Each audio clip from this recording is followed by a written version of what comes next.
To it!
Good morning. Welcome in, everyone. Sideways, good day, Concord. Welcome, Cell, Rufus, Fiber, Glitch, Joe, you bastard, Roadrunner. Welcome in, guys. Cell on Kick. How are you doing?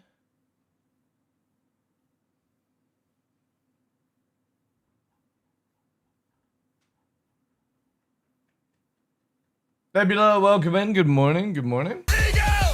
Woo! 66 months with the Bald Eagle. 3 months to go, Glitch. Until the halls of hero have taken you. Until they have taken you.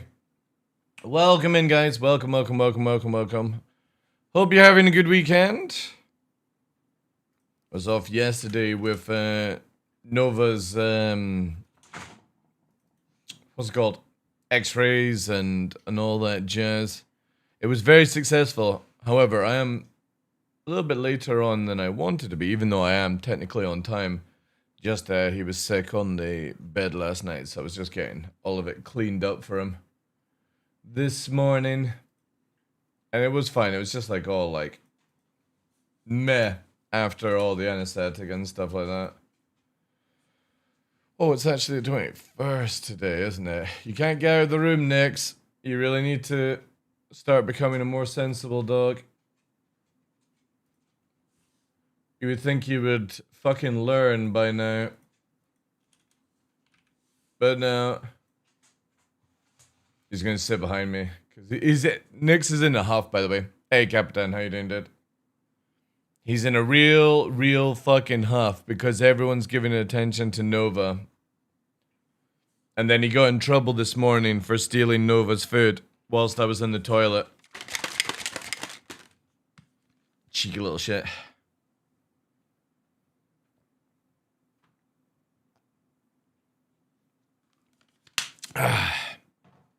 Need lots of liquids today. Don't we, Nova? Mm-hmm. However, we've got the appointment in for next Thursday. Nova's going in for the operation.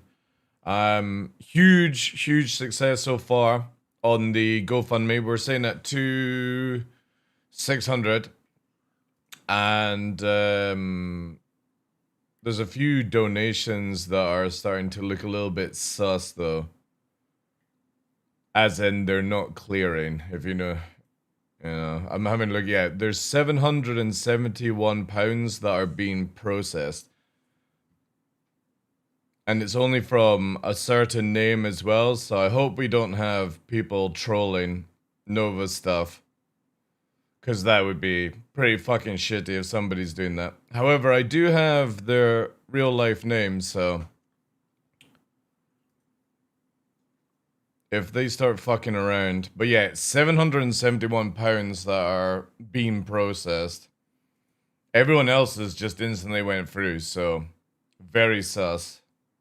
Someone trolling the donation? It feels like it, yeah. It does feel like it.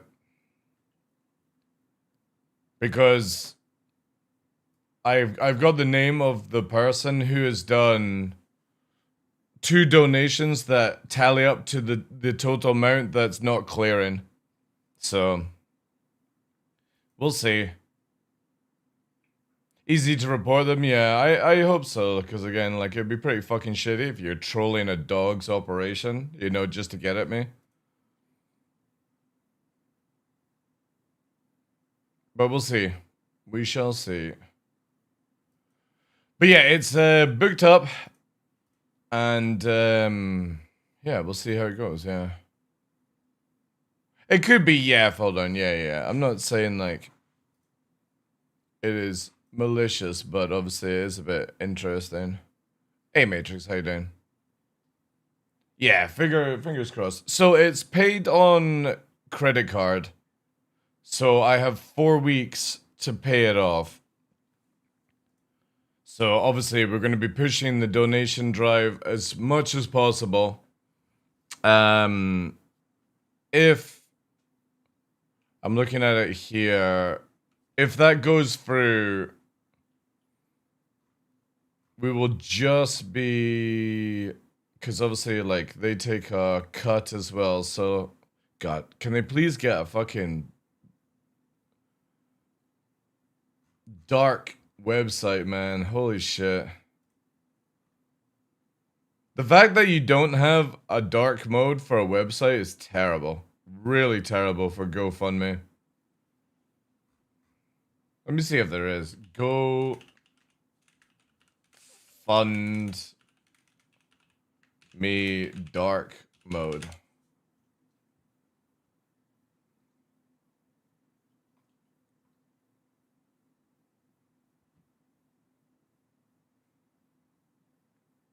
Nah, there isn't, apparently. Like, nobody's even questioned that. Like, that's fucking weird. Think positive us. Yeah, we'll see, we'll see. Anyway, obviously we're pushing towards it. And, yeah. But yeah, in the next, like, 4 weeks, obviously, gotta try and figure out the drive. Push it up, chat. We gotta push it up. At least I'm grateful that we can get in.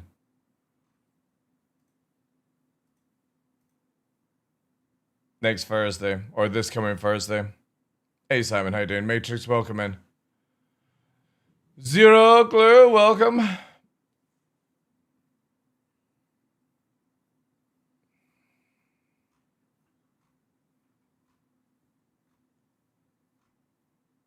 Oh, the Atmo Esport thing's already done. Oh, of course, it's Australia. Shit. Shit, chat. I thought it was tonight, but no, it's Australia. Australia is already Saturday. Ah, damn it. Damn it. Yo, Endomorph, welcome in, dude. Bollocks. Okay. Well, that kind of... Let's quickly check out a bit of the live stream. Let's disable the chat.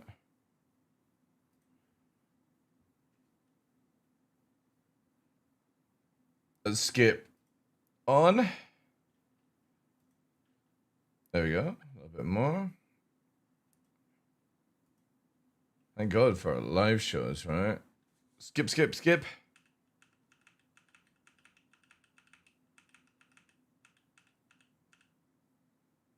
Where's the sound? Was there no sound? Oh, no. Oh, wait. No, because it's auto-muted for some reason. Beautiful up there and the curve going down, which is... For a minute there, I thought it was going to be... Display of racing. Oh, my gosh. Oh, big damage. Hey, John, how you doing? John, did I pass you in Soul Frame last night? Well, the vibe's pretty good. Everyone seems to be... At the... I'm pretty sure I recognized you. I did, yeah, I stopped, and then you phased away before I could, like, wave or something like that. Because I came out of the Rose area, and I was like, wait. I was like, that's John from Twitch. Loving what we're doing here. When you walk... But yeah, you disappeared, and I was like, ah, fuck. Literally, it hits you. It's pretty insane. How was Nova Scan? So, the good thing is, yeah, to sort of go in, I completely forgot about talking about that. He's had his x-rays. So he got the whole back quadrant area. Spine is good. Hip is good. It is the CRCL ligament that's torn in the left leg. So, again, it's the simple operation. They also checked out his x-ray for the right leg just to see on the previous work for the other operation that was last year, and it's looking really, really fucking good. So, obviously, he is recovering from that yesterday, being leg stretched out and stuff, so he's a little bit sore. He is on his medication. He was very dopey last night. He did pee and poop himself slightly.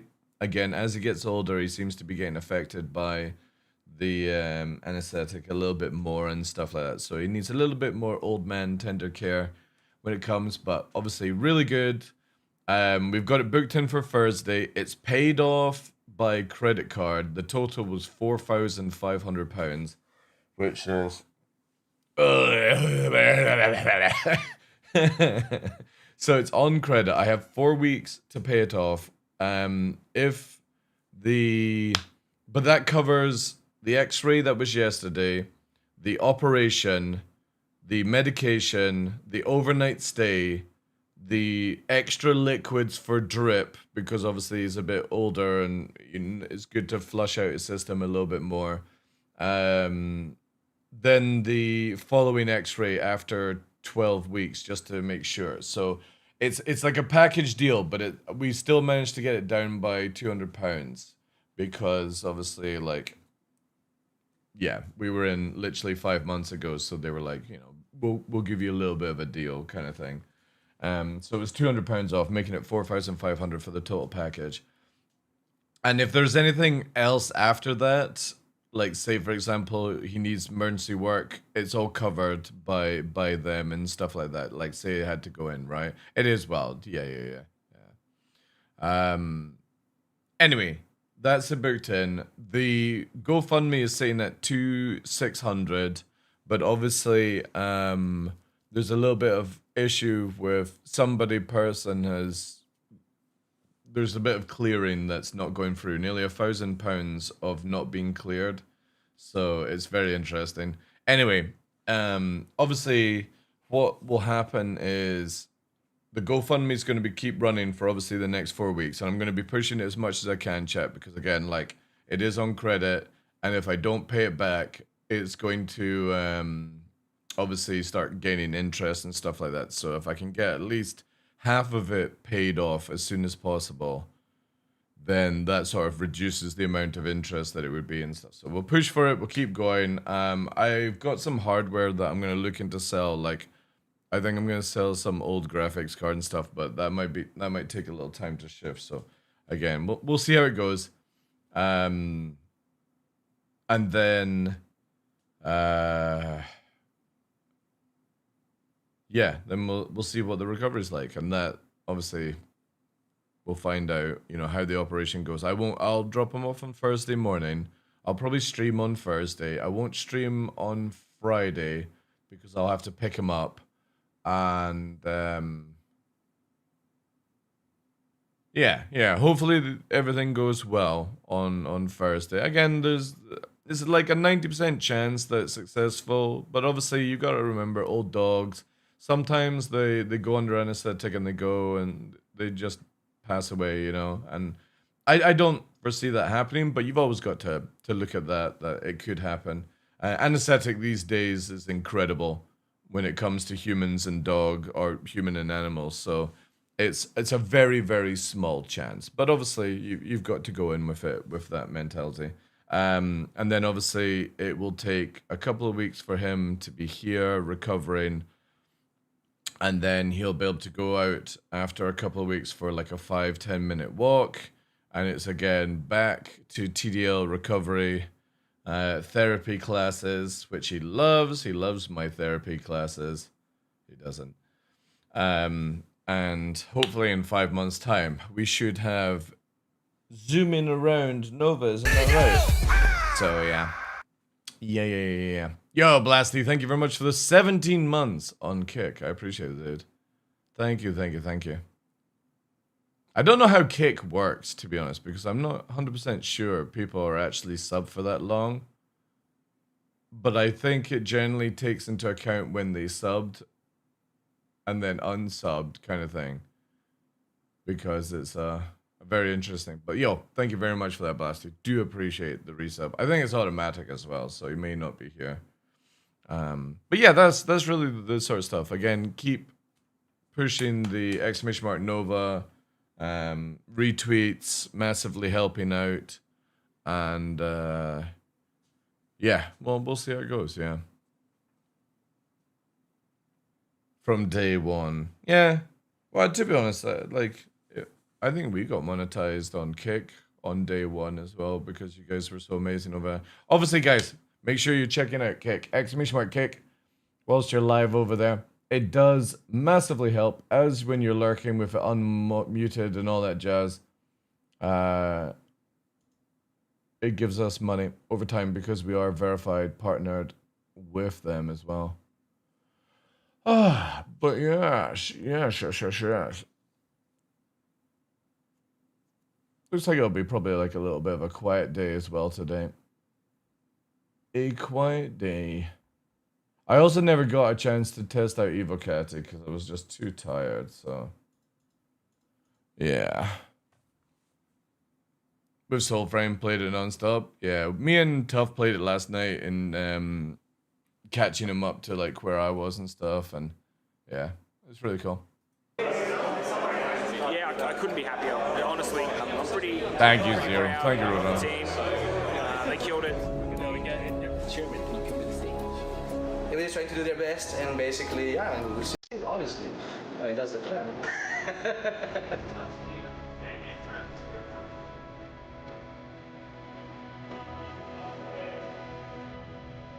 His energy is through the roof. His energy is through the roof, so much through the roof that he quit Star Citizen. Papa Freedom literally quit Star Citizen. Like last year, after SitCon. Oh no. This was 24 SitCon, and then 25 he quit. Yeah, it's really His energy was too much through the roof. I like that we can bring the community together with a more competitive aspect, bringing God damn it, I hate hugs so much. esports to another level.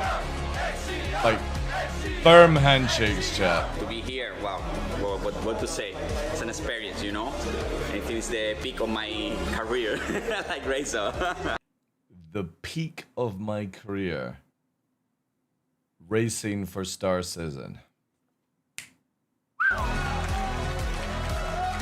How to set the bar high. Yo, Ashton, thank you very much for the 20 months on Kick as well. Appreciate it.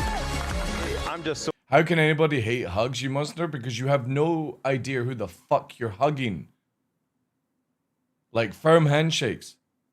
Like, I don't want to smell some fucking smelly fat-ass motherfucker coming up to me dripping from sweat because his fucking kidneys are failing from the amount of diabetes that's going through his fucking veins, you know? appreciative. You have...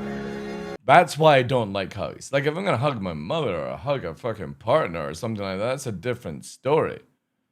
But random fat fucks coming up to you at SitCon? No way, dude. Firm handshakes, that's all you gain. No clue how much work went I don't into know who this. the fuck you are. Yeah, a lot of work. Man, You could fucking go for a hug and fucking shiv me, you know? Just tap knuckles is good for me? Well, I'm not an orangutan, so I would rather just go for a firm handshake. I mean, I get not wanting to hug random tramp, sure, but... Oh, yeah. I'm talking about random people at an event, Roadrunner. I'm not talking about going round to your mother's house and giving her a hug. She loves that. It doesn't have the same electric atmosphere or show from... give it time. Like, you know... I mean, Ammo Esports are literally trying their best to, you You should be know, really proud of this. do something with this this game, you know? hopefully you can do it again. And thank you so much once again. Thank you. Papa Freedom, so happy, so thankful, quit the game. Oh man, I will always love this meme. Thank you to all the scissors who made this possible. We couldn't have done this without you.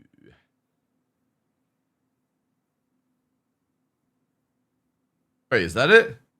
Oh no, we got 9 hours. All right, welcome Australia to Enter Oh Atmosphere. my God, he's got green top on. 2956.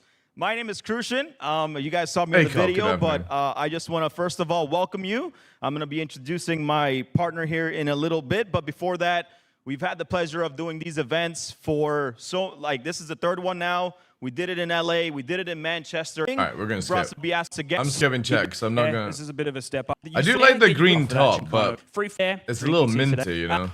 I'll meet you in the Oh, here we go. but he's I know Dupe. Ready to go. I guess my All right, wait. We're excited. going Like to it's good. It's gonna be good fun. It's good, nice to meet everyone. Like to see put For those. I'm not watching the whole thing, chat. So, you can watch on The YouTube. race lead will be decided in the first 3 Man, look at the fucking studio. Holy shit. 4 checkpoints. We shall see that today. Also, look at the 'Cause fucking score If somebody pairs. is passing through that checkpoint, the others will have to concede. How did their Nova's X-ray go? It went very well, dude. We got him booked in for Thursday. It's paid on credit card. I have 4 weeks to pay it off. We're nearly at halfway on the GoFundMe, which is huge. Because obviously if I go over the 4 weeks, then you got to pay interest on credit card. And if I can get half of it off, at least that will lower the amount down. You know what I mean? So it's secured. We're going ahead with it. We'll just see how it goes in the next 4 weeks, right? It's going to be a bit of a rocky road. position because the two of them. The X-ray was really good. Spine is good. Hip is good. His right leg from last year's operation is looking amazing. And it's just the CRCL ligament that needs to have an implant to stop Nova from not wanting to move, you know. Cannot fit in there. But it together, looks so right? good. No So, breakages, the no weather prediction. anything. Lot Really of good. earth-shattering. Using the Really good. Really good. So you very can happy. see. Still stressed to fuck, but Get on yeah, the very lead. happy. You have another canopy. If it's from Mustang, Or as happy as next one can minus be. and 600 will be. Alright, so is this the racing part? Go for mistrust and see. Oh my god, what the fuck? But when I met Croncy in 24, and I didn't realize how fucking ginormous Croncy is. Croncy could literally be fucking Thor from, what's it called? God of War. talking to Mistrust, The problem is he's got an Australian accent. That kind of stops it, you know? But he definitely gives off Thor vibes, you know? I kind of feel like if Croncy wanted to, like, put your head between his hands and just fucking pop you like a watermelon, I think he could probably do it. he said that his character was named as such because of the way that his character behaves in Star Citizen. Also, is this dude like 4 foot? Because I'm pretty sure Croncy is only like 6'4". So he said when he's doing a bit of PvP, he tells his character to pull out a gun, and then sometimes the character sort of drops. The most comfortable. We've been through. It's a lot at the nerve side doing on this track. Important. Unfortunately, in the F1, if they crash, they don't get to Like restart. the mountain from So- Game of Thrones? You Yeah, get a little bit more exactly, penalized yeah, there, yeah. obviously. So- That's Croncy. I wouldn't mess with Croncy. I reckon for a he's second. like, We actually did house his ship. I So- reckon he Absolutely. wrestles kangaroos. Now, it doesn't really base your As a position within the sport. grid as No, not even a sport. As a fucking pastime hobby. you're going around. Practice enough to approach, or he might like to. But going back to the Again, very I'm gnarly, and then you skipping have this Couple on. points, which is going to be I round do seven. like the whole suit jacket with the green underneath. That actually looks really fucking clean for 8 and Christian. 9. They're going to have to hopefully make those back up. So, you know, Sponsorship deals. One! feel like Alright. this is probably going to make Racing. sure this race to pick up the Was it just guy mainly up and starts racing? pitching up. That you don't get in any of these Oh wait, other there's races. like an interview here. Likely due to get the Fury LX. Lightning that breaks the dark. That breaks the dark. Live by a simple creed. Will you bring to the Armada Oh my god, what's this fucking RP LARPing bullshit? unto you? Oh my god. Oh, who is it? Zenith Armada Project. We're gonna LARP you so hard, you'll forget that you're even LARPing. Hey, Scalpy. Average Saturday morning, yeah. How you doing as well, Chief? Not fucking spoken to you in ages.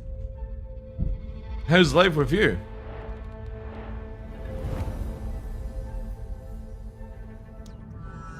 Verpal. A company we can trust. I've never believed org advertising or how effective an org is and prove the player game actually runs well. Yeah, I can't wait to do an organization video for QQOP. It's going to be the most legit one that you'll ever see, Seiko. It's literally going to be a video of me edge walking down a fucking road in Star Citizen, and then it's just going to be literally kill, kill, kill. And every time the kill goes, I'm going to say, fuck you. Tramp. Bob. Useless. Shitter. Join QQOP. Guaranteed to call people names during combat. Been super busy lately. Be work and organizing a move up north. Finally leaving the expensive side. Oh, nice. Doing well, dude. Apart from dog troubles, but yeah. Bite my banger. Yeah. Transform your gaming experience with innovative, high-quality simulation equipment designed to enhance performance and immerse you. Cool Steam Winrose. Free demo right now. It's a pirate game. Yeah, I'm looking into that, Citizen. It looks really, really good. I'm a little disappointed that they removed the sort of PvP element that they were going with. But if it's like really good PvE content with like NPC raids or something like that, then that's totally cool with me as well. But yeah, I don't think I'm gonna play the demo. I'm gonna wait till it's released, I think. But I do have it on my wish list on Steam. It looks really, really good. I was watching Hippo play it. Corsair. Keyboard Evolve. Get a keyboard that has a touchscreen on it, just in case you need to see what button you're pressing because you're too fucking unathletic to press a numpad keypad, and you have to program it for fucking playing a video game. Press power because you were too stupid to press I. Press Press engine instead of pressing fucking I. Turn on your weapons instead of pressing P because you're so unathletic in the video game. Yeah. Don't know how to mute Discord by pressing like Control V or something like that? Don't worry. What? You're not getting out because you're a little shit today and you stole Nova's food. So you're trapped in here with me as punishment. You're not getting to see what delicious treats are being cooked next door. Next is in the doghouse. By the way, he stole Nova's food when I went to the toilet.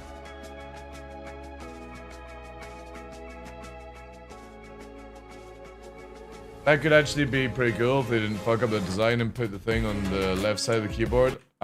Dude, I know, right? Who the fuck is taking their hand off a mouse mid-game to press a fucking button, right? It's so much easier if they had it on the left where you could just use your fucking pinky or something like that, right? I bet the designer was a left-hand mouse user, right? Hey, Sarteg. I would never buy this keyboard. I generally wouldn't buy any Corsair product at all. It is bloatware. It is terrible software. It is fucking a waste of time. Go and get yourself a Stream Deck, which will do a better fucking job. And stop being unathletic and buy a keyboard with a numpad just because you need a little small space. Fucking twats.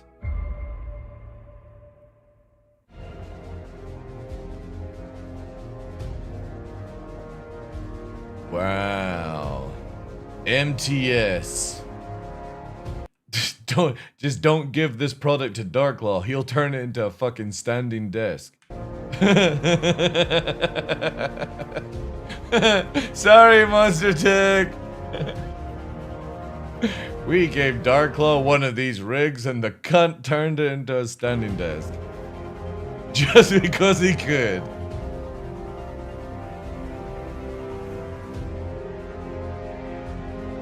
For input devices, I agree. Corsair's RAM and PSUs are fucking dreadful. You can get so much better nowadays. Like, no, everything Corsair is shit, okay? You can get cheaper fans that do better things than Corsair, better LEDs than Corsair. I'm sorry, Corsair is just, it's like fucking Apple at this point. You're buying the fucking name. You're not actually buying anything good.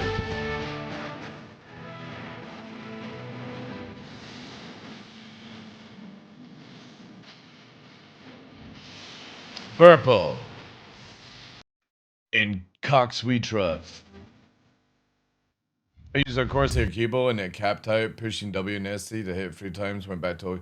Dude, I swear, like, you go back to some of these, like, $15, $20 keyboards, and they do a better job than these $100 keyboards just because they've got shitty software and stuff like that. But if you just actually get yourself a shitty $20 keyboard, and sometimes you can get, like, $20, $30 mechanical keyboards, right? Depending if you're, like, buying it from China or something. And they do a much better job.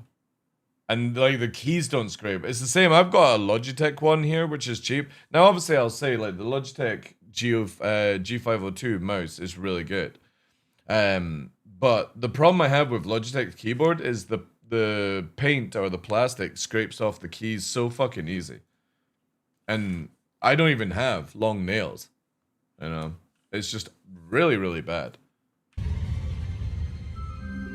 I would like to get one of those like custom keyboards, but it's very difficult to find a full size one because for me, I will never not have a keyboard that has a numpad in. I just like whatever, you know.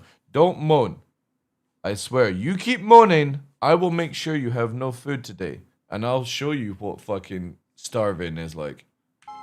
This dog is in such a weird mood ever since Nova got back.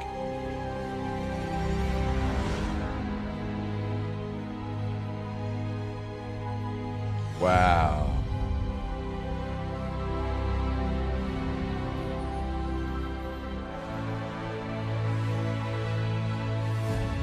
When we wanted to fly through the galaxy and make you feel sick and show you all the places in the game. Atmo Esports is proud to bring you a championship event like no other.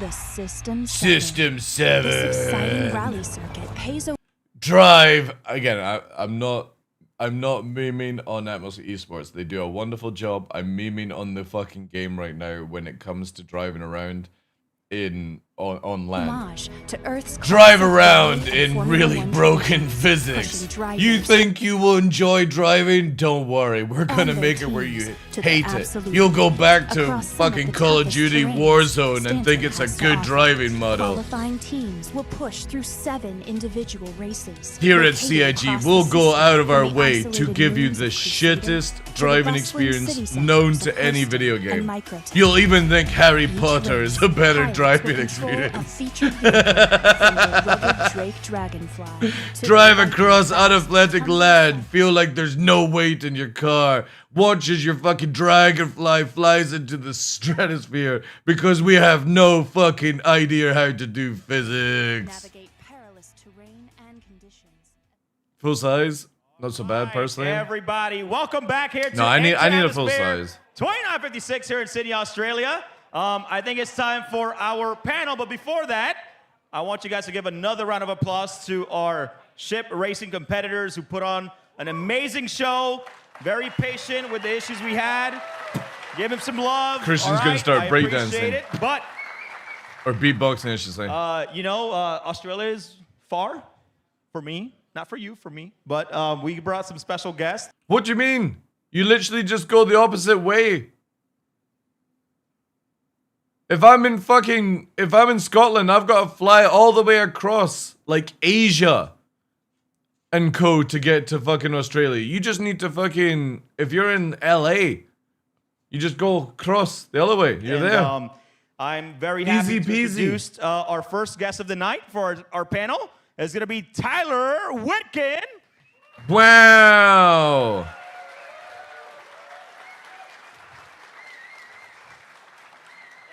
What does he do at CIG? We will never You don't know. He is the community. But he's always wearing the same, like, I've never seen Tyler not wear, well, to be honest, like, I'm not complaining, but I've never seen Tyler wear anything else apart from the same outfit in like 10 years. Director of Cloud Imperium Games. And then our next special guest, of course, is the lovely Sandy Roberts.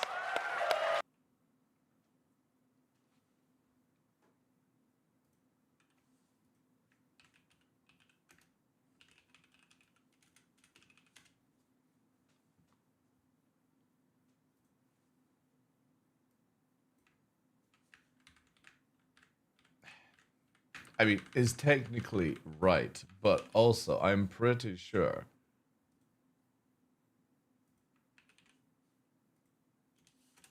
I'm pretty sure.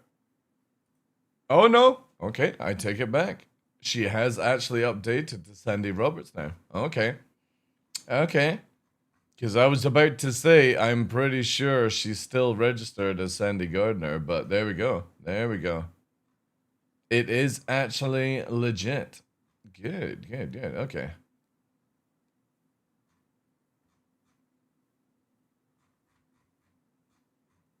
What else was Sandy actually in? See, Bug Smashers were in the verse.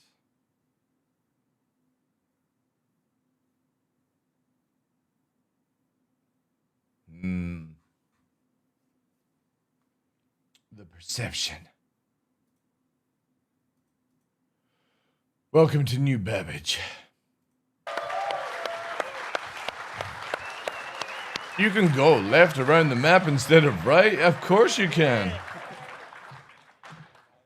All right. And without further ado, I should have just trolled him, but I'm kidding. I'm not going to do that. The guy who I feel like, brought all of us together with his vision.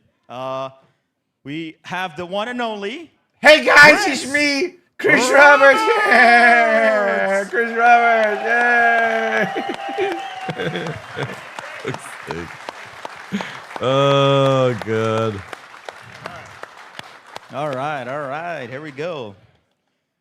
Oh, hold on. I need to breathe a little bit. That was a good one. But I want to kick this off with a little thank you to all. I know. And back then, I was so tired of this game. Skip. Hear the atmosphere. Skip. And it's the absolute best way to same energy, that same passion. Skip. Yes. So it's nice to be home. Brought the good weather on Wednesday when I arrived, and it's amazing. I appreciate it. Thank God I didn't fly over to Australia. In the game that we started 14 years ago. God. I swear, like, all the passion is dead in all of the staff at CIG. They're like, ugh. And I would never have guessed the Olympics or something. And but this is spectacular. And just also, talking about the fact that, the game has so much things you can do in it. And, just say, for instance, the racing and the PvP stuff that we'll do later, it's just a small aspect of it. But just that part of it can, create such a huge engagement and following and specialization. I mean, it's pretty crazy how good everyone is. It's pretty crazy how 14 years and you still can't make it work. I mean, that's pretty impressive. The thing that makes Star Citizen special is the community. Yeah, because they paid for it. So everyone that comes out to do it here, that adds their dreams and their enthusiasm. God, like, no joke.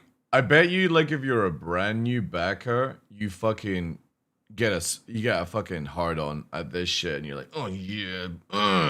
But when you've been here for the full length of time, the more I hear is the community, and oh my god, you guys are the best. Like, every year you hear that shit, it's just like you're wanting to fucking pull a Kurt Cobain, And their friendships to the group is great, and so I'm just glad that we've built a community like this. Yep.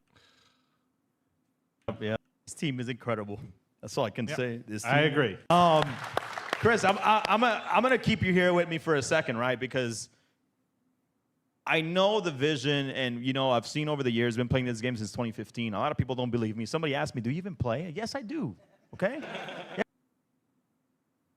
Do you? Is the question. Yes, I do. Okay.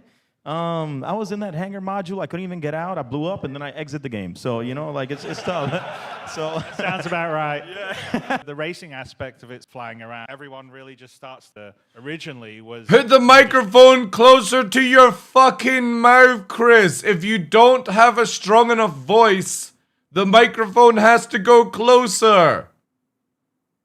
A weak candy-ass voice You can't hold the microphone like that. You gotta go, "Hi, I'm Chris Roberts. I'm here to tell you all the shit that you want to hear and you've been hearing for the past 14 years.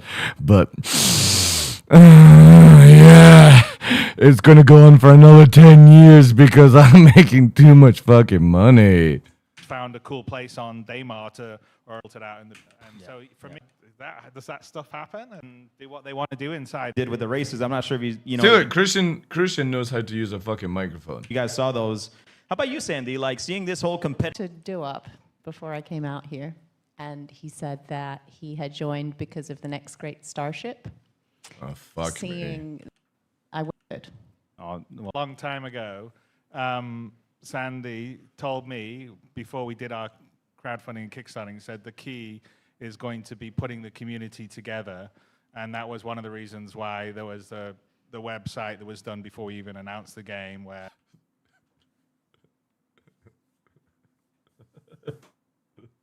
Heaven forbid, just making a really good product, right?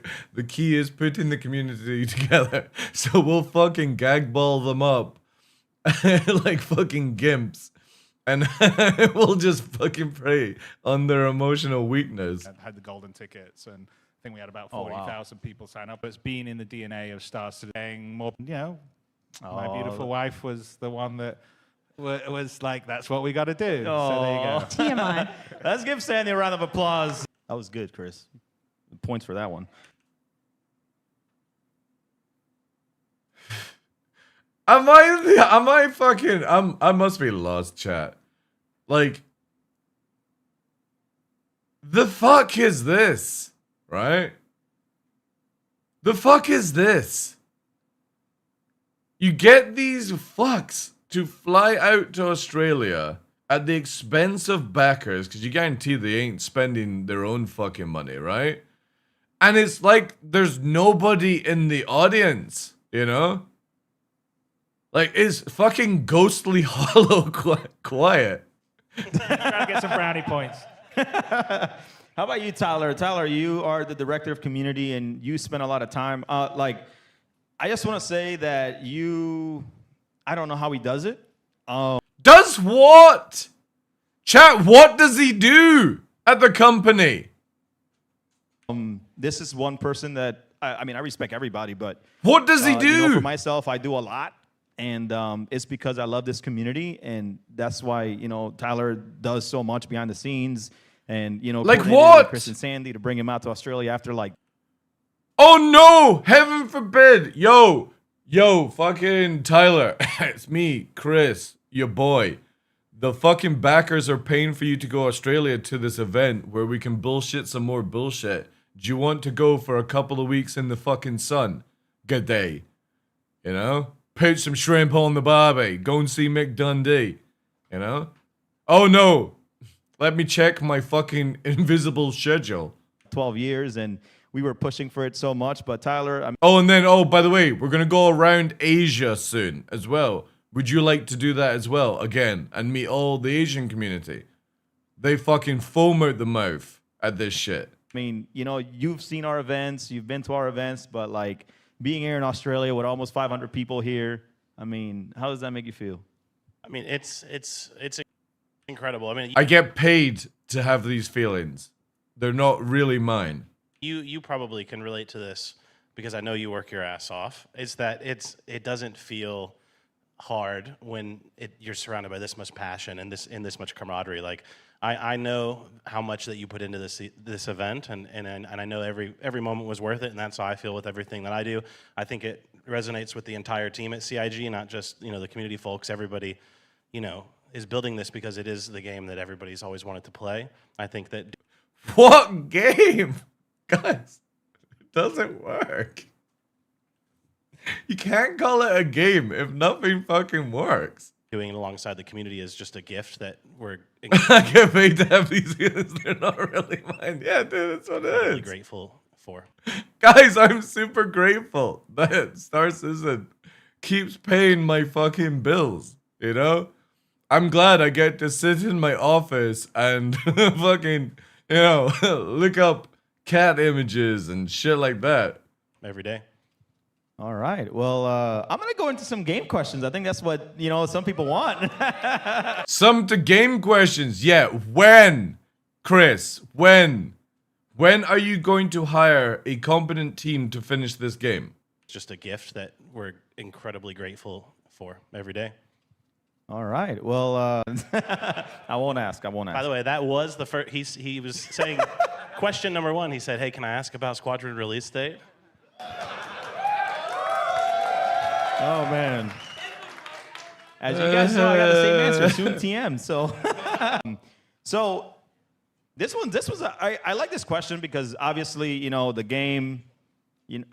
Man, how do I say it in a... Chris literally looks bored out of his fucking mind, chat.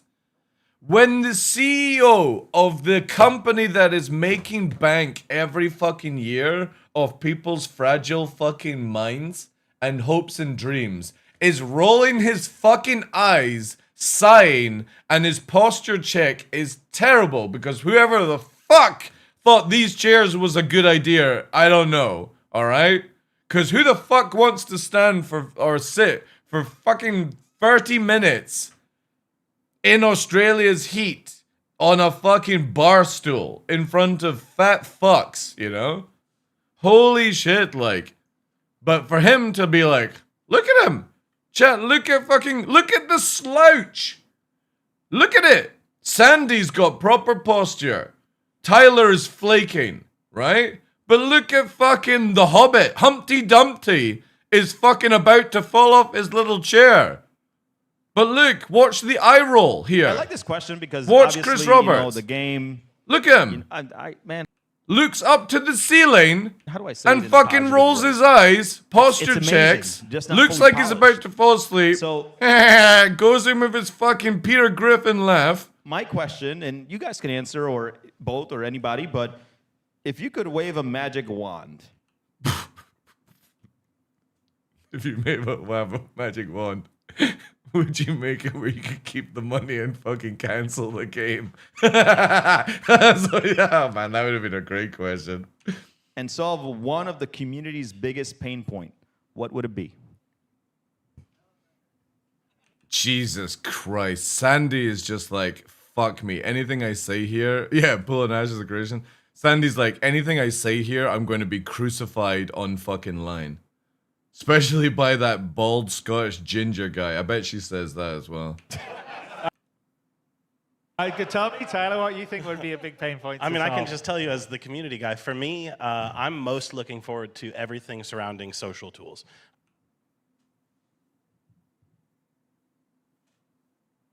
Sorry, I thought Nick's was me. I think the universe is better experienced together, and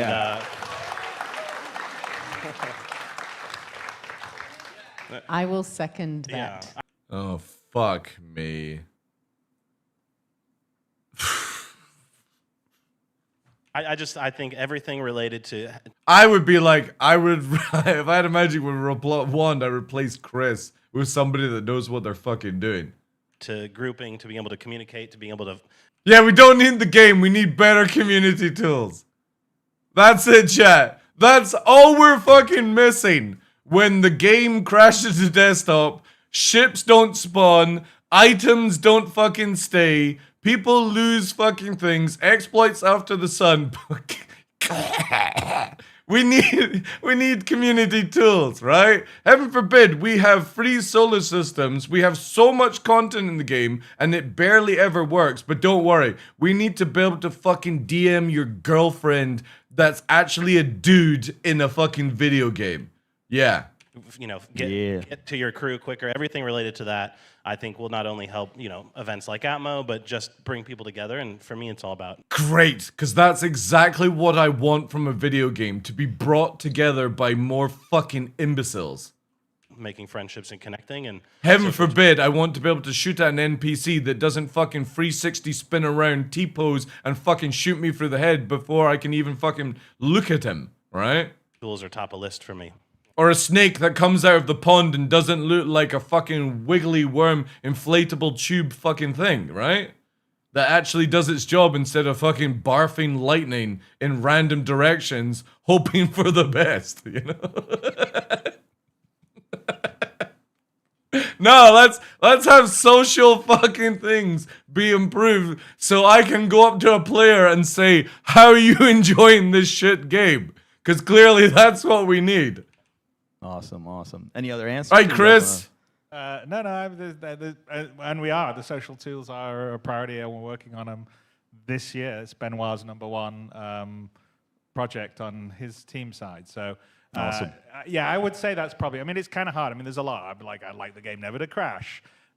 Well, at least he said something good. All right, that would be nice as well, Chris. Yeah.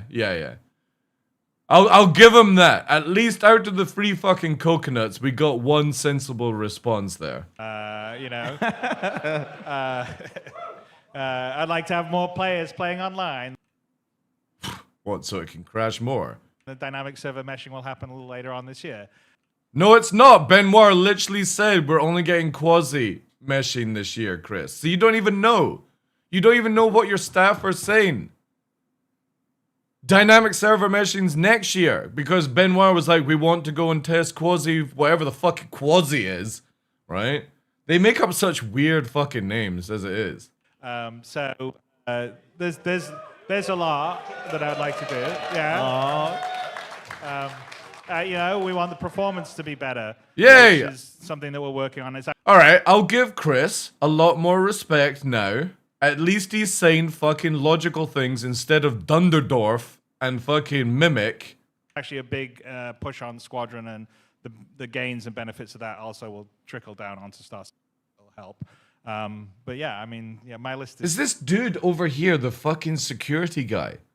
Why is he like pacing around like he's fucking Secret Service watching for somebody about to launch at Chris? This dude is overweight to fuck. He probably couldn't even get to fucking 5 miles an hour in 60 minutes. Very long of all the things that can be better. The new player experience should be a lot better than it is too. That's always a difficult one, right? So yeah. Well, the inventory they will drop with. No, I'm pretty sure he's like, dude. He is literally scanning the fucking the people in the background, dude. And he's on an edge. He's pacing around. This dude is literally the bodyguard of Chris. 4.7. So you will have the new inventory, and you'll have crafting, the first version of crafting in 4.7. So in the new inventory should be... He is pacing it. I never understand that when like companies, you know, when you get like mall cops and they literally look like they couldn't save a fucking child from a McDonald's stand like burning or something like that. You know what I mean? Like they literally look like they go 0 to 60 in fucking 10 hours. Like how are these people ever going to stop somebody robbing a place or like somebody about to get injured or Final Destiny fucking kicking off and the escalator chews up everyone, you know? That's one that always haunts me. It's the logs and the escalator from Final Destination. Yeah, not Destiny. Final Destination. That shit. Yeah, when that dude gets fucking sawed in the escalator, yeah. I'll always take normal stairs after that one. That shit, nah. There's something wrong about those things. But yeah, it's like, why do people hire security that would never be able to secure you? Is significantly better than the old inventory. Both faster, more responsive, and it gives you a lot more... You actually saved an old guy from being escalator chow?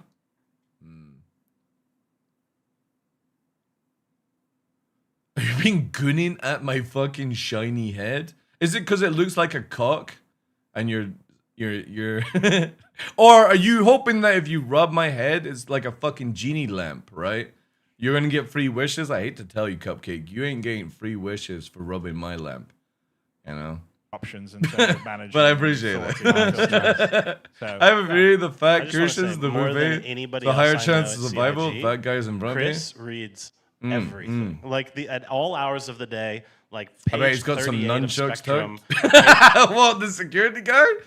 Reddit or whatever, he'll post in chat, hey, what's going on here? So just know that, as far as getting things fixed, if there's anybody who you want to... Man, we need to get Chris Roberts a back support. Like, you know, one of these like things that you put on underneath that like pulls your fucking back together. He is going more Humpty Dumpty by the second. To be reading all the feedback most, it's him, and he is. Well, there we go. I don't have an OnlyFans channel. I have an OnlyFlans channel. It's where I get naked, wear this really nice penny, and I make flans live. Good. Master of the eggs. We talk about, you know, I mean, yeah, that was a good one. So thanks for letting them know. I mean, a lot of OnlyFans, people yeah. are really excited for so many things in the game. But with features like refueling, exploration, longevity of combat encounters, and other core mechanics still evolving, how do you guys currently prioritize, you know, refining existing systems versus adding new ones? Okay, well, I'll take that. To a certain extent, I will say that we're using Squadron as a bit of a test kitchen. The single player game for the multiplayer game. Isn't it easier to just design it for the multiplayer game first and then fucking add it to the single player game? Like, how are you getting any testing done on a single player game? For some stuff.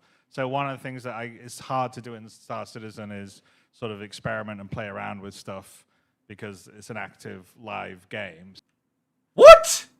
The fuck are you talking about? You've got Arena Commander, you've got PTU. You literally could do a patch every week on PTU and shut down fucking live and actually design the game, make it work, tell people to go and fucking chew some grass for 6 months, shut the live servers down, keep PTU up, do a weekly fucking patch, and there you go. Done deal. The fuck you talking about because it's live? So if we change something, there's usually, you know, there's people that like it and people that don't like it. That's just the nature. Then tell them to get fucked. So there's a lot of stuff that we're balancing, like the new flight model, the atmospheric flight model that happens, you know, with proper aerodynamics. Is in Star Citizen, Squadron, and it will come across into Star Citizen. Same on the FPS. There's a lot of improvements through FPS, feel, play, everything. But if it doesn't translate to networking and netcoding, Chris, it doesn't matter what you fucking do. You can make a fucking dildo look as perfectly straight as possible. Eventually, after a few fucking laps and some heat, it's going to bend. That will come from Squadron into Star Citizen. So that's part of what we do, and not all of it obviously will be in Squadron, like things like the crafting. Yep. You know, the inventory stuff is a much more Star Citizen specific stuff. And that is... Yeah, but they can fake it in challenge Squadron of 42, those say. delivering the full-featured system and not a partial one. Because part of the problem sometimes is you deliver things like engineering doesn't have all the things that it will in the final version. And so not everyone can see the full context of it. Yeah. And so that makes it a bit more challenging because you're like, oh, this doesn't work because of this. And I'll be like, yeah, I know, but when...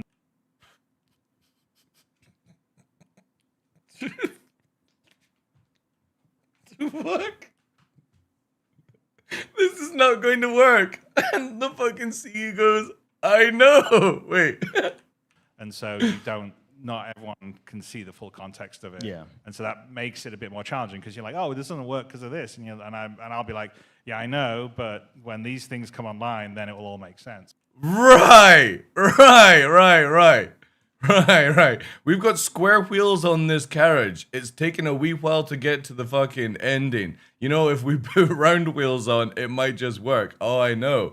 Yeah. And so that is actually that is one of the biggest challenges. Trust me, bro. I know what I'm doing. Exactly. That's how it comes across. Is literally, trust me, bro. This will definitely make it work. Server meshing will definitely make it work. Instances will definitely make it work. Because the funny thing is, though, is that when you bring all that stuff out and it doesn't work, what the fuck are you going to say? Everyone needs to have a quantum computer to make Star Citizen work. How to roll that out. So we're trying to make oh my god. Cook it a little bit better going forward. Cook it a little bit better going forward. Fuck me. But, you know, I'm sure we'll get But you know, and then he smirks. called out on Reddit and everywhere else. Of course you will, because Shout this out to Reddit, response, yeah. Chris. What the fuck? You've been doing this for 13 years. Act like a CEO, not fucking Humpty Dumpty. Have a fucking script. Ask for some questions so it's not off the top of your head. Like, holy fuck, dude. You're literally saying, I'm just going to fucking piss all over my keyboard and hope for the best. In so many Any other words. comments from Sandy or Tyler? No? Okay. No, All right. of course. Fucking nobody's got any opinions in this panel whatsoever. One thing I want to talk about that you guys really surprised us because we have... You know, in 2024 at Mo Esports, I was standing beside Sandy and Chris and Tyler, because Henkin was talking to Hyler. Me and Henkin were very drunk at this point. And I was a good person. I didn't go up to Chris and ask any questions. Because I knew in my drunken state, if I had actually went and said something to Chris, I don't think I would have been able to hold myself back. And then I had to carry fucking Henkin out because he was being a bit naughty. But yeah, that was 2024. In the Daymar Rally, we actually have multiple teams that race in VR. And these guys are like, they take it serious. They're like, they have a whole cockpit with VR, and they're literally racing Daymar Rally, which is in the truck division, which is like a 7-hour race, depending on your experience. And they're in VR. Where you don't get fucking killed. The whole time. But you guys did a great job just kicking out VR. And how is there more coming for VR in Star Citizen? Yeah, there's definitely more. I mean, so for a start, I mentioned it before, but Squadron will be.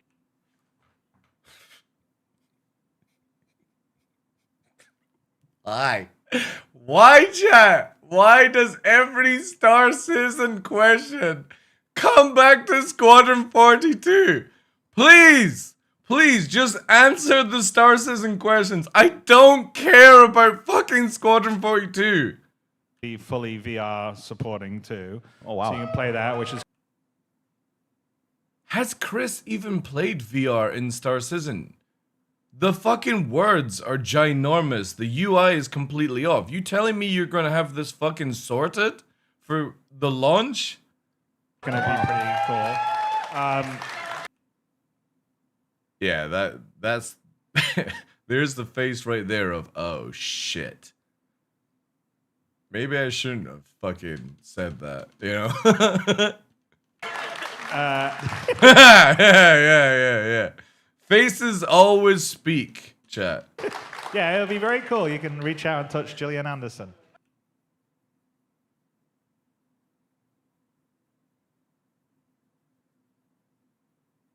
Did he literally just say that?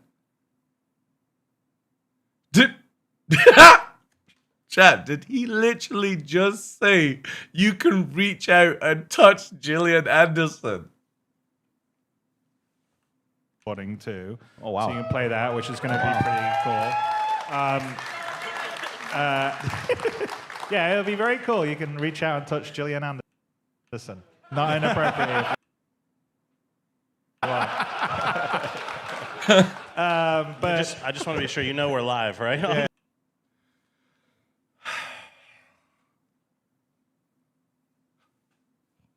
Well, you know, now you know what Chris wants for fucking Christmas. His fucking wife is literally right beside him, and he can't fucking monologue for shit. Oh my god. But so we're pretty committed to, making the VR implementation. You would make a great PM.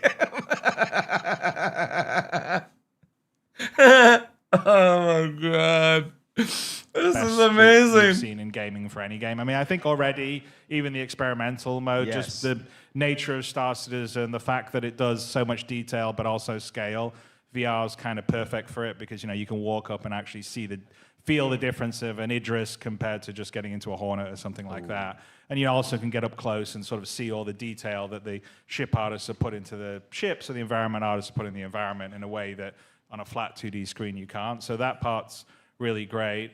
We're going to be supporting more VR-specific controls, so VR controllers as well as the general control stuff we do at the moment. So it is an ongoing project, and one of the other aspects is the UI side of things, which still has to be dialed in. Chris Roberts could give Nigel Farage a run for his money with how much bullshit he spouts. Oh, man. It's sort of improved from, the experimental release. The funny thing is, though, is like after 13, 14 years, it really doesn't feel like Chris even bothered to do some PR training. In Christmas and 4.5, 4.6 has a few improvements, but it's still got quite a long way I to just go. couldn't But be it is on bothered, It's definitely on our plan, and so when Squadron releases, it'll be full featured, and the same parity will be in Star Citizen. But I think as headsets become lighter, and you've got a little more power on your machines, then VR becomes Quantum PCs. I'm telling you, I'm pretty sure CIG are going to say you're going to need a quantum CPU. You know the one that came out last year that is meant to be mind-blowingly fucking crazy? That's it, chat. We're going to need one of them to run this game. Becomes more viable, because doing it now on a high-resolution head, like an OLED height, that isn't too heavy. Yeah. It's a totally different They're all experience heavy, yeah. than doing it on a VR headset 10 years ago. Because we actually had VR in the beginning, like in the very early stages, and then we disabled it because we were rewriting the graphics renderer and the engine, and so all that had to change. And so now that we've sort of got the next gen renderer in, which is in the Vulkan stuff, I'm calling bullshit personally, and the other stuff we have, and it's also in the Star Citizen, that's enabled us to be able to do the VR support. So it'll be good, and we got some passionate people in our dev team, like Sylvan, who was one of the main drivers of getting the VR to work. But all right, Star Citizen is a universe that you just need to plug into. It's going to be like Ready Player One. So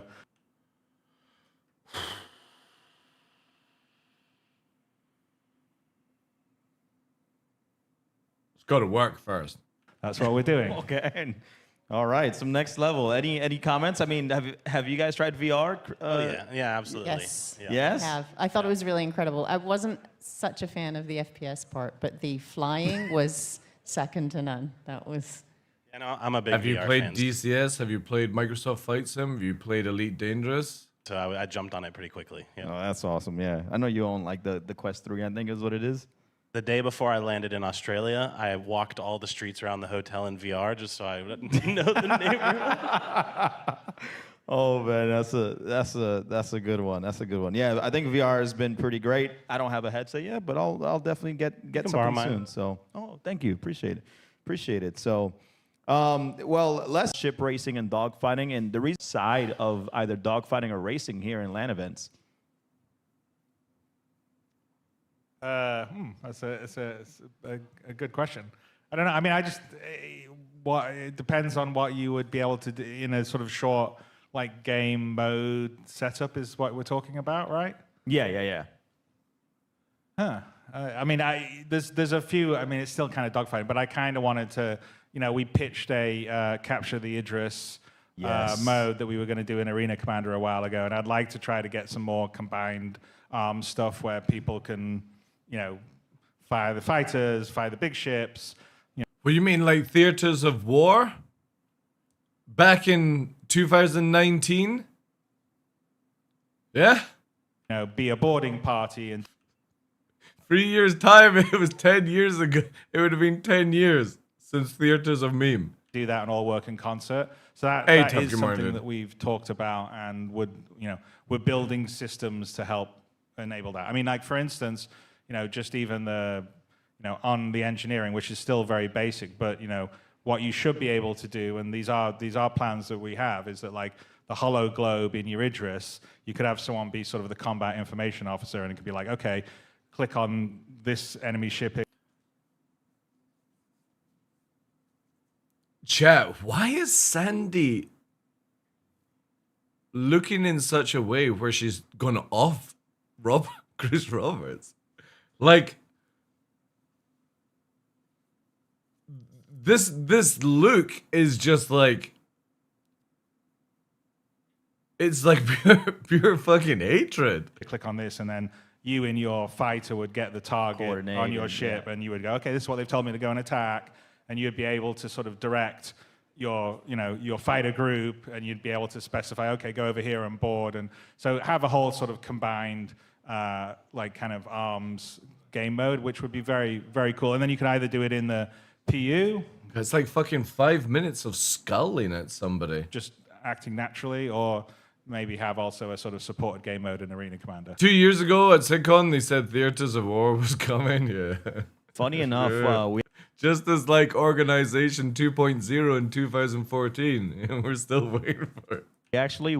we had an event called the Hearst and Hurt Locker where we put everybody in a crater and they just go free for all and just shoot each other. Last person standing wins. Well, I have, by the way, I have debated that, like, you know, I've kind of thrown it around internally that if, you know, when people are like cheaters or we've then doing bad behavior, that we do a sort of, you know, a moon, a sort of prison moon that you just go thrown on, and you got to figure out how to get out there. So it's not.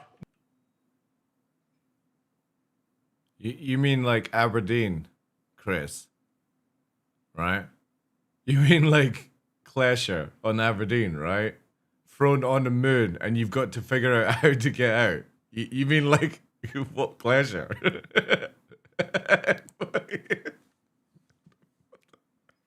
We've already got in the game. It doesn't work.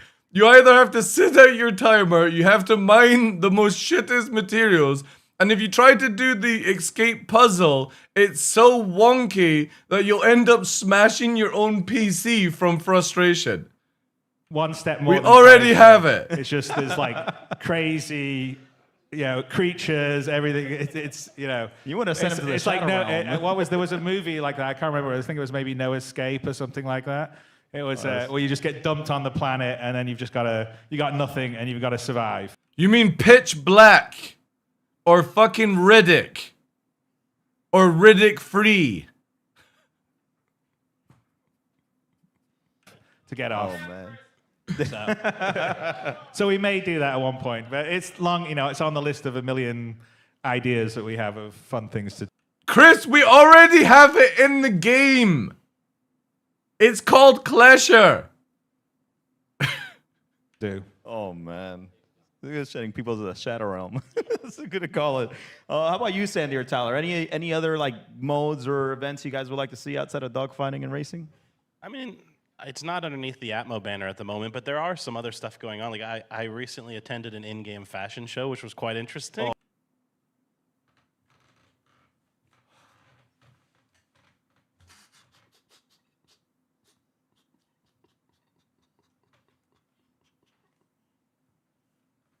The LARPers are gonna ruin this game. The LARPing won't stop. We've got fashion shows in video game instead of actual gameplay. A fashion show. What the fuck? The highlight of my year was I went to a fucking fashion show in Star Citizen. Yeah, Sandy looks like she needs a fucking double brandy. I feel so sorry for her. Stuck between fucking geeks. Oh, that's cool. That's cool. That's a real thing. There is a community for that. I mean, it would be cool to see it expand into the industrial field eventually. I would love to do like an in-game fishing tournament someday. Just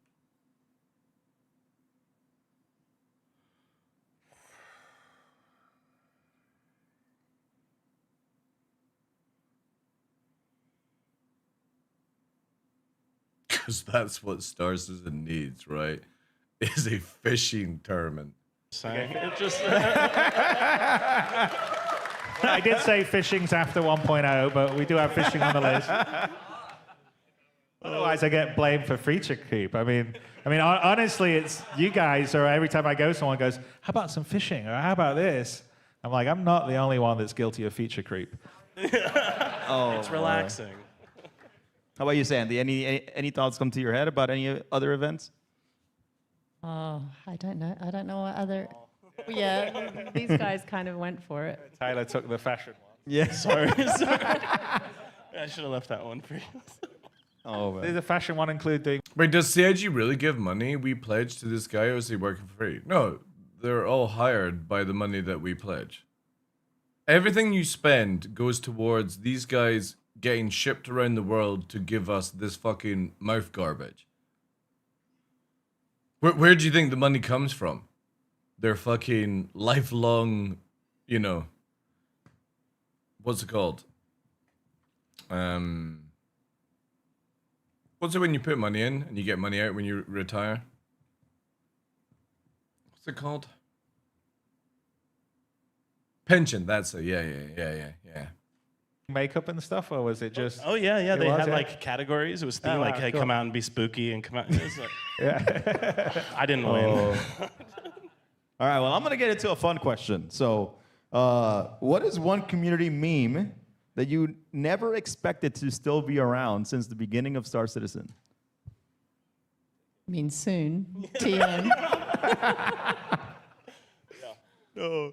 I mean, there's a lot of stuff around, but Chat, I might have to have like, some alcohol of course, today. TM is I a might big have one, to but open if up some there's mead. anything that has like stood out to you guys that's still here or that pops up once in a while, and you're like, how do you guys know this? You know, like.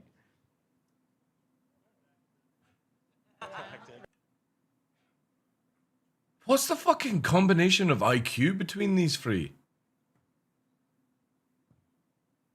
The fucking motors ain't motoring. Redacted. Redacted. No shit, Sherlock or whatever. This is bullshit. All right. I'll go into the next thing. So, my next question would be, what is the most unexpected item that someone has brought you to like a meet and greet or an event? Please Well, I say can a certainly dildo. tell you that CitizenCon in Manchester, that we had the live one. I think there was more than one, but someone printed my head on a big pillow thing.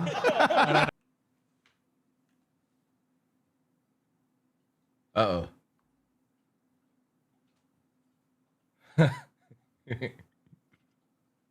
Uh-oh. Oh dear, chat.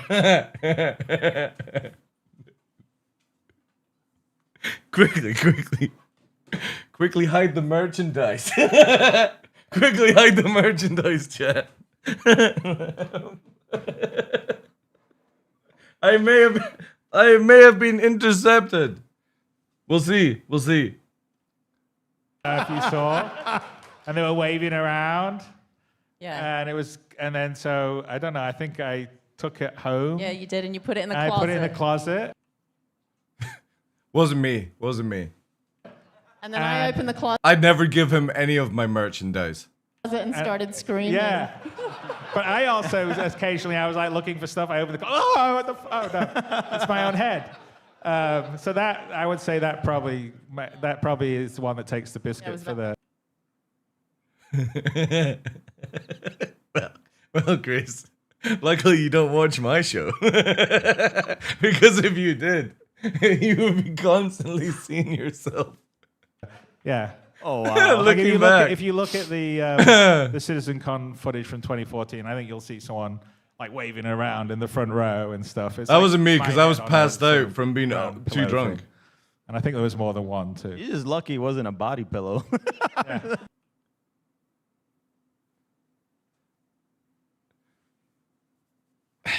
Better not show them that one.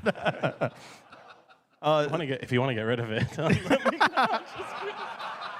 just gave you an idea for the merchandise store, Tyler. I'm just kidding. How about you, Sandy or Tyler? Anything unexpected that somebody has given you at an event? At events, nothing really as weird as a body pillow. If you, by the way, if you made it and you're here, I'm just apologies. I think for me, I've had to get used to larger items because we have such a creative craft community. So I often will travel and we'll receive like a massive 3D printed Kraken, that's the size of my desk, and they're like, "Hey, this is for you to take home," and I'm like, wow. "This is amazing, thank you. How am I going to get this home?" I mean, other than that, we've had some weird packages sent to the office, that were gifts, but not safe for stream. So. What have we had? I've had calligraphy tools. I've had Oh wow. fans. I've had all kinds of clothing given to me.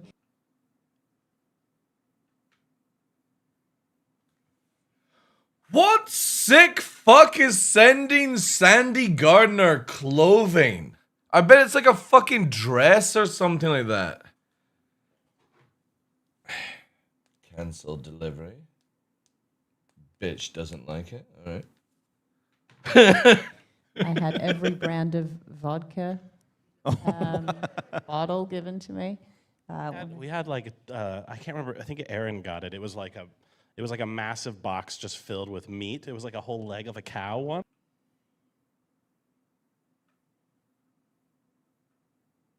The fuck is wrong with people? Who the fuck sends a leg of a cow?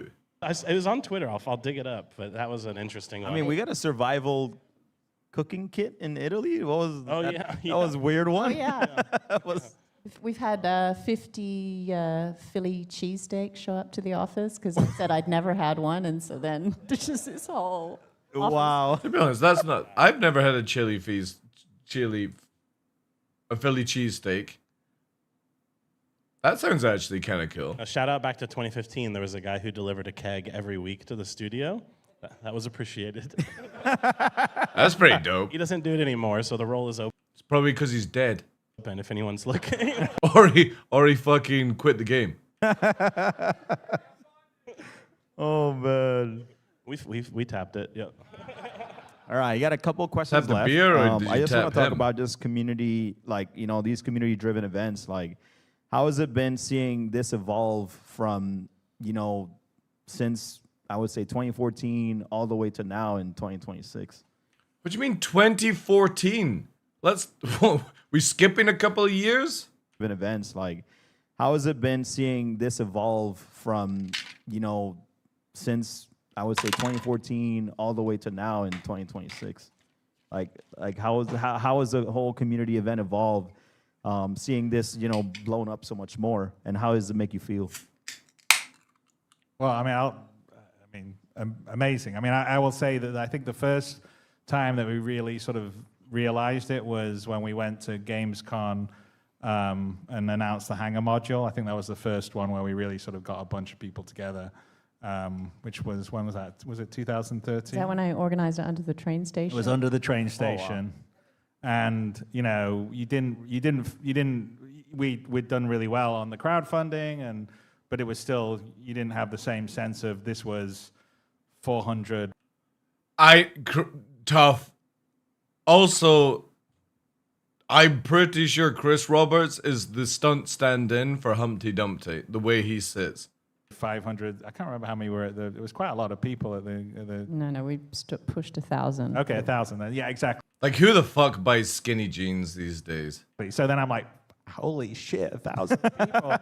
Like, we're like, you sort of felt like, oh my God, we're like a rock band or something. It was very different than like I'm used to, because normally as a game developer, you make the game and it gets put in a box and goes to the stores, and people like it, you see reviews. I see or it why sells well, Sandy but is you don't get the pissed. connection with the people playing it. And this was the first time that I really got to feel that, and it was intoxicating. It was fantastic. Wow. And we sort of went from there. We were organizing events at Gamescom, and then Sandy had the idea to sort of do the CitizenCon, which I think the first one we did in Austin, and that was just at the Alamo Draft House, if you remember, and we did the Hornet commercial. And we were sharing it with this finance group or whatever. It was very weird. That was weird.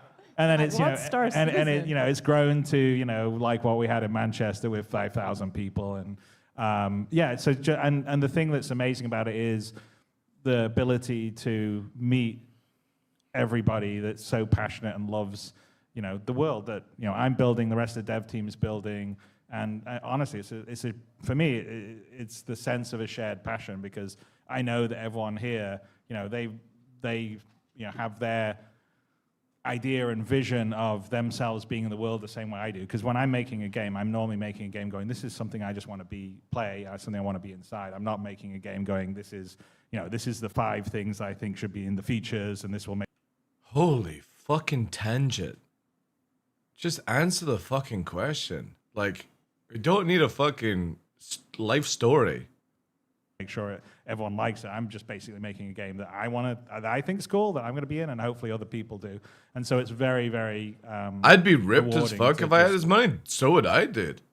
I'd be fucking having home gym installed and fucking, personal trainer and everything, man. Meet and be around everyone else that's sharing the same passion for the world and the universe and the excitement for it, and the possibility of not just what it is now, but what it's going to become. My meal And so plan would be that as a developer amazing is with that intoxicating. money. I think when we do the live events, whether it's Bar Citizens or the Citizen Cons or an event like this, and develop. I would be a beast if I had his money. What the fuck? What are you gonna do? Start pumping out a fucking 5,000 calorie meal or 5,000 calorie days? The fuck are you gonna do? Why the fuck would you be a beast? If you got his money, you would want to be ripped. You do know that if you get ripped, you can eat fucking, a crazy amount of fucking food. You don't, the same amount of food as it is to get a beast. You just put some work in. I would not move at all. Dude, you could get a fucking treadmill. Developers outside of myself or Tyler or Sandy get to come, they get to experience. Just and give bring them me everything? Oh energy, my Because God. pretty much everyone at CIG is incredibly passionate about making Star Citizen and making Squadron and making the best they possibly can, and they There's no fucking way ever in my life would I opt for, if I'm going to be going in, if a plane is crashing into the ocean, is my fucking rubber ring actually going to fit round my waist? No fuck me. I don't give a shit. There's no comments. Yeah, go ahead. Give him some love. Give him some love. You're on 3 to 5,000 calories just to maintain my weight? What, are you bulking? Or are you fucking diabeto?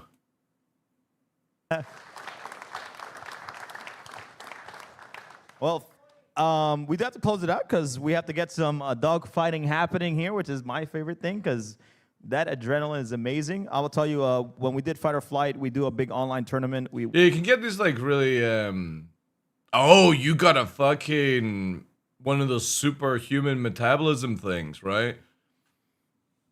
Do you need iron supplements as well? Because that's not only the case when you got a super metabolism. Your iron deficiency and stuff like that. Sounds like a super shit super villain Diabito. Yeah. Nah, man, I feel for Traveling Swamp because I knew somebody at school that had one of those metabolisms, and the dude was anorexic and he fucking ate. Spent so much money on food because it just fucking disappears, goes into a fucking black hole. We do regions, we do Asia, Europe, and the Americas. I will leave casting and I still have that. And then you've got people that have on the opposite end of the scale with metabolisms like that, and they smell steak sauce and they fucking become obese overnight. Global food industry is tricky. It's so bad. Again, if you just educate yourself a little bit, you can eat such great food and not put on weight and stuff. You take vitamin supplements already, yeah, because they'll be fucking zipping out of you, right? That energy going, and I just run around my house with my kids. It's so fun. But PvP is so fun. So if you haven't, PvP is so fun. PvP in general, the idea of PvP is fun. Is it fun in Star Citizen right now? No, not at all. as would like to say to the community here, those watching at home, about how these events are an opportunity. Wow. Skip. Yeah. So All right, chat. Let's see who can we spot in the crowd. Everybody. So for me, one of the privileges of coming to these Wait, events. are they all putting their hands up who you because they're played with online. PvPers? Wait, what was the day in person for us to connect with the community? Like, raise your hand if you got to meet someone today in person for the first time who you've played with online. Oh. Wow.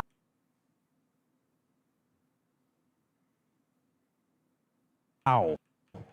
Yeah. To be honest, I'd be kind of like, I'd be very interested if nobody put their hand up. This fucking dude here has got a beer in his hand. This fucking guy in black with the fucking black hat and the glasses on, with the tattoo on his arm, skull or something like that. It looks like a very skull kind of snaky kind of tattoo. Good. This dude looks like he works out. Good arm definition. This dude has a fucking beer in his hand. No, that ain't Jen Desperado, dude. Jen Desperado is like fucking anorexic. This dude works out. So it's like everybody. Or at least lifts weights. Steve Cold Stone Austin looks like he's about to fucking murk somebody. But for me, one of the privileges of coming to these events is just knowing that everyone raised their hand in case the camera wasn't on them, that's happening at events around the globe. And for me, that's what these in-person events are so special for. I mean, you know, you play online for years, that's all compressed into one weekend, and it's all... What? Are you talking about this event is one weekend? We have a fucking lifespan. About the connections, nothing that we can do at this entire project, you know, is possible without all of you. And I'm forever grateful, and I appreciate you all, especially, you know, you and the whole team. I don't know if everybody realizes there's that room up there is filled with people. There's people all over the building at Atmo making this possible, and thank you. Thank you. Thank you for that.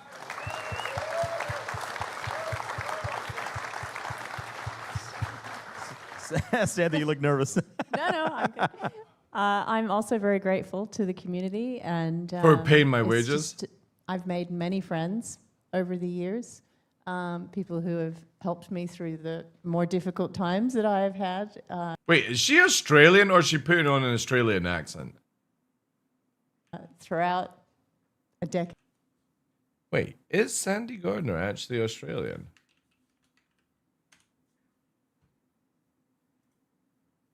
She was born in... Oh, she is Australian.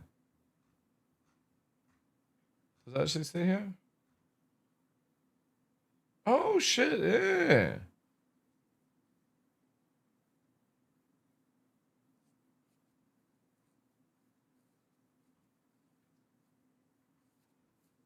Okay. So she's doing the typical thing where you're like, your accent kicks back in. Decade plus doing this. And I probably wouldn't... She is a mixed breed, though? Dude, she's not a fucking dog. All right? We don't call people mixed breeds. We call them mixed race. Holy shit, dude. be back here again if it wasn't for the community. Fucking savage. So thank you very That much. bitch is a mixed And breed. It's just great to see how it's grown from an idea and thinking, oh yeah, this, the very first bar citizen. This could work. And so here it is. I'm a mixed breed. I don't give a fuck.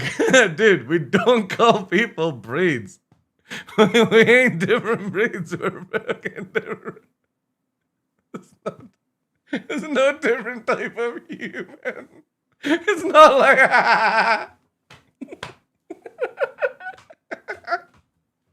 Oh my god, that's amazing. That means that you'll come back sooner. Right? I'm just kidding. But I think Australia has been amazing so far. But thank you so much, Sandy, for coming as well. Thank you, Sandy. Thank you for fucking genuinely looking like you hate everything to do with this, you know, but yeah. It's me. All right, Chris, release Dick. I'm just kidding. Go ahead. I mean, for me, I have to say that, you know, I feel incredibly humbled and privileged, and I feel able to God, I've make. heard this I mean, story if I was 30 doing times Winning now. Light, it's Probably you know, more. with all your guys' support, guys, and it God. really building. Yeah, everyone You'll in the be able room. to meet, go It's all into your a quick support. break right now at home. Right, finally, chat. Let's see what we got. Proud to PvP bring classic introductions. WoW qualified. Cycling back Skip, to skip. a lunar system 7 want to miss. Isn't a gift. It isn't a gift, it's a fucking ball ache. In the across the finish line. Bring them to Skip. Oh god, no. The inner planets worship false gods. More While the LARPing. outer colonies Here we go. are left to the Which organization is this? Which LARPing organization is this? weakness. Oh my god.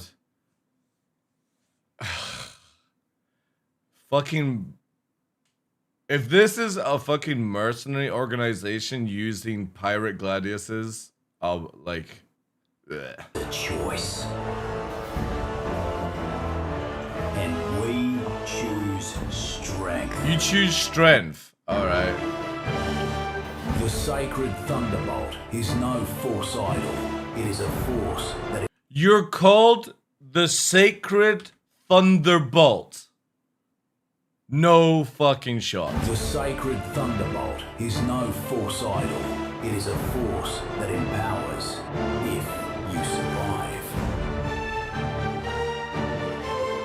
We do not seek sanctuary, for we forge our temples from the wreckage of our foes. We are the lightning that breaks the dark, and we have come to live by. We are light. We are the lightning that breaks the dark. You mean the light that breaks the dark? I've never seen fucking lightning break the dark. We are the lightning that breaks the dark, and we have come to live by a simple creed. Will you bring to the Armada? The Armada. Oh god, shall it's this trailer. God, holy fucking soft penis LARPing.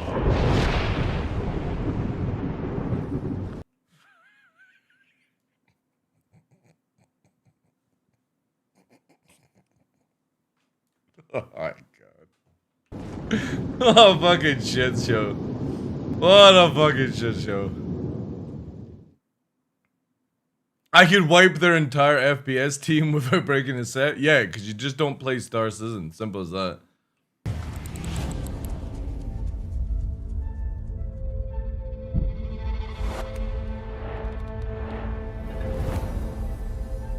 Aero grip. Experience with bringing Skip.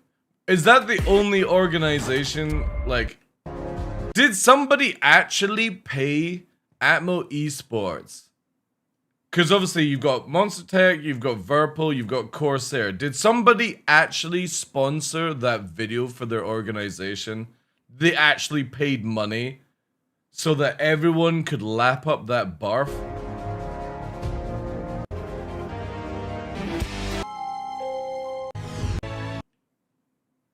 Because nobody else has got any videos.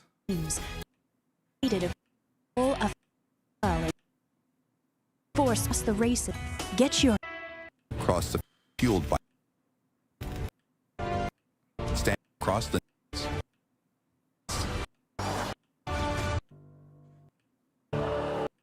weakness. The fucking advert's coming up again? Holy shit!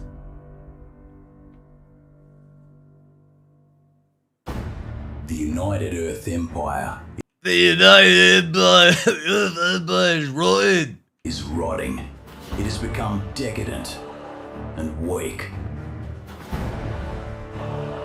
The inner planets worship false is a choice. Thunderbolt is no foresight. Sanctuary, and we have come to you.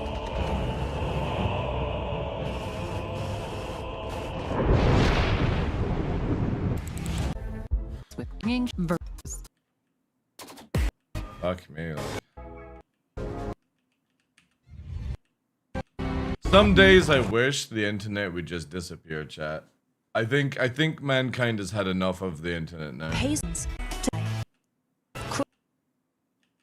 Standing System 7. You won't want to. To anyone else not seeing the screen, the Toby Ghost overlay is blocking the screen video itself. Just disable it. Wow. Shouldn't be running. I don't have it running. Miss it. Oh, you're talking about on Twitch, Rev, are you?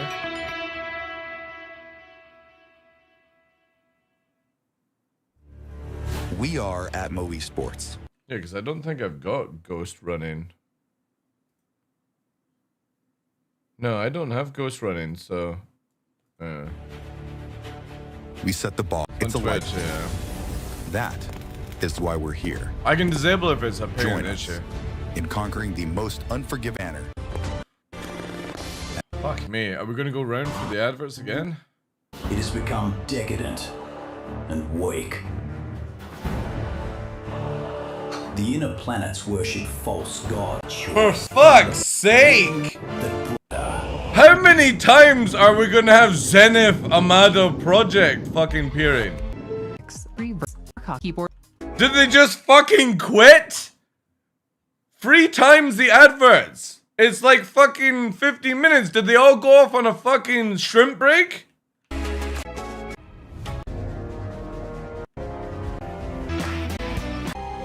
All right, welcome back to Thank God. Thank goodness. Here we go. Enter Atmosphere 2956, where we're about to get on with some PvP action. But before we do that, we got the incredible Vit and... Who the fuck is Vit and Gimmick? Gimmick here, who are Australian natives, who's going to be our PvP. Australian natives. The dude is Asian and the other guy is white. How the fuck are they natives? Analysts this weekend. How are you guys feeling today? Oh, it's been amazing being here at this event, seeing it all come together. I've been here since Friday morning, and you know, seeing everyone put together this. Chat, all right, you're gonna hate me for this, and this is not to come across as anything, but could they have not at least got the dude a box to stand on? You know what I mean? Like, holy shit. You could have fucking given him a box. Show from the ground up, it's just been incredible. So, yeah. Awesome, awesome. It sounds like you're ready for some PvP action right off the bat, huh? Yeah.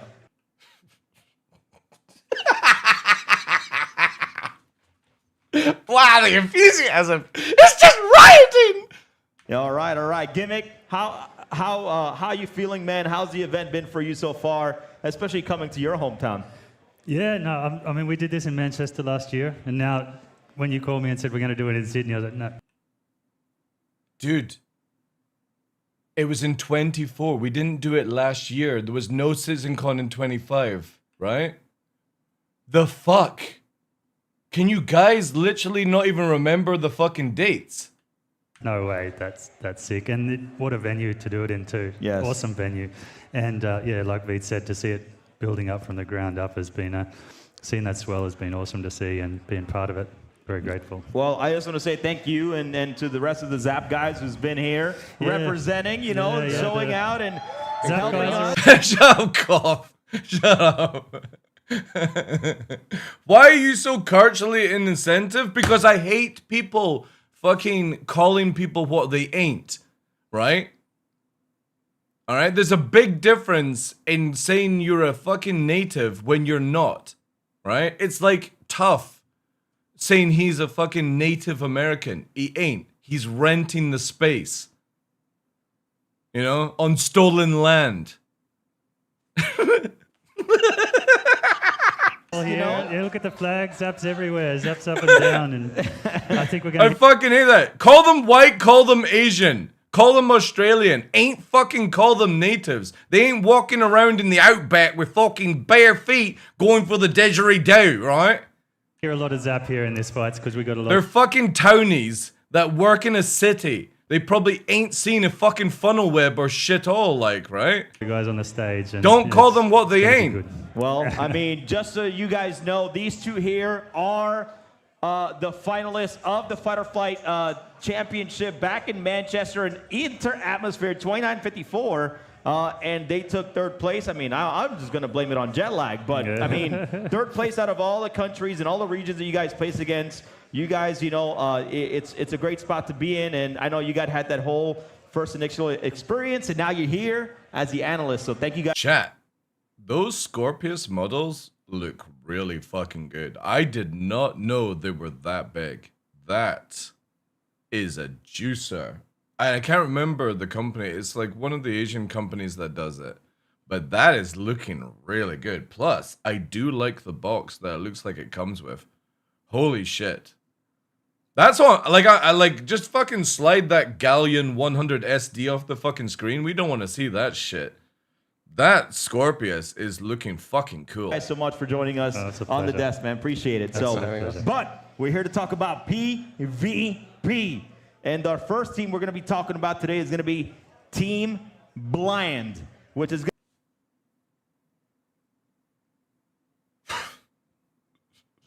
Team Bland. Great. Going to be consisting of Calibarn, Croncy, and Reed. So, Gimmick, tell me a little bit about Croncy! Wait, Croncy is PvPing in an They've got a cutter and a blade. What the fuck is the cutter doing in this group? There's no way. There's no way. What? Yeah, so Reed and Caliban are two of our best pilots. They have absolute beamage on them when they line you up there. They're going to do a lot of Beamage. Who the fuck uses the term beamage in Star Citizen? damage.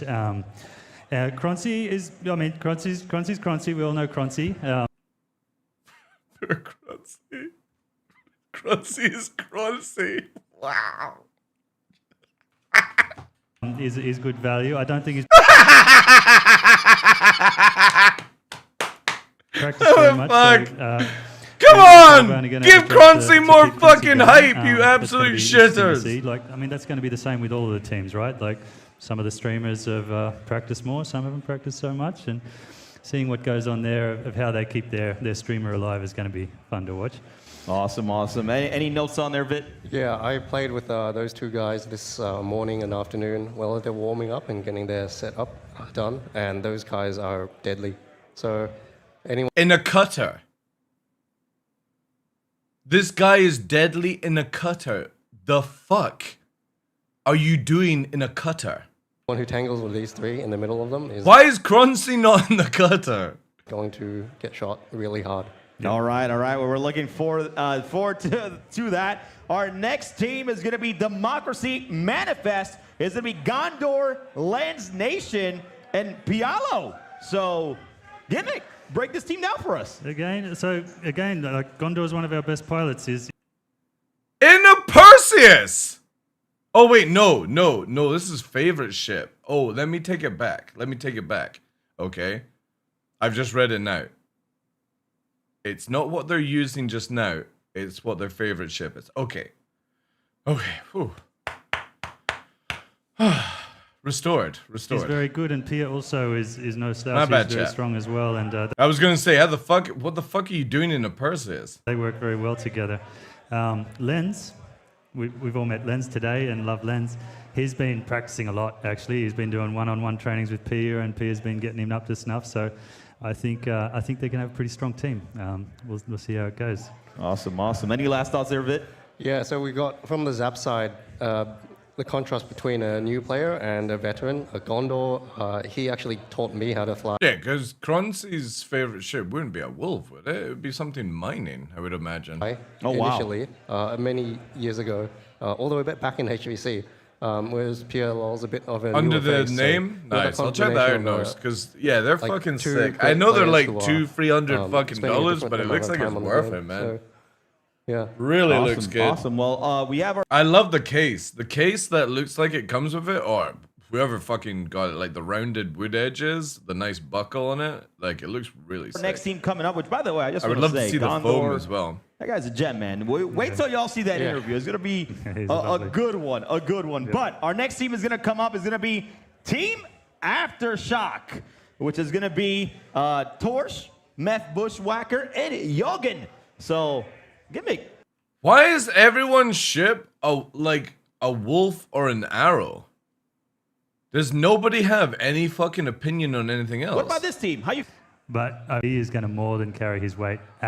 Because of apparently it's Macca.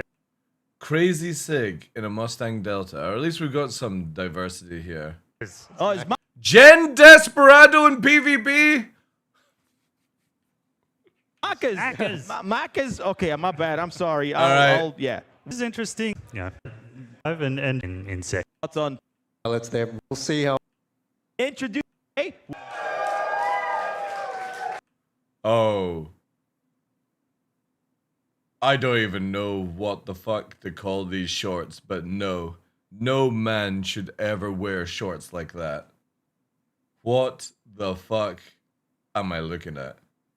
So we got 4 teams joining us today, and for round 1, let's meet Team Bland with their interview video. What the fuck are they? Like, are they cycling shorts or are they fucking jeans for a midget? Yo. I'm Crunchy. I've been playing. Uh-oh. Mayday, mayday.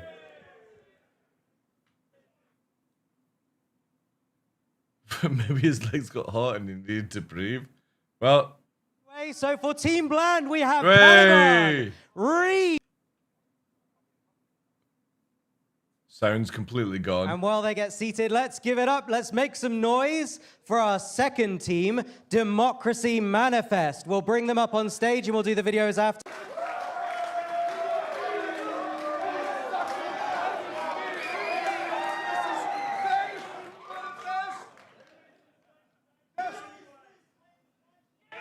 Okay, so we're going to go with those intro videos one more try while the PvPers get set up and get locked in. I've been playing Star Citizen since early 2020. I think technically late 2019. My name is Reed, with 8 E's. I've been playing on and off since like the Hangar module era. My name is Caliban, and I've been playing since June. He looks like the Asian version of that Superman. Remember the not before what's his name? He looked the guy that did with the Terry Hatcher was Lois Lane. He looks very similar. No, not the Lois and Clark one. The one that had Terry Hatcher. Dean Cain, was that it? Yeah, he literally looks like the Asian version of Dean Cain, man. Like, that's crazy. Of last year. We are a group of extremely uncreative PvPers. I'm on Team Bland. We like our rice white and our chicken unsalted. What? What? I'm on Team Bland. We like our rice white and our chicken unsalted. Get this guy out. Get this fucking untaste bud motherfucker out of here. I don't care if it's Team Bland. The fuck? You use salt in everything. So, I had a kid 4 months ago. So the training has consisted of 2 40-minute sessions. Now the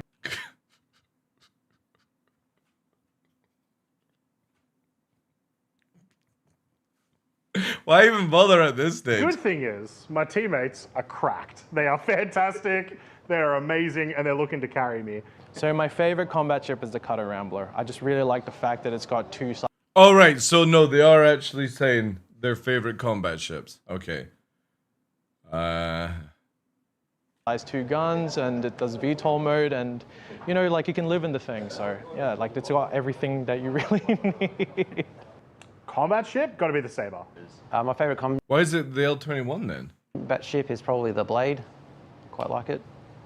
I'm not really like nervous for like how the thing is gonna go itself. I'm more just nervous about the fact that I'm actually standing in front of a lot of people that over something that I never really imagined I was gonna get myself into. Like only last year I was asking people like, oh yeah, how do I fly? How do I, you know, use these sticks that I spent a lot of money for and all that. And then here I am talking with you about how I'm feeling for a tournament.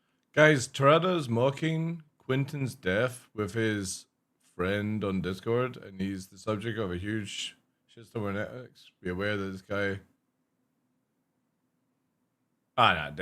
like, Blue, alright, I fair enough with that, but as a first time comment, I'm gonna say, I personally don't give a shit, right? Okay, I appreciate that you're looking out for folk and stuff like that, but I don't give a shit at what Torada does or Torada's business and stuff like that. You know, I just personally don't care about anything on the internet, and it's not like, you know, against anybody's death or anything like that. I just generally don't give a shit about any human. So there you go. And that I never imagined I would be sitting and broadcasted to a lot of people in a community. A bit nervous and excited, and hopefully we can use it when we get on the stage and come through? I have one goal, and I explained this to my teammates immediately as soon as we found out who all the teams were, which is beat Gen Desperado. If they want to get into Well, that's pretty easy. the PvP, join an org, join a dis. Probably a communist? Well, that might be. But I just hate all humans equally. So if one of you dies, it's no real sweat to me. You know what I mean? There's probably another couple that have been born in the process. You know, that's how the world works, right? Scored. If people are interested in wanting to pick up PvP, it's going to be a slow One dies, 5 are born, right? of a battle for them, but you need a lot of patience. You're going to get your wings clipped off and all that sort of stuff. You're going to have a lot of trouble flying and all that sort of stuff, but it's a lot of patience. And again, going to anyone else that's reading that shit, I don't give a fuck what Terada's saying or mocking or anything like that. That's Terada's business. Go and deal it with Terada, all right? I've never had an issue with Terada. I don't give a fuck, all right? It's simple as that. Stop worrying about things on the internet. There's bigger things to worry about. Like, is Croncy going to beat Gen Desperado in PvP? A lot of perseverance, and also it's a journey when you meet new people and they teach you along the way. And at the end of the day, you just try to have fun with it, right? Come join Zap. My name is Lens Nation. I've been playing Star Citizen since 2018. He's the guy, Lens is the guy that does like Team the Democracy Manifest. artwork, is he not? The only team which matters. Okay. And I really hope my teammates are good because I'm not. Gentlemen, this is Democracy Manifest. We don't... I see this guy here. I'm not going to say his real name. This dude I used to play EVE Online with back in the day. And he is very, very funny, very funny. I have known Gondor, or what he used to be called. It was Kralin, I think, in EVE Online. And, really see that a lot overseas, but we're here to represent Australia and, of course, New Zealand if you want to. But everyone knows Democracy Manifest, right? If you're an Ocker, like you'd see it like, yeah. I'm PLO, or you call me Pia. I've been playing Star Citizen for quite a long time. I pledged my first pledge in 2014. The person who actually got many. I mean, going back with it, like with Mass and Stain Empire, like Roadkill. God, what was the one in up north and stuff like that? Quite a few actually. Me into dogfighting over the years. I stopped playing in 2012. In Zap. Started in He beat the shit out 2003. of me and then like convinced me in Sold my Titan in game for real life money and bought a Javelin in 2014. to like, oh, okay, I need to get better. I 4 traded weeks one ago, big when ship I for found out another that, fucking okay, this big is the ship. team, this is what I'm doing. 4 weeks ago, I kid you not, I couldn't kill an NPC Cuddy. A 9-tail Cuddy? Nah, I can't kill it. I will just run away. I never engage. Now, 9-tails fear my name. What got me into shooting spaceships? That's a great question. Look, maybe I'm an adrenaline junkie. Maybe I've just been addicted to murder. Like, it's hard to tell. Okay. I'm glad he's actually pulling some memes. My favorite combat ship in Star Citizen is undoubtedly Fucking the Gondor, Atlantis. man. Look, as part Every time he replies, he says, look. of the light fighter mafia, many people would say the Arrow, but those who know me will know it's the Perseus the whole way through. Big triangle, flies really nice. CIG Montic did a great job on the handling of that thing. It's phenomenal. And it's very rare to fly a ship in combat that, as a pilot, you're in service of somebody else. You know, you've got a turret gunner, you've got 2 turret gunners with big guns, and their accuracy and how effective they are and their enjoyment, it comes down to how do you fly? Like, how well can you get them on target? How well do you line up those shots? It's a really rewarding experience, and you know, the light fighter mafia internally agrees that it's actually the highest skill ceiling in the current flight model. I primarily do machinima, even though most of the... At the same time. Exactly who I'm... You find it into a couple of golden rules. Fucking hell. They Can we get down to some fighting? Oh, microphone's not working. Yes, talk to each other.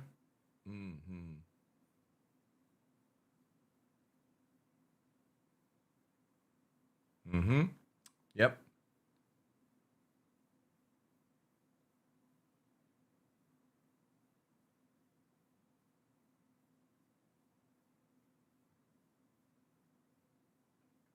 versus Team Democracy There you Manifest. We got Calabar and Croncy and Reed. Funny Thunder. It's going to be very interesting. And what are they going to definitely available for?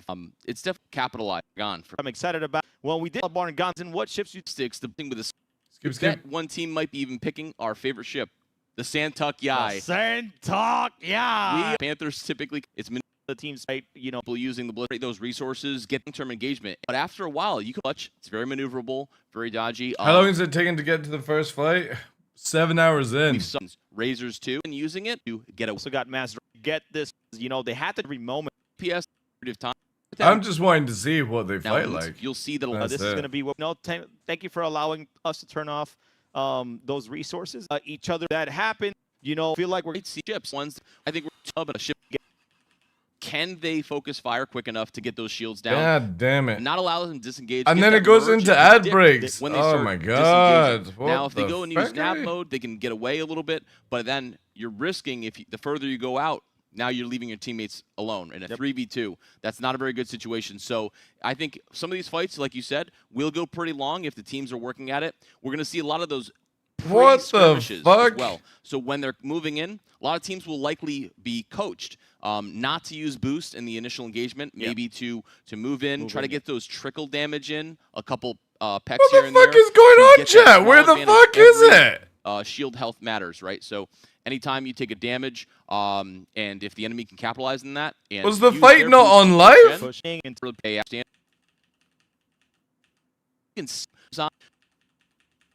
like no issue. You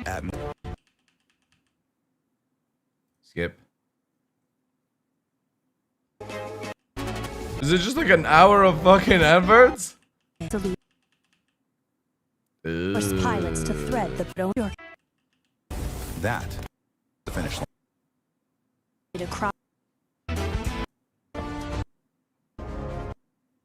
Crashing. Round of applause, everybody. What? Is right at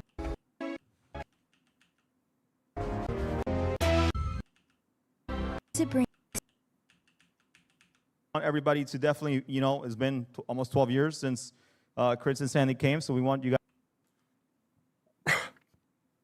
What? Where's the fights? I think they had login issues. You gotta go to the Play Store? Chat! You telling me I would have flown all the way to fucking Australia? Guys to meet them. So what we're gonna, we still got everybody. Listening today, which is in By the way, that means that the content creators that didn't practice enough get to practice now. So Croncy doesn't have to, you know, make excuses. So yeah. Croncy won't be fourth. I think that is the running joke. So yeah.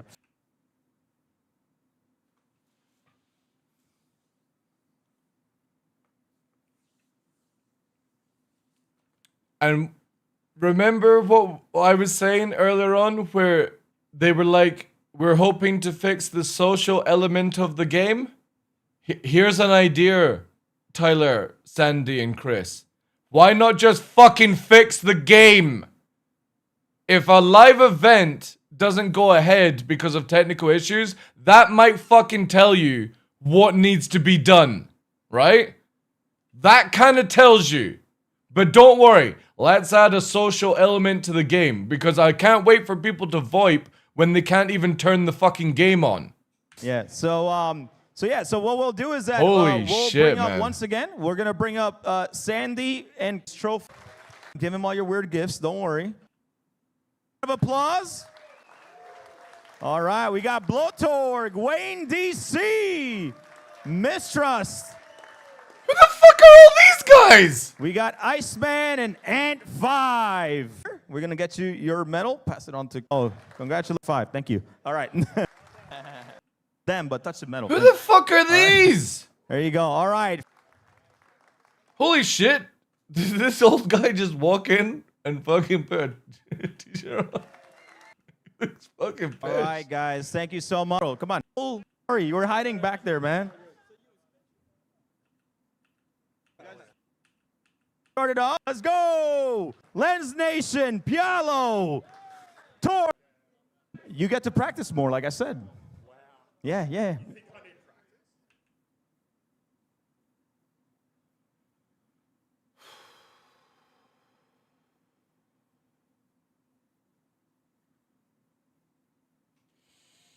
Oh my God. Well, to take on Jen Desperado, I think you do. Oh. Okay, I'm trying to start the story for the online portion. So, yeah, we can go ahead and start giving them. Yep, just them. X's read. This is why when CitizenCon is back in Manchester, guys, call me and come and meet me at my party at fucking Peaky Blinders with Henkin. It's much better experience than even the bar Citizen stuff that was super fucking boring and shit like that. Head over to our party, because holy shit, we had cougars and fucking dancing and shots and everything. Lead with 80s. Oh.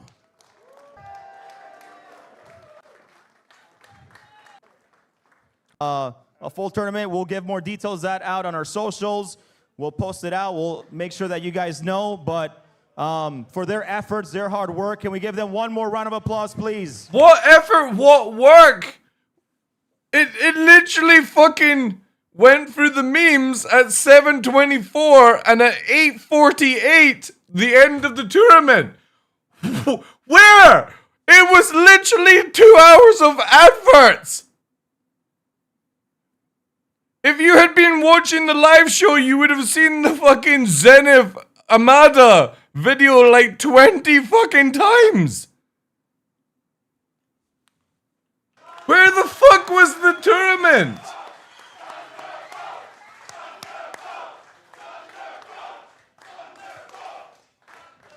Okay.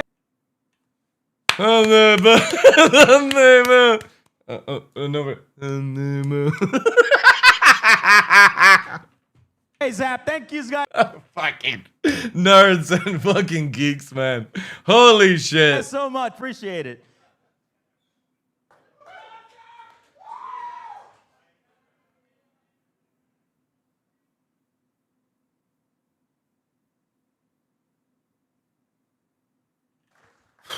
That we got to do. Yeah, you guys are good. All right. Here has of it. I want you come here, son. So we want to present this incredible. The fuck is the kid? You can put it up in your house if you want, or your offices. So this is Samar, who's Lens Nation's son. So right, okay. We want to present this incredible hand-drawn poster to.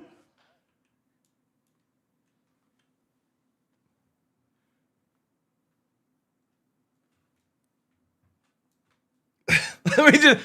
What fucking image? Sandy Roberts. Give him a round of applause, guys.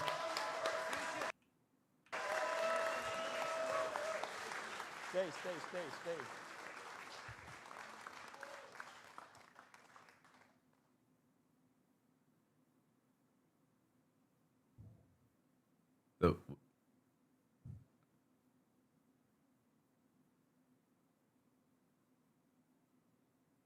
All right, so as I mentioned, we're going to be getting ready for the meet and greet after this. So Chris doesn't look impressed one bit. Like, it's like, fuck's sake. Another thing I'm going to put in my closet. I'm going to give the last word here to Corsair. He's going to kind of oh my remind God, you guys man. how this all going to work one more time. And what am I doing? A spot in the tavern there. We're going to get the VIP people to head in first. So on your challenge coin is a hand-numbered position number. So just check that. We're going to try and run it through with that for VIP first, and then we'll call in general, and we'll call in tavern after that too. So just trying to have the tavern. if you've never been to a Bar Citizen, these are pretty rare in-game items, kind of like a new in-game item too that I believe Tyler is going to be passing out as well. So if you've never been to a Bar Citizen, these are pretty rare in-game items, kind of like the Wicklow in-game items. So we'll have 2 in-game codes for you guys. And I've been in love with it ever since. So I started hearing about start, and I was like, oh, all these awesome videos. I don't think if you're after that very competitive person sort of thing, there's not. Whenever I am content creator, I know that there was finished you know, exceptionally. Do these. Did they just record Croncy in the bar by himself, just fucking ranting? Events, and it wasn't the right back in the lent itself through for other and the mic is dreadful. Non-esports related things. And so Are these guys not even using like lapel mics there or was a bit of a something? connection there. Here, Australia is How does it feel having a live Star Citizen event in Australia after almost 12 so years? committed to this game, but it feels like they've sometimes get the shit to it. We really the best. If this doesn't fucking tell you about Star Citizen or the state of Star Citizen, I don't know what does. Are there many races? Dude, I'm not even gonna watch that shit show. So far has been like that, right? It's been an absolute honor. We filmed this the day before. It's very, very cool to have you all participate in this event, especially in Australia, in Sydney, where we have What fucking microphone are they using? the best community in the world. So thank you guys, and we'll see you next year. Beautiful. Auto crash.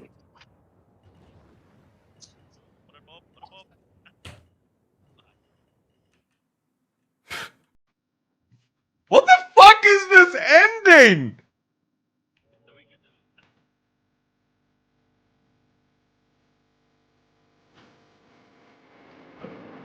Yes, let's go, continue. Go, Continue. It's crazy. Do that, do that. Chat! What the fuck is this? The outtakes? Of what? Fucking Bobism?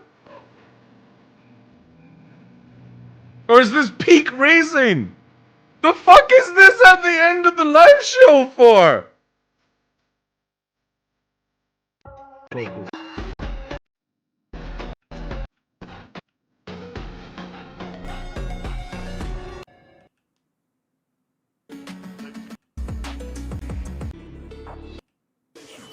Are they all drunk?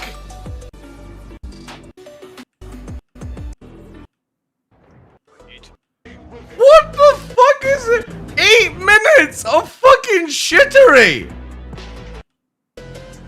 Guys, we gotta run another fucking ad break on fucking YouTube.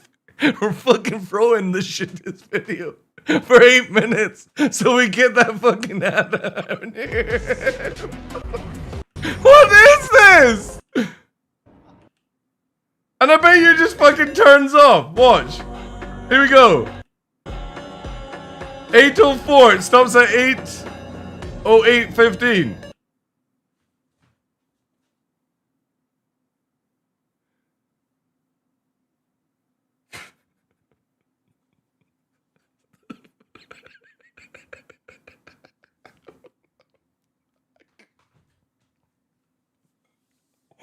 I swear I'm losing my mind with this shit.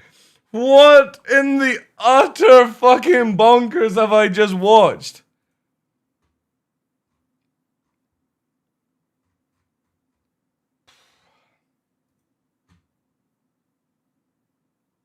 I'm so demoralized for today after that. That was 9 hours. 9 hours. A little bit of racing, no PvP. Imagine if you had been chat. Imagine if you literally tuned in just for the PvP part and you fucking watched it for 7 hours and then for 2 hours you got ad breaks, you got a little fucking clapping together, medals given out, and then you got 8 minutes of people crashing into a fucking wall. Like, what the fuckery was that? The only slight thing that was amusing was fucking Gondor's memes. That's it. That's it, chat. What the fuck? Yeah, we got blue balled so hard with that. What the fuck? I was gonna watch this shit tonight because I genuinely forgot it was in Australia. So obviously, like their evening is now. You know what I mean? So I'm grateful for the YouTube video, but if I had been watching this all day, oh my god, I would have had to have some alcohol. That's insane.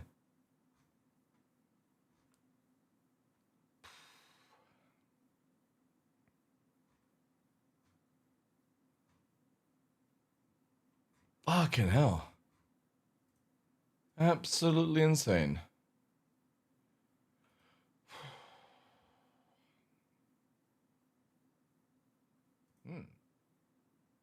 Oh yeah, these are the new fucking wing control stuff. Very interested to see their what this is like. I definitely would love to have a show of these.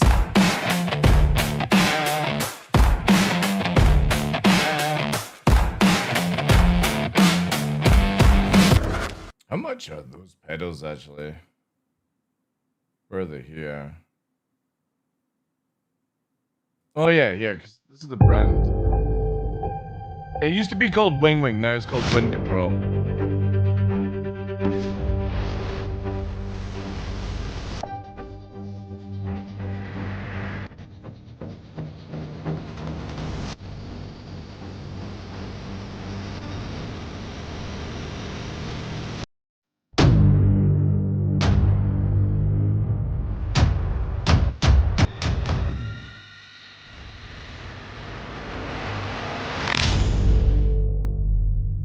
Not bad. I kind of like the Wing Wing, but whatever. What is this? Salty Mike reacts to Star Citizen content. Oh, Okay. This will be juicy. This will be juicy. I debated whether or not to react to this or not, but I firmly believe this now in nowadays of content creation. If people make fun of or make up things about you that aren't true, that you need to defend yourself. Yeah, exactly. Yeah. And I'll also because defend Salty if Mike as well. others put that out there, eventually, Because I'll say things that people don't want to hear. if it keeps getting put out there, the untruths or the things that aren't true, they will eventually become the truth to the public. Because Like, I keep telling people that I'm eventually going to have hair, and they're slowly starting to believe it. that is what is out there, and if nobody says anything, you know, if you don't defend yourself, you don't show that it's not the truth, then guess what? That is just the truth to everybody out there. Has somebody been talking shit about Salty Mike? Two creators, one of which I watched on my own time, I'm pretty sure. Big Bird was and Fried and then Chicken. there's this other guy, Big Bird. They made Wait.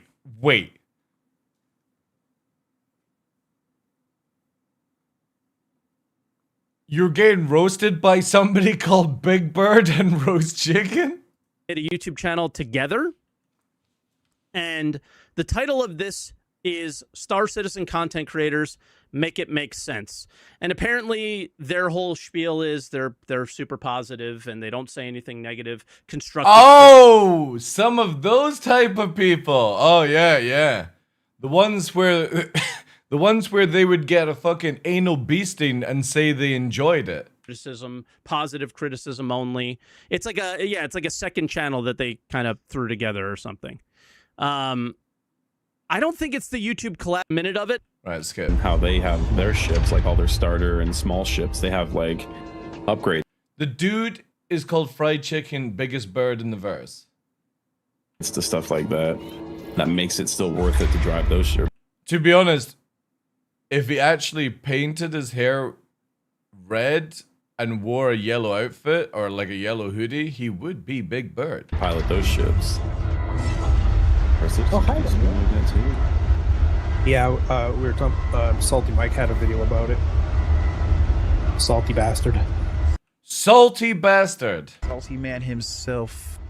So Salty Bastard, whoever said that, I don't know, but that's how we're starting. That's it from now on, chat. I'm calling Mike Salty Bastard when he comes into the channel. This out, right? That's how we're starting. Is just fuck that guy. Yeah, fuck you, Salty Bastard. I don't like that guy. So the things that we showed in the video, we're just gonna ignore them, even though they're great ideas from a really great game. I'll get to that level of followers and viewers sooner or later. I mean, yeah. And then I'll get to that level of followers and viewers sooner or later. Mm-hmm. And actually, you know what? You Chet? will. You know what? You will one day, right? know If what? you keep going, you will. Yeah. But we'll get to that in a moment because they address something else where I address exactly It's what was terrible, said, salty is bastard. It none is. of that's relevant. Mhm. It's Yeah. content. You know what? I'll just address it now. Content creation is like numbers matter. It does. But you're supposed to do it because it's fun. Yeah. And I mean, I grinded every single day of my life for 10 years to get to where I am today. Did you grind on a pole? Working nights.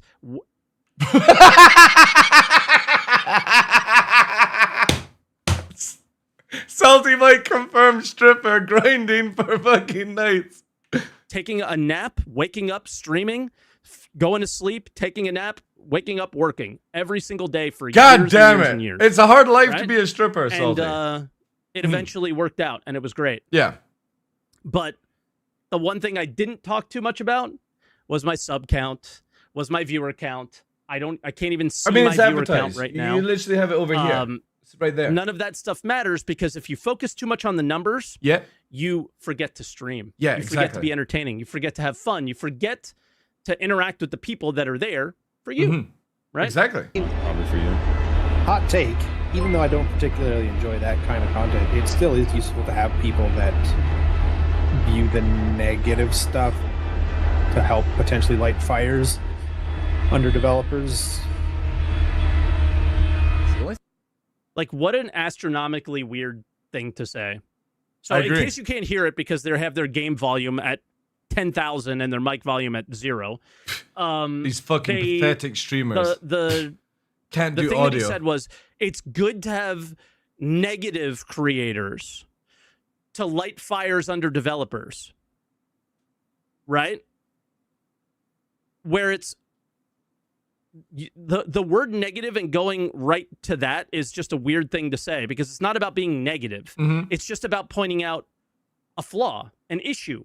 But it also something can. that you- It's that you also don't passion, enjoy, right? Like sometimes negative is also because you're passionately expressing how you feel towards certain things, and most people be like, "Oh, you're just fucking negative." But it's like, no, I'm just wanting to advertise things that I would love to be changed in certain situations, right? Like again, I'm passionate about. I would love to be a hot Brazilian woman, but I'm not. What do CIG devs need during the alpha stage of the game? Hey, I really enjoy that. Yeah. I really don't enjoy that. That's what they need. The way your camera folks just stares at my I know. Because he's over here on my screen, so it makes me just look this way. Criticism. Period.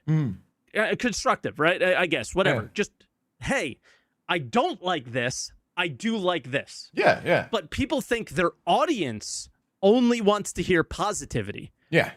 But that's not how it works. They want to hear reality. All my community watch comes our to this Salty Mike channel is his for weekend positivity. review videos they post every Monday. It's a true story. Other than that, though, I try to watch some of his other. I appreciate that. Thank you. And those are the more like scripted. I've thought about it for a long time. I can see the positive. I can see the negative right then and there. Right. Videos. And I was just like, I don't know if he's serious about the stuff he talks about. It's really hard to gauge him on what he's trying to focus on when he's speaking. And so that's one reason why it's hard for me to watch him, because I just don't know what is real and not real. I don't necessarily know what he means by this, but I know don't sometimes understand my as well, point doesn't Mike. I get really across don't. very well. But there's this like the vibe I get is I'm fake for content. You are fake for content, Mike. We all know that. We all know that it's all fake. You know, when the camera turns off, you take off the glasses and you're like Superman. You start flying around. Which is absolutely not true. What the fuck was that? Things that Matt are happy about from like week to week. Like, I remember he made a video and he was, he cried on the fucking thing. He's like, I'm quitting Star Citizen. And I was like, Not true. You want to see? I think I still have it up. Hold on. Bro, you're not gonna. Mike, where have you gone? Oh, Mike, you're over there. Oh my God, Mike, you're so big now. Welcome back. Should Mike. I quit? I was in that moment. I wasn't feeling great. Should I quit? So those are great. I was like, oh man, I don't know if I like the direction the game is going. Things like that. Should I quit? Mm-hmm. And then I decided, no. I love what this game could be. It has so much potential. And I'm not going to back off of my. This segment is called Mike versus what Mike. I think the game could be, and how they're just. He's over there now. Missing this opportunity so much. Yeah, I Keeps saw moving. Star-Lord. So that's what I decided. I never said I would quit. All right, but skip. And I was like, bro, you're not gonna quit because this is one of your main games you stream. This is your bread and butter. You got 30,000+ Twitch followers. This guy's kind of hooked up on Mike's numbers, like. 50,000. Thank you.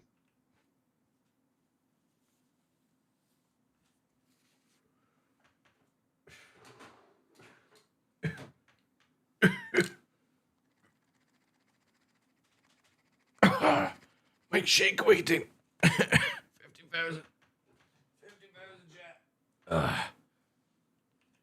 You're not gonna give up a game that you stream regularly.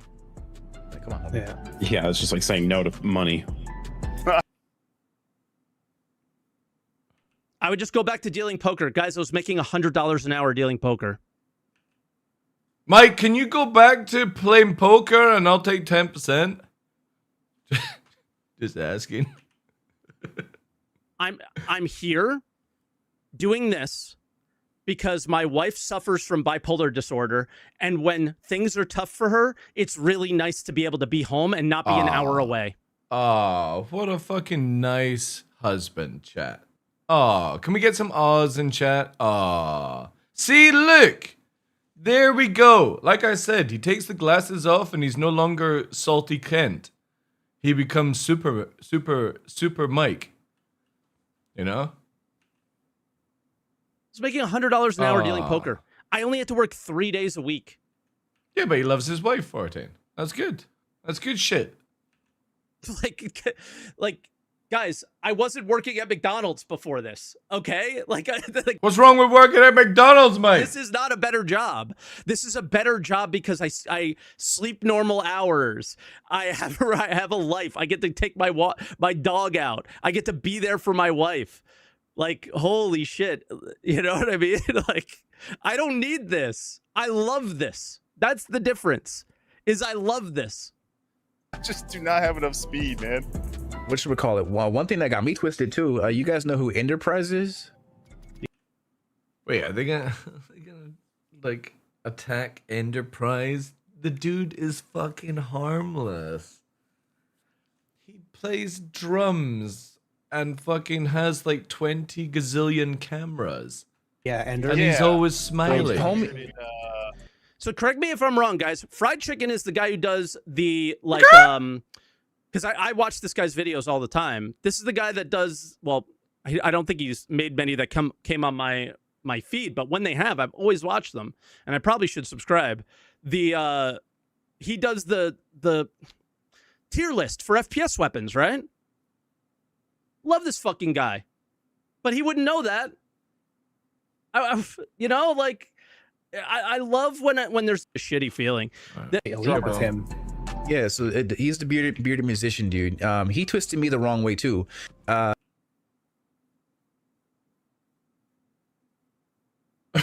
He did what? So he made a video talking about his burnout, and you know, and he asked you win. Huh? I mean, Mike reacted to that one too, didn't he? Yeah, that's what I'm talking about. So Salty Mike went on camera and he pretty much shitted on Enterprise. He shitted on him on his own separate video. Nope. No, I didn't. Told him the truth. So I'll let this play a little bit and I'll remind everybody. Cock-a-doodle-doo's hairstyle must have been inspired from the SC character creation. Fucking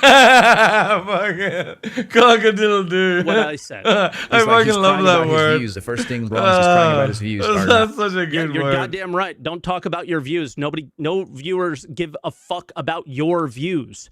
No viewers care about your views. My viewers care about my views. They wouldn't be here. They don't. They do for me.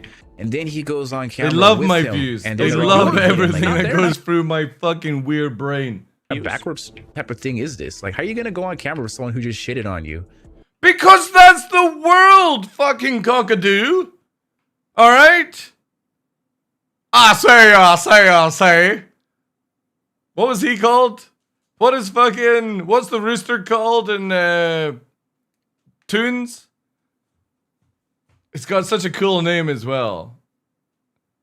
Fucking, it's like Sylvester and Foghorn Leghorn. That's it. Yeah. I say. Man, if that character wasn't a racist, I don't know what the fuck was. Because wasn't he always dealing with Sylvester, the black cat? Oh god, fucking Looney Tunes, classic racism. Yeah, like again, I shit talk Mike all the time. He shit talks me. He fucking contacts me asking for help with his dog. I fucking help him out, you know? I ask him, could he retweet my message for fucking Nova? He does so, man. Like, you can literally fucking shit talk people to their face and then go, do you want to go for McDonald's? You know? That's how the world works. And like he doesn't mean I'm gonna fucking strangle Mike with barbed wire and he's not gonna do the same, you know? posted Holy the video shit. before they actually went on camera together. So I'm like, I know he's seen that video. Was it only? So? The fuck, man? I will say this. I hoped that we would address what I said in the video when we talked. I thought we were going to. Yeah, but Ender doesn't give a want shit. to do probably. that. All right, Because fair I enough. think it would have been important to. Because I do think the way... You know, this is probably why nobody invites me to a podcast these days, chat. I don't think they could handle the TheDarkLaw version that is now after losing Luna. Because I genuinely don't care anymore. I spoke was like very passionate, so people thought that it was like very negative or angry. It was just passionate. Viewers do not like, please, because at the very beginning, you wished that you had my view count, you wished that you had my follower count, you wished that you had my YouTube audience. I do, Mike. Can I have it? At the beginning. It's very obvious. And it is. If you ever mention somebody's viewer numbers, or like, if a content creator on their stream goes, you see TheDarkLaw has a GoFundMe again? Yeah. See how he's trying to raise money for his fucking dog? Yeah, $2,000 already, you know? That's the kind of shit that you just don't bother putting in your fucking channel at all. And I'm just using myself as an example to shit talk myself. But I don't care about Salty Mike's followership. I don't care about his views. I don't care about his sub count and stuff like that. It inspires me because he's the only person I can ever reference in the Star Citizen community that has done fucking work, right? You know? He has a consistent sub amount, he's got consistent viewers, and he's got consistent upstream of followers. And I would love that. I would love to have that. I would love to see what my channel would be like with Salty Mike's system and stuff. But I don't go with his fucking shit, you know? It's more inspiring than it is anything else. do you know how you get to that point? Not worrying about fucking view count, follower count, or YouTube audience. Exactly. You just be yourself, you be real, and you pay attention to what your audience actually cares about. Yeah, because this is why I am the way I am. I could easily do the fucking fucking wear the fucking cat ears and fucking get the breast enlargement, you know? And fucking sit here and simp for fucking 8 hours a day or moan about other people and stuff and be like, come and pay my bills, guys. Ooh, woo, ooh. No, I just fucking say shit that I would normally say to myself, you know? I love having conversations with myself. I literally go out and buy myself a fucking milkshake, sit down at a table and start talking to myself. Other people obviously move away from the table because they don't understand why I've sat down beside them and started talking to myself. But, you know, we all have our issues, right?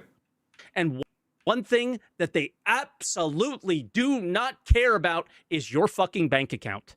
They don't give a shit if you're doing great. They don't give a shit if you're doing bad. They click on your video to be entertained. Yeah, but also exclamation mark Nova in chat. Down here, Mike. Down, no. Fuck, we got reverse camera. Down here, there's a little thing for Nova. Yeah. That's what they care about. That's what they care about. Entertained by you. They want to have a good time. Yeah. They want to laugh. Yeah. They want to cry. If they're angry about something, They're totally never going to cry on my channel. they want to be angry with you. If they're happy about something, they want to be happy with Yeah. you. Right? Or they want to debate you on something Yeah. like that. And I do a lot of that in mine. Woo! That's what they want. That's what I talked about in the channel. Mhm. So even when I shitted on him about his drumming, Yeah. Wait, I gotta see this. I gotta see this afterwards. Wait, did Salty Mike shit on Ender's drumming? it was more to be like, hey man, when I rated you, the first thing you did was play the drums. But I was coming from a start. I was sending a bunch of people that we were just mining in Star Citizen. But that's his kind of thing. You know? That's Ender's thing. Or doing the event in Star Citizen. So the hope is that you would continue that, and that's how you maintain those viewers. That's how your view count gets higher. That's how you successfully accept a raid. But when you go and play the drums, it's since that's like a thing that's the exact opposite of what I was doing in the same directory, they may not stay. Does that make you unique? To be honest, Mike, all right. Since Mike has been honest, I'll be honest with Mike. The only reason you have viewers like you do is because you're like the Asmongold of fucking Star Citizen. You react, you give your opinion, and it's a based opinion, but also you meme as well, right? You like to shit on things because it brings you fucking other people that like to watch that kind of stuff. If anybody was truly going to watch you for your mining skills and your fucking skills in Star Citizen, you would have fucking hardly any viewers. It's because you're fucking entertaining because you have these takes, right? And that's the nitty truth of it.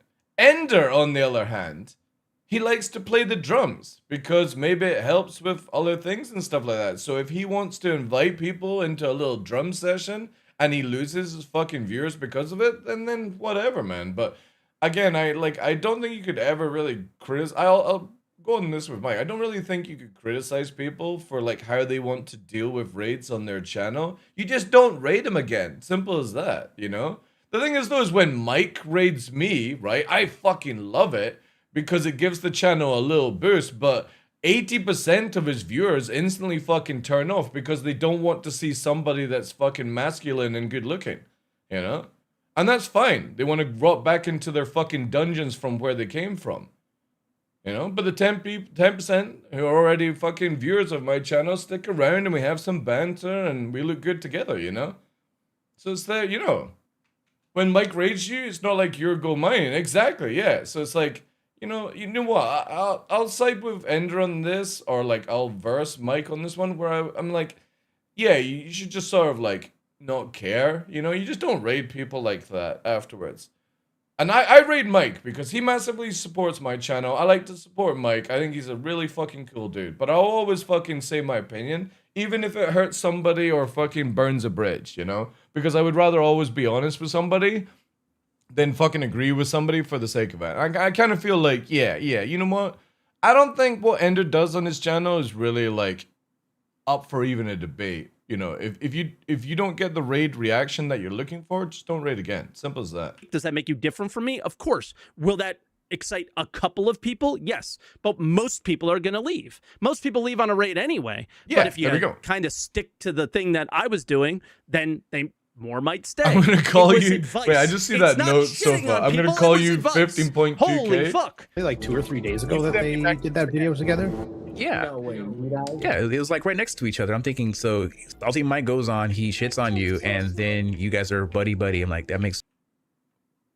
What is this fucking Gokadoo's problem?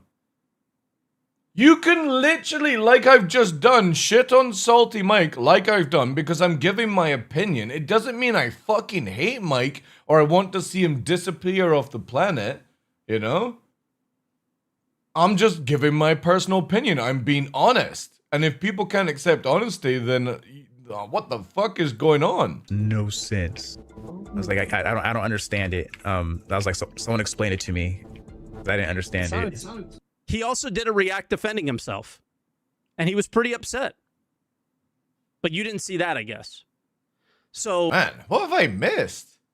Holy shit. What have I missed, chat? Has there been fucking streamer drama? Hey, Heavy Bob. He also defended himself and said, you know, this is why I'm doing it. And in that video, he talked about why he does what he does and all those things. But he never confronted me about it. And I'm not, because you probably think I am, a fucking drama frog or something like that. A drama frog? But I'm not. So if he didn't want to talk about it, I wasn't going to talk about it with him. Yeah, exactly. You're not going to go, oi, I saw you reacted to my fucking video and you seemed upset. Whilst we're in front of all our communities, do you want to fucking hash it out, you know? I would love that personally. Because that's the type of in your face kind of fucking Jack Russell type of person I am, you know? I love confronting people because I love watching them go fucking brain fumbles and they don't know how to fucking communicate to people. Because again, you can literally have an opinion, you can have a debate about things, you can have a dislike about people, but you don't need to shout in their face or do anything like that. You can just be like, look, I think you're a fucking bald plonker. And I'd be like, yeah, I know I am. And then they go, what? What? You know? And then the conversation stops. And that's it. Because that's all it ever is. I really wanted to talk about it because I really wanted to help him. Now ask all the other people in the community that I help. How many people I've told exactly what to do to try and to... Because they enjoy it. Oh, dude, I fucking love drama. I love it. It's like an internet wine. You know? The tears are flowing. We should go back to rap battle solution for arguments. Dude, that would be sick. New Roy's video guide? Cool, I'll check out. Be successful. Some of them listen, some of them don't. And the ones that have listened, I've watched them grow really fast and do really, really well. And I feel really happy for them. Yeah. That was what that situation was. But if you don't want to hear advice, you don't need to hear it. And Exactly. Exactly. If Mike gave me advice and I didn't want to take it, I wouldn't make a video about it saying I'm like, you know, emotionally upset about it, right? You'll keep being a smaller creator. That's it. The rising tide in this community has to rise all ships. Yeah. There's not enough of us. Or there's too many of us, depending on who. Rise me up, Mike. Rise me. I'll rise up. I'd love to be risen up. Who you ask. Some people say, hold me in your arms, Mike, and raise there's too me many up. content creators. There's not enough We'll content. do the... Actually, I think I'm bigger than Mike. We'll do the Titanic scene. Content in this community and blah, blah, blah, blah, blah. Mm-hmm. But you know what? I always try to help. I always try to help. He does. And this is always the shit that I get. It is what it is. It sounded to me like there was some backstory. Is Mike a big creator now? No. I am in the community, though. I'm one of the larger ones in the community. The numbers just don't... He's over 50,000 followers, which technically puts him in the 0.5% of Twitch. So, yeah, he's a big creator. Why? As far as Twitch in general, I have so many higher goals. I want to be 4 or 5 times bigger than I am now. Woo! That's where I would like to be. That's where I God think comfort damn! would be. Play whatever game you want and have a great audience that's there. I'm working on that. I played Foxhole today. I played Eve today. I didn't play any Star Citizen today, right? But sick. That's going to be hard. That's a lot. That's pretty fat, yeah. A challenge, right? When you did Star Citizen for a really long time. But I don't feel like I'm a big creator at all. I call myself a tiny creator all the time, right? I call myself a big creator. You know. Creators are at the top. And we are so far from that, and we will never get there. Like, now this is third party, so I can't really, I'm not going to say that this is what it actually was, but it sounded to me like... And handsome, Heavy Bob. I guess Enterprise reached out to Salty Mike, and then Mike replied to him after a little bit when he had some time, and then never heard anything back. So it was kind of like, well, what's actually going on here? You know? I don't know. Bro, what? Okay, that did happen, but that has nothing to do with this. So just to give the truth here, like, what is this? Yeah, exactly. This conversation is so goofy. What actually happened is for like a year, one of Ender's viewers is like, you should collab with Ender. And I've said this a million times. I will collab with anybody. I won't collab with anybody that's shit at video games.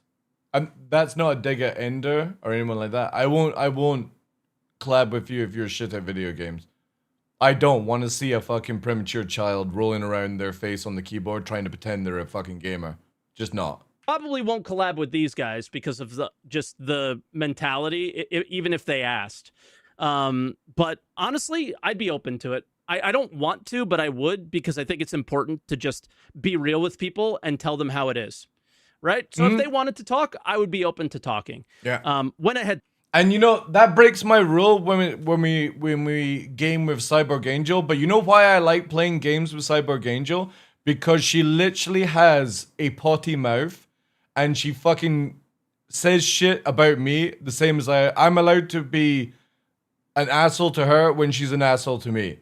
And it's a fucking great relationship. We're honest with each other. We tell each other we hate each other. No.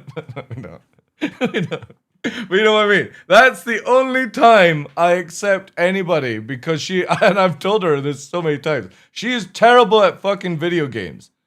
Absolutely terrible at video games. But I love the fact that we can shit talk each other while streaming, and it makes me feel great because she's a great individual because of that. Time. Because the one thing is like a lot of people have been asking. Because if you can shit talk me and accept my shit talking and fire the shit talk back, and hold your own. And she's a short lass at 5 foot, right? So I could literally hold my hand out and it would be like a little fucking small child trying to punch me, right? It'd be amazing. But it's because she's a feisty little redhead. After the Enterprise thing, and it's usually on. But if she didn't have that fire, that spark, oh no, I would never be able to play games with Cyborg Angel. We played fucking Helldivers together, and she fucking killed me more than the NPCs did. My wife's time, and she's been really generous with her time in the last few weeks. So here and there, I want to mix in, because a lot of these guys are U.S. people, so they're after work, U.S. night, and that's a little difficult. This guy's an asshole. By the way, buy my shirt. Yeah. You know what? I'd be open for it, because they're just spewing. What big time creators should do is when they start beef is promote merch. Fucking weird. Yeah, actually. So what really like happened buy was my Bub one of Shido his viewers t-shirt. kept coming in my channel and saying, you should collab. Ender wants to collab. I said, just tell him to message me. Say when. Yeah. He never messages me. Guy comes back a few weeks later, a few months later. It's like nobody asked me to be on a podcast anymore after I went on Astropub's podcast and got annihilatedly drunk and started doing kung fu. I've never been invited to a podcast since. No, nobody would risk it. He literally couldn't even fucking upload the second part to YouTube because it was so fucking intoxicated. I was doing kung fu in the black, and then I blacked out. Never had a podcast since, chat. Space Tomato, bless his soul, asked me if I wanted to come and talk to Avenger 1 and him on a fucking podcast, and I said, dude, do you want to get banned? Do you want to lose your channel? Having a fucking conversation with Avenger 1 in a podcast. Oh my god. It'd be like fucking World War V. That's the same thing. He never messages me. And then finally, he messaged me. And that was right at the time that I had done the React video. Mm-hmm. So then he messaged me and said, I want to collab. And I said, okay. So we collabed. And it was on his channel. So I did whatever the fuck he wanted. I talked about what he wanted to talk about. It was his channel. Mm-hmm. You ask me anything, I'm going to be honest with you. I only answered what he asked. I'm not going to push my narrative on his channel. Mm-hmm. That's fucking obnoxious. I will. I think there was a little bit of back and forth. I remember when I was on a podcast with Salty Mike and I started to advertise Sneak products whilst it was live. I literally brought up a Sneak can and when you can get Sneak with code TDL on fucking Salty Mike's channel. I don't think it was actually as maybe intense as it may have came across. Yeah, it was. And the thing is, Mike was cool about it. He literally fucking like talked about it and shit like that, you know? I don't know. Salty Mike was really criticizing him because Salty Mike's biggest talking point was that Enterprise was just talking about views. Yes. And he, like you are, though. Holy shit. How to contradict thyself. was clapping him about that. He's like, Yes. it's not about the views. Then I watched part. Is that talking about him? Is that talking about him, the person? I don't know, Mike. Are you talking about him? It's talking about the audience. It's he's talking to his audience, talking about how much he's struggling as a Star Citizen creator, and then he's talking about their view. And here's my advice to anybody that's struggling as a Star Citizen content creator. Do something fucking else than Star Citizen. There. Simple. Go and do something else. If you're struggling to make way and you're wanting more or blah, blah, blah, blah, blah, do something else. It's Star Citizen. That's your first fucking clue at holy shit. Or you have to do like what fucking Salty Mike did and reinvent himself from being a shitter in a video game to somebody that you go and watch and have a good conversation and opinions and all that stuff about. There. Fucking done. Views. The audience is the views. Like, what is this guy on Part of about? the video of them together, and I was like, this is some weird stuff. It was like just the way how they're presenting. Oh yeah, I'm everything, the like, same as well, Alpha. Yeah, permaban It if you just can didn't prove seem it, right? truthful, in my opinion. Okay. Like, look at this dude's fucking like, holy shit, man. This level of parking on a fucking Perseus tells you everything you need to know about this dude playing a video game. Okay. In the end, that's all it was. Was he like? I even put a little. I opened the door for him to talk about it. He didn't want to talk about it. He just laid out what he wanted to talk about, and we did that. And then he said, "All right, I'm done." And I said, "All right, goodbye. I'm gonna go eat dinner." Someone fill me in. I thought Mike was American. I am, but I stream really early in the morning, so I mostly stream to a European audience. Yeah. He steals my viewers' chat. It seemed pretty Florida. fishy. It was hard to believe what This I was watching. fucking I was like, American steals my goddamn This is viewers. like every content creator sits there and all they do is think about how I'm going to fuck everyone over and how I'm going to lie and cheat and do all these things. It's not like that, brother. It's not like that. Not sure if they're friends or if they're not friends. Is Salty Mike just being nice just to be nice because they're on camera now? Dude, what the fuck are you doing with the hover quad? Is that implying that I'm a bitch and if I'm in camera in front of him, I'm not going to say what I think? Bro. Yeah. Dude, Salty Mike plays fucking hockey, you know? Obviously, he's no goalie. But, again, anybody that plays fucking ice hockey is down for a fight. you know? Holy shit. I don't know. It ain't my business. I think that's probably one of the things I like about the sport so much. Not the fucking slapstick shit. It's the fighting in ice rink. Or ice skating. It's fucking awesome. With them, so I'm not business with them. So it's whatever. Yeah. In the end, it is what it is. It is what it is. Not about. Also, does this guy have one eye lower than the other eye? I'm struggling to try and work it out if it's the angle of the glasses or literally this dude has one eye lower than the other. Brown nosing, but I did say to you before I ever met you that I always enjoyed the fact that you had a positive. I think it's just the camera angle. Outlook when you did all your stuff, and it wasn't just doom and gloom. Like it just seemed genuine and real, as opposed to. That's my favorite thing.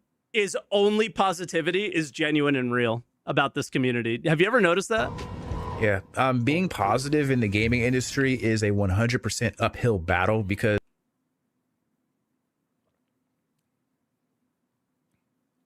who the fuck can you trust if they're 100% positive? I do not trust anybody that is 100% positive in this world these days with what the fuck is going on with humanity. But what I can trust is this nice cool can of Monster White. It gets me through the day when I'm watching Salty Mike. Negativity is rampant. You know, there's a grifting community for every video game, no matter what you look at it. And usually, being positive about something that you enjoy, that you like, people will hop in and they'll start criticizing you. Like, "Oh, why are you being? What's the term? A quell? Or no, not a quell. What's a quill? Dude, a quill is a fucking old-fashioned feather to write calligraphy with. Yeah, shill. People will call you a shill. Like, oh, you're a shill because you're talking positive. I'm like, I can't enjoy what I like. I'm just telling you my thoughts and what I get out of it. Exactly. But yeah, no. I don't know. People like to push an agenda, but it doesn't affect me because I like I said before, I try talking about both sides of the conversation, good and bad. I express what I enjoy, what I dislike. I don't though. I don't though. Huh? I never did that though, right? I've never done that. No, never. But he does. So he's the good guy, guys. He's the good guy. All of you should follow his channel. All right? It's right there. And TheDarkLaw's channel. Come on, mate. Add that one in as well. Look, just down here. Look. On Kick as well. On the stream, FC_streams. He's the good guy that is right in the middle. He says the things he likes and he says the things he don't. Those. You know what? He's the real one, everybody, because I've never done that ever in my life. All together. Oh, kickflip, hover bike. Yeah, like Dark Juice said in the chat, you got to play the game and have fun with it. If you have criticism, you know. No, you don't. You don't have to play the game if it's not fun. Can we fucking just address what the fuck is the content going on in the background?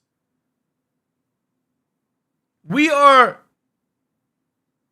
a 36-minute video of a dude struggling to put a hover bike, a fucking rover, and a fucking dragonfly into a Perseus.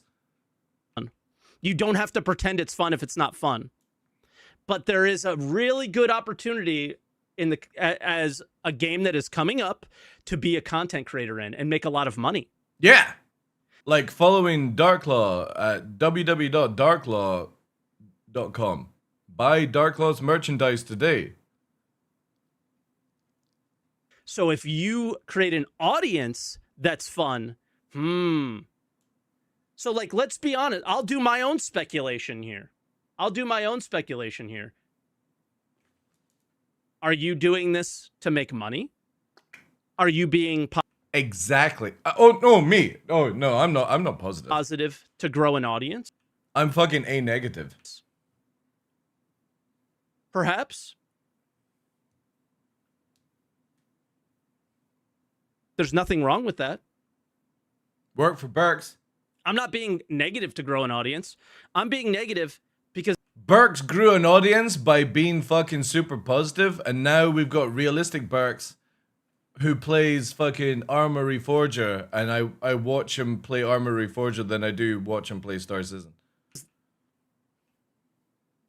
Like, just I wish my wife was still here. Just meet my mother and father. Like, I can't help it. I see the worst in everything. And I'm sorry that I started resonating with the community after 10 years because it's taking 14 years to make a video game because they refuse to prioritize making the video game. Burks is cool, but he started off being super positive about everything by Star Citizen, and eventually you saw the real Burks. Because again, like, I watched Burks from the very beginning, and I couldn't stand his content. Couldn't stand it, because it was false, like, I loves everything to do with Star Citizen. And the moment I got to see real Burks, I have like nearly 1 million points in his channel, and hundreds of hours watching him in the past like 3 or 4 years, because he starts speaking from the heart instead of the fake Burks at the beginning. Right? And I could And it's the point same out a with couple Mike. Mike is the same thing, right? positive things that I've said in the last little bit. The Moth, even while broken, an amazingly designed If you ship. can't fucking speak The your mind Hermes, in front of people, they then don't finally speak listen at all. to feedback on the cargo grids that I've been pushing for years. Something I've been criticizing constructively, not positively, constructively. And they finally got around to doing it right. But they always, it's always interpreted about negative, about negativity, or something like that. What else did I say was positive recently? There was something else that I was like super. He said DarkLaw was incredibly handsome. That was positive. Like happy about. I can't remember what it was. Oh yeah, the crafting tech preview. Oh yeah. Fantastic! I've never had so much fun in the game. I post my videos. Can you name a video out of the videos you've seen of me just shitting on something, saying, "Nope, I hate it." If it deserves to be shit on, why wouldn't you do that? Exactly. I don't like it. If you are 100% positive, I can't trust you ever, because you're on a plane of lying. And I would rather somebody be an asshole, a cunt, to my face, and I would respect it more than anything. Right? You don't have to like me. You don't have to fucking hate me. But if you lie to my face and then start mouthing your mouth off or behind my back, that just shows you exactly your true colors. Tell me I'm a cunt to my face. I'll be absolutely fine with it. I will respect that more than you going, "Oh, DarkLaw, you're a cool guy," and then round the corner to another person like, "That DarkLaw's an asshole." Yeah. Because if I said it to his face, he'd probably fucking knock me out. But I wouldn't. I would actually respect it more. Not that I've seen. You don't when you were have to talking like about everyone in this frickin- planet. No, I'm just kidding. I haven't seen it. I mean, you know, shitting on something and just saying, "Oh, this needs to be worked on," or you know, like, "Oh, something's not running smooth on." That's just stating a fact. Exactly. And Okay, so I can state a fact and also state the fact that it's been 14 years and they continue to make the same mistakes. It's we criticize from a place of love. I see that in the chat. Exactly. Passion. Passion can be translated by other people in a negative way. You could be passionate because you want what you're passionate to be successful, for other people to enjoy your passion, and you are then ranty about these things because, not from a negative side, because you hope that maybe some way it might get changed, right? But I would agree with Mike. If you are still going round the same circle after 14 years, right? You know, your passion starts to dwindle a little bit and it comes across as negative. But again, that literally is what opinions are, right? That is what is lost in this conversation. Is they all think it's about making money on Twitch or something. It is for That is the dumbest thing of all time. Again, I had a better job than this. Like, if I needed money so bad, I can still go back to that. Chat, I need more money. Please, ! Nova. Help his leg. We have a GoFundMe running. I know this seems really weird to talk about it right now, but yeah, I do need your money to help my dog's leg. If I wanted to. I can call them up right now, and I'd have a job in 5 seconds. Oh, well, maybe not, because I think I have to renew my license. But other than that, little bit I'd have a longer job then. in 5 seconds. What are we on about here? That's a fast interview. Right? Like, it's not about money. It's about, I want this to be my forever game. I do and I don't. I did when I started playing, like, backing Star Citizen, I was like, I want this to be my forever game. But now I just want a video game that works. For a little while. And they keep doing Just for a little things while. that are more focused on making money than making a good game. So if I'm a little annoyed by that, oh, I'm so sorry I upset you. I'm so sorry I hurt your feelings. You upset me, Mike. And it's not hard to just say I'm so sorry you had to listen to set of complaining. words. It's not for me. That's all you got to say. And that's what I say. So, like the moth, who's that? Who just came in with that? I don't know. Oh, he quiet now. So all I have to do is say it's not for me. I don't say why it's not for me. But yeah, you know, It pains trying to be me. positive in the gaming space is so difficult. It's especially when you're fighting an uphill battle. You know, Especially when you're playing a game that doesn't have a lot to be positive about. Come on. people they always want to pop in and say the worst things ever, but bleh. Just have fun, play Spaceship with the homies.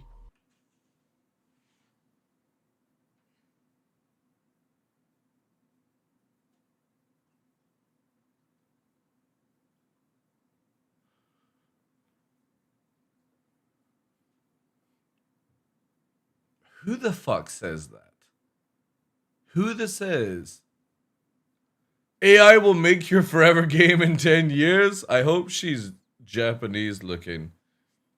Or from Blade Runner. We Ate Your Horse. That'll be my forever game. Who the fuck says I'm going home to play spaceships with the homies? It's the same thing. Like when I was playing Star Citizen, there was a guy. All his videos were kind of. It seemed like it started. It out is trying to be exactly, funny, Koff. He's but it got doing to the point where you're just exactly like, okay, the same thing this as is Salty Mike. ridiculous. I'm tired of the negativity. I just want to watch something somewhat positive, you know.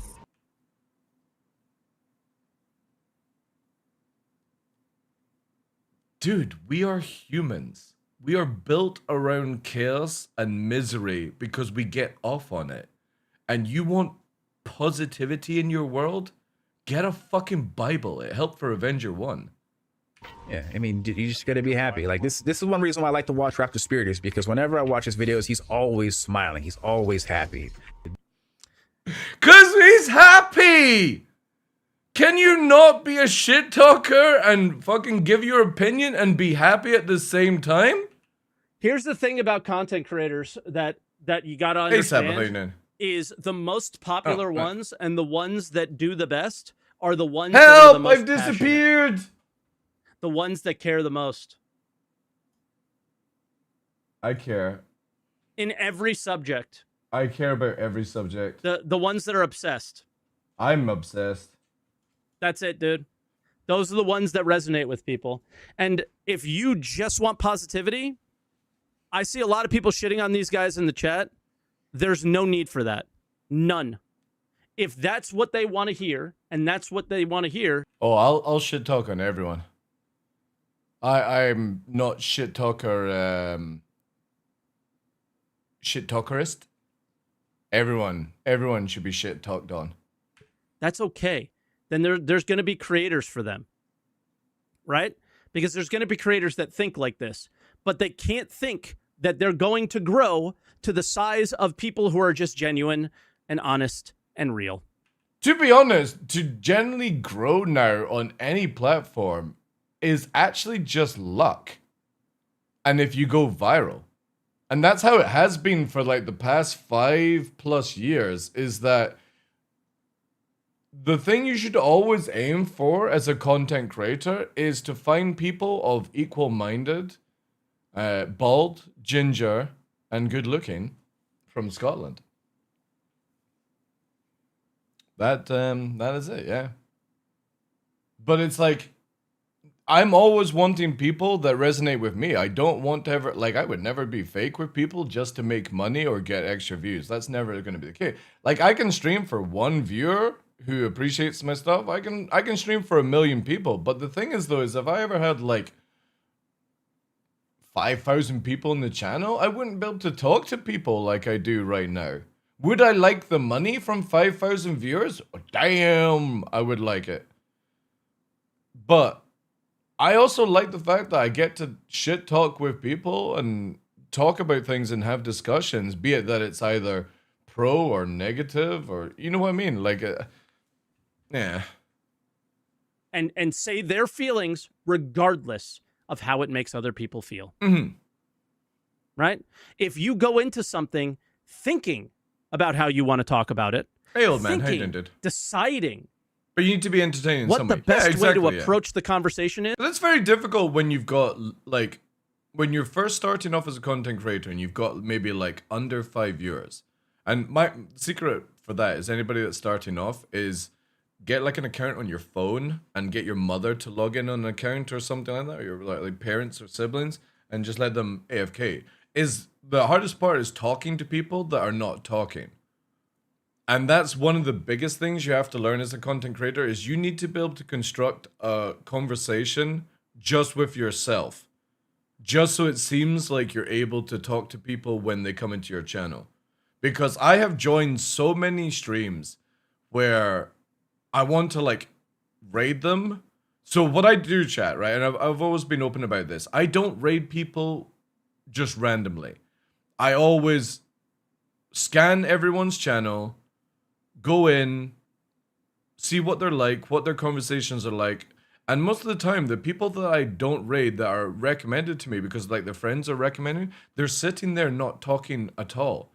And then when a follower alert goes off, they don't say anything. And it's like, that will massively prevent me from raiding you, because when I raid you, I want you to like, you know, say hello to my community. If I'm bringing people over to your house, you're going to at least like welcome them in, you know what I mean? Or you're just going to open the door and let them sit down in your living room and fucking shit all over the toilet and stuff, you know? If you don't make a little bit of an effort like that, it's very difficult. But what I don't understand is you constructively digest Salty Mike's video in your own video, but then at the end of it, you say, I only want to focus on positivity, but you're literally focusing on negative. You're being negative to try and justify your actions. And this is where it's fine to be negative. It's fine to be positive. But if you're pro either one of those sides, it doesn't work. You have to find a balance. You can shit talk people and then go out for a beer the next day with them. That's completely fine. If you can't have a conversation with somebody and you can't state your opinion on things, and they physically can't accept it, they are people you don't interact with, full stop. I don't have to like everyone else's opinions. I don't have to take everyone else's opinions. I can be, you know, for and against, but I also won't like disintegrate how somebody is. And this is where like I'll ball back to it, like what Mike said. He was like, you know, he has an opinion on Enterprise, and Enterprise is an awesome dude who does the drumming, and that's part of his channel and stuff like that. So it's like, if he wants to focus on that way to do the raiding, then that's it, right? You just choose not to raid those people afterwards. You find a community that you want to like promote and stuff like that. It's very difficult. When I first started, where like before I got banned on Twitch, I had like 300 viewers every time I went live, right? I had more viewers than Burks before that.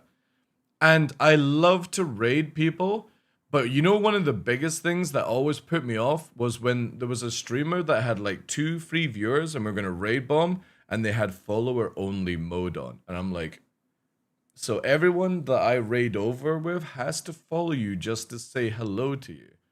And that's a very weird one as well. Anyway, that's going off on a bit of a tangent, that one. Instead of just saying what you think, yeah, they're going to see right through you. They're going to see right through you. And that's it. And there's some people who think they see right through me and think that I'm being fake in this. I don't mind if follower, like Sai does this all the time, and like I've done it occasionally. She does it all the time when she's doing like recording stuff like that. but she has follower only mode on when she's doing YouTube videos, and she doesn't want the channel to spam, basically, when she's doing like a recording. So she will pause what she's doing, pause the recording, turn off follower only mode, say hello to the raid, welcome everyone in, and then say that we're going back to follower only mode to prevent like spoilers and stuff like that, because people like to troll and stuff. That's fine, but it's very weird, you know, that follower only mode is it's a big killer. The other thing as well is, if you're ever focusing on partner, by the way, never put in your title partner push. And the reason for that is Twitch hate that. Twitch hate you advertising that you're trying to get numbers to get partner instead of artificially doing it. So anytime you've got partner push in your title and you leave it in your VOD title, Twitch will not accept your partnership because they hate it. They absolutely hate people doing that with the tags and stuff like that. So I've always, like, a few people that did that at the beginning. I think I said it to Henkin as well. And as soon as Henkin turned off, he got partner. They absolutely hate you doing a partner push. So follower only mode massively hurts you, and also partner pushing. Brother, it's just me. It's just me. That's it. It's just what I think in that moment. Everything on the TV channel is in that moment, including this. It's like, yeah, that's a weird one. The default you're Twitch clearly setup jealous has follower only is these what it, days. what it looks yeah, like. That's and that's really sad, weird. man. That's sad, because all I want to see is you be successful. I really like your FPS content. Yeah, you should tell him then, Real Martin. Don't ever type partner push or have the tags partner push. Twitch hate it. Absolutely hate it. Really like the tier list stuff. It's like it's automated to never accept your application. And I guarantee you, if he takes it off and then applies, he'll probably get it straight away. And then I got to see this. And now it's like, nobody bro, likes begging for views in any of the industry. what the hell? I don't even know you. Why are you talking about me? Well, I like to talk about everyone, to be honest. You don't know me. If you got a problem, just talk to me. Just talk to me. My DMs are always open. If you want to talk to me, sure, you could talk to me. Get him on the pod? No, because that's the thing, is I don't do this fucking drama content stuff. It just comes to me.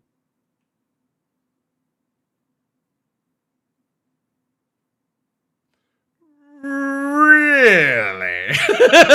I don't know about that, Mike. Drama pushes views really well these days, you know? That smells a little sus, that one. It just comes to me. Mm-hmm. I don't do this. I'm not bringing somebody on the pod so I can shit on them. Oh, well, okay. Yeah, that's true. Yeah. That would be bad. But doing react videos is a great way of getting advertisement these days. Because that's not what I'm about. I don't want to do that. Drama gets views, then maybe I should do more drama. But guess what? I don't care to. It's not fun. It's not enjoyable. This is just here to defend myself from people who are just saying things that are not, you know, the word bastard, that was too far. It's not. No, bastard's fine. They used it all the time in Game of Thrones. Don't be offended for me, brother. I'm not offended by it. I just don't want the salty bastard. And like weird speculation about what actually happened between me and oh, look, there's Old Man Observer as well. The irony about being negative about someone when he says he wants to promote positivity. And Ender to be out there. Nice. That's not okay. My God, he's in every channel. There was a time where I did a lot of shitting on of SC because I felt it deserved it. Right? And you may not have wanted to watch then because you're having a good time flying your spaceships. But if you go back and watch those videos, I imagine they were probably fairly on point to all the same mistakes that have been made now. Or maybe I was a little too upset about something. It is what it is, right? There are definitely videos that I have put out that I'm like, I was too angry, and I don't think my point's going to get across because I was too angry. Whoa. What the fuck is that animation? I was too angry, and I don't. He's got little spaceships that fly past the screen? When did he get little spaceships? To get across because I was too angry. But you know what? It's how I felt in the moment. Thank you, damn it. Mukes, Now I for want the little 10 gifted. spaceships. I appreciate it, man. Very, Oh, very did you much. just mention that? Thank you. Thank you. But that's it, you know, and it is what it is. It is what it is. But that's the thing here is I'm at the point where if somebody says my name, they send me the video and I'm supposed to shit on you for it. I don't want to shit on these guys. I don't know who the other one is, but Fried Chicken I do know, and I like his content. And I think you should check it out. So this is on Big. Watches this dude, just like when Asmongold watches a video and promotes it. Obviously, Salty Mike doesn't have the numbers compared to Asmongold, but very similar sort of setup where it's the same as like XUC, right? So it's like, not to... How do I phrase this? You kind of want Salty Mike to react to your video in either positive or negative ways, because just like with Star Citizen, where negative views have been going on for all the years, negative also massively helps you find people because they want to watch more of your negativity. It's how would we say it? It's like there are people out there that crave negativity and drama. It's the same as we have soaps and drama shows, right? Humans crave, like, this is why, again, like, pro-positivity, 100% positivity, just creeps me a little bit out because it doesn't make any sense to me when it comes to humans. We love drama. We love news of fucking other places and people in worse conditions than ourselves. We crave, like, these programs that show off, you know, like take EastEnders, for example, if you've ever seen it in the UK.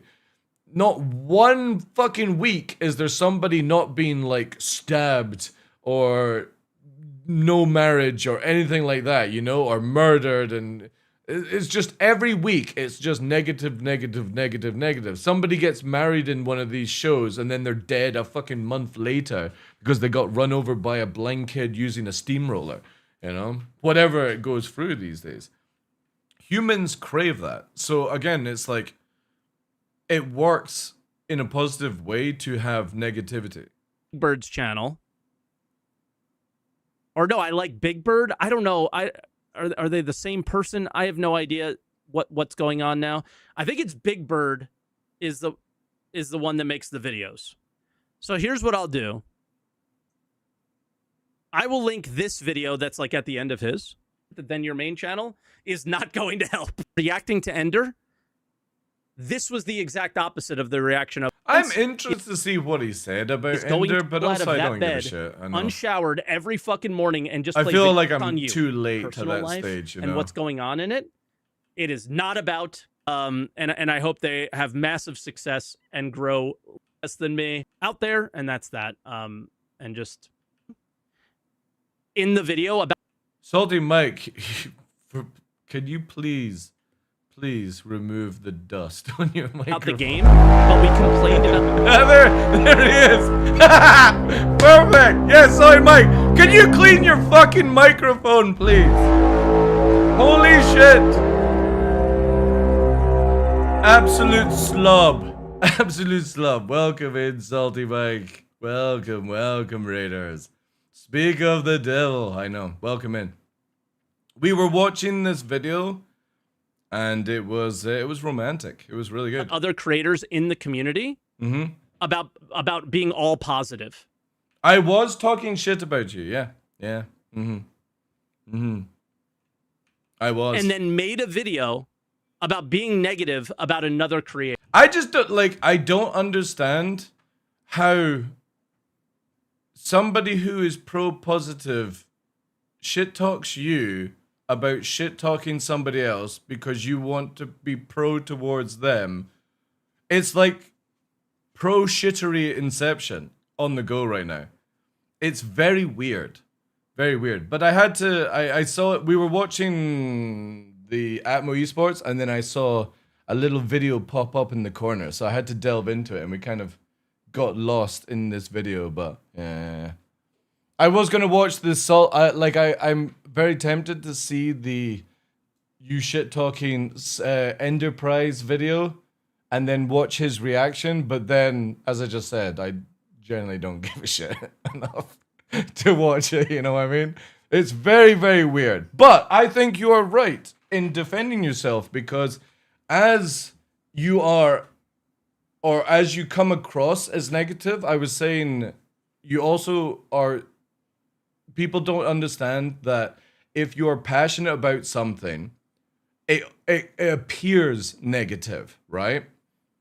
But it's not negative and it's not positive either. It's just you're wanting to express your opinion, and people either accept that opinion or they disagree with it, and that's completely fine, you know?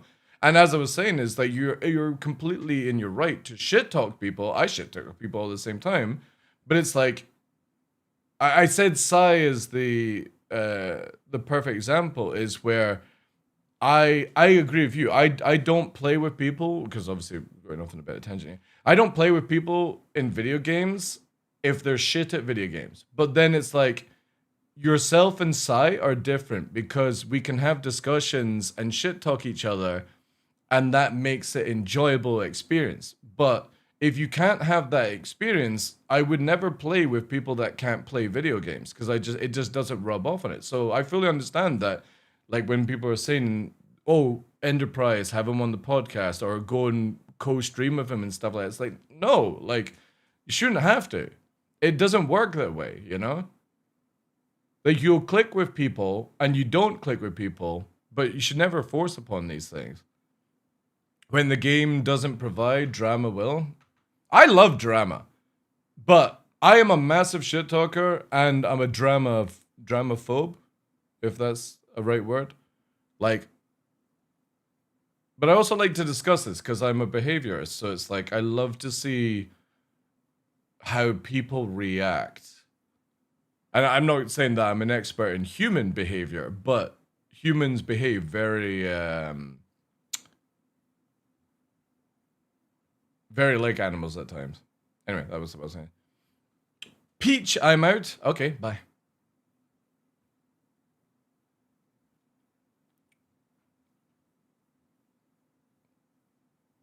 It used to be way worse. Wonder how long he's been watching. Probably the whole session. Take your own fucking advice. Mm-hmm. Oh, here we go. Right? Like that's one that's like, if you actually believe that, take your own advice. Yep. Like I'm totally fine if you like this have an video opinion about me massively and want to put it out there. contradicted themselves. That's fine. Number one, have it be the truth. Number two, if you're gonna be the positive guy, maybe you should be the positive guy. So your title says Star Citizen content creators make it make sense. Clickbaity. Right back at you, brother. Right back at you. Awesome. Oh god, there's another mic one. See, look, see what I get. I get 40 minutes, 5 more Top Gear challenges you can never forget, and then I get a salty mic with Elliot. See, this is what happens, chat. We go off. We've got Asmongold as well, and then joysticks. Oh look, there's the Enterprise video, and then Kurt Cobain didn't do it. Look at my feed, Mel Gibson. Then we've got fucking Jesus. Like, no wonder I get lost on the internet. Top Gear greatest of show? I wouldn't say anymore. Like, if it was like the classic stuff, sure. Also, whilst you guys are here, I'm going to do a little shill out for Nova. We're at 2,600 of another goal of 3K. Exclamation mark Nova, if you don't know. Salty Mike was super kind to retweet on Twitter when I asked him if he could help out, which we said earlier on whilst we were watching the video. He did me a massive favor. One of my dogs is trying to get an operation. We've got literally operation on credit on next Thursday to hopefully get him walking around, because he's full incapable of actually moving right now. He's super bored. If you actually want to see what I'm talking about with boredom, well, look at that. That is his life right now. So massive help if anybody can push towards that. Stuff like he don't even knows I'm talking about him. But yeah, that's my Nova push. Exclamation mark Nova, if you can. If not, retweet any like possible sending on. No, he can't even hippity hop. He can't move, dude. He can't move at all. And also, go and check out Salty Mike's video here, guys. Appreciate that. There was another one. I got one from Heavy Bob. It's a fucking Griefernet special. You probably, all you guys will probably want to jump out at this point. It's a Roy's guide. I like to watch these videos. If anybody's a regular of my channel, you'll understand. I laugh at these because they are ridiculously funny for me as an XEVE player.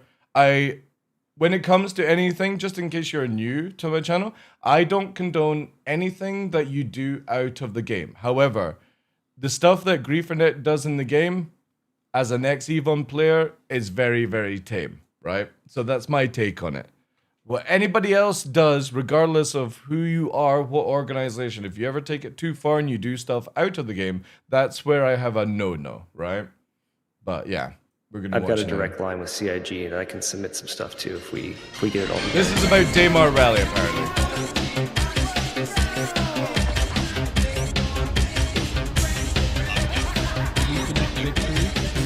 Oh, nice. We're getting some spinning. No, that sounds fucking fun with you. Like, no, Griefer, fuck me. Fucking step it. I'm not gonna blow that off the fucking take your top. You don't know people's mental state outside. Wait, is that fucking mythologist? Griefernet's not the CZ. Whoa. Griefing is just PvP. This is not the place to do it. Griefing versus PvP. I said this to Heavy Bob. My recommendation for this was I love when they have the people spinning around. It cracks me up. Yeah, here we go. Toxic fucking fuck boy. We just literally stand around kicking right. We have one of my best guys here. This is our combat branch officers. He's gonna keep you nice and safe. Well, we're just here to shoot on all the bobs. Like, fucking hate that term. It sounds stupid. And that's the thing, is like, if you don't like the term, they're gonna call you one as well. Roy's this guide. was by far the dumbest shit I ever took part of, and it will be definitely the last. Like, this is so stupid. It's so frustrating.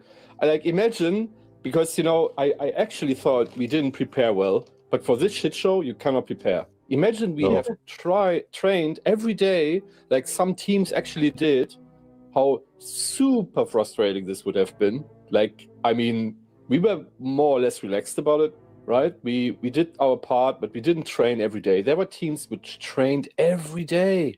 And now, with this fucking shit... Like, servers were shitty, so that's, what's called... It's actually not a bad bomb launch, going with the fact that the FPS is dreadful. The preparation was shit, that was them. Then the pirates were... I don't blame the server. I blame the security situation. Oh, shit! They're not blaming Griefernet? They're blaming the security? I blame how you prepare for security. The Griefernet situation, absolute nightmare. Nobody was close to us. Nobody helped us at all, right? We had no assistance, like zero, all the time. What the heck? I reported like 10 urgent. They would have like 10. I reported 10 of them. Always with Who does the security now for Ammo Esports? Urgent attack. Nobody came. Nobody. You know, I was thinking if.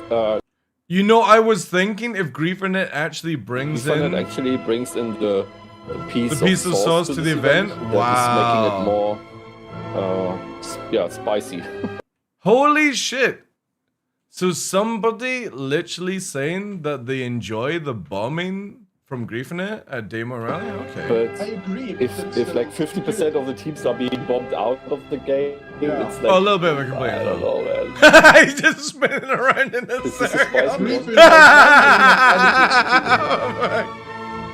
I'm so fucking pissed. Oh my I'm so pissed actually right now. At this point, I want to fucking join Griefer's net and fucking destroy Atmo. Damn. What? I'm so fucking pissed. Look at this. I'm so pissed This dude is so pissed that he's going to join GrieferNet. actually right now. At this point, I want to fucking join GrieferNet and fucking destroy Atmo.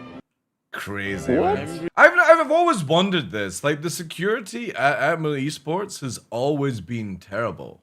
Why? I'm really so pissed. I want to go back there. Like, I genuinely don't understand why Atmo Esports doesn't hire, like, PvPers.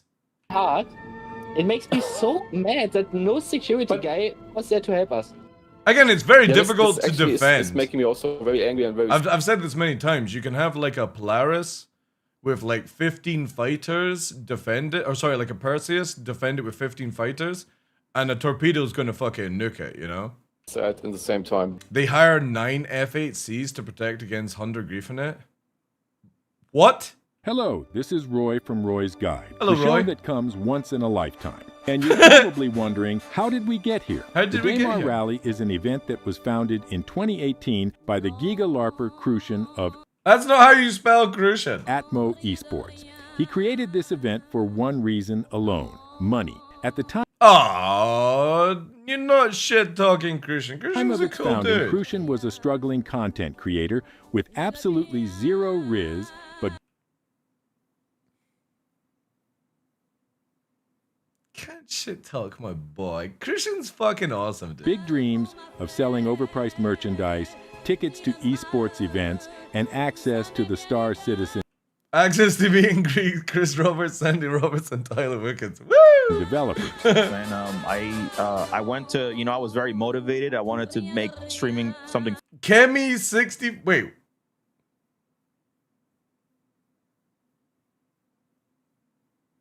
Okay. Why Full time, no, especially with the I Star won't Citizen ask. community, and then finding work at Astro Gaming. Yeah, which Christian's is- awesome, man. He's like, I can't side with GrieferNet on this. Christian has always helped me out with the dogs. He sent dog food 1 month for the boys so that they could have more chow and stuff like that. Yeah, I'm sorry.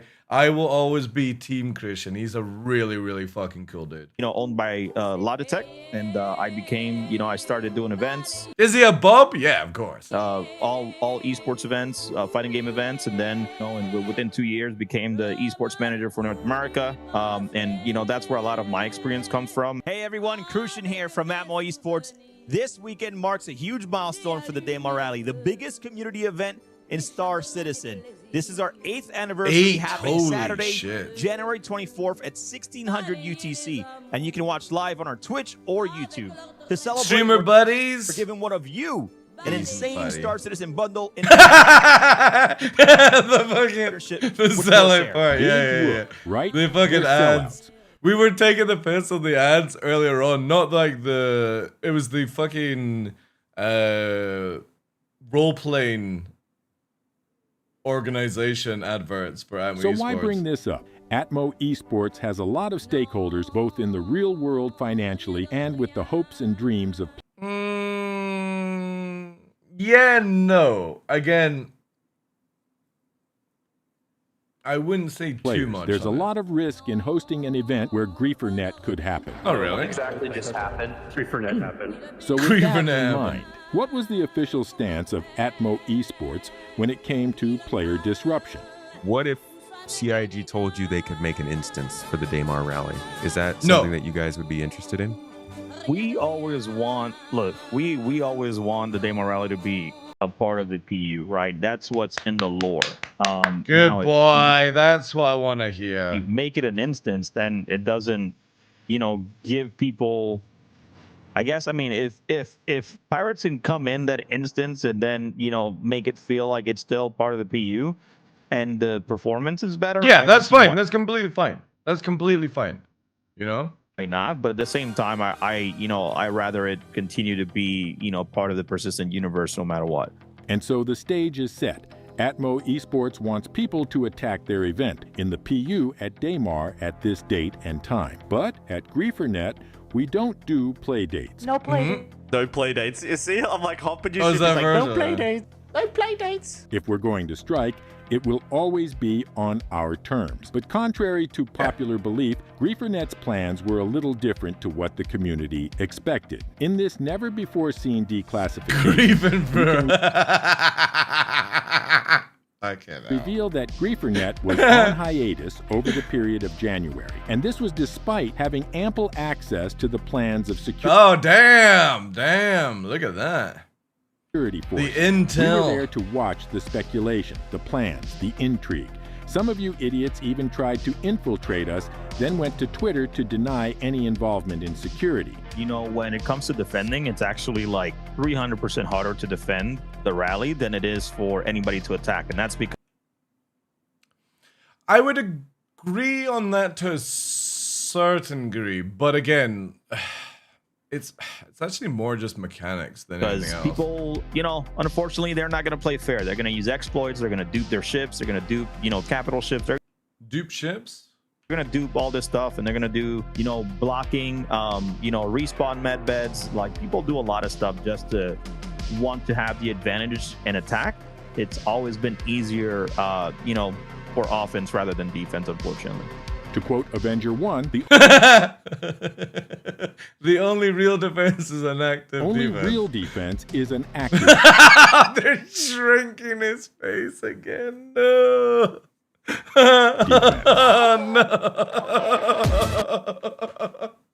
Avenger 1 was not available to record this code. Oh no. People talk a lot of shit about GrieferNet, but you kind of need them. Let's not. You do. I'm going to explain this, right? This is somewhere where people are not going to enjoy this one.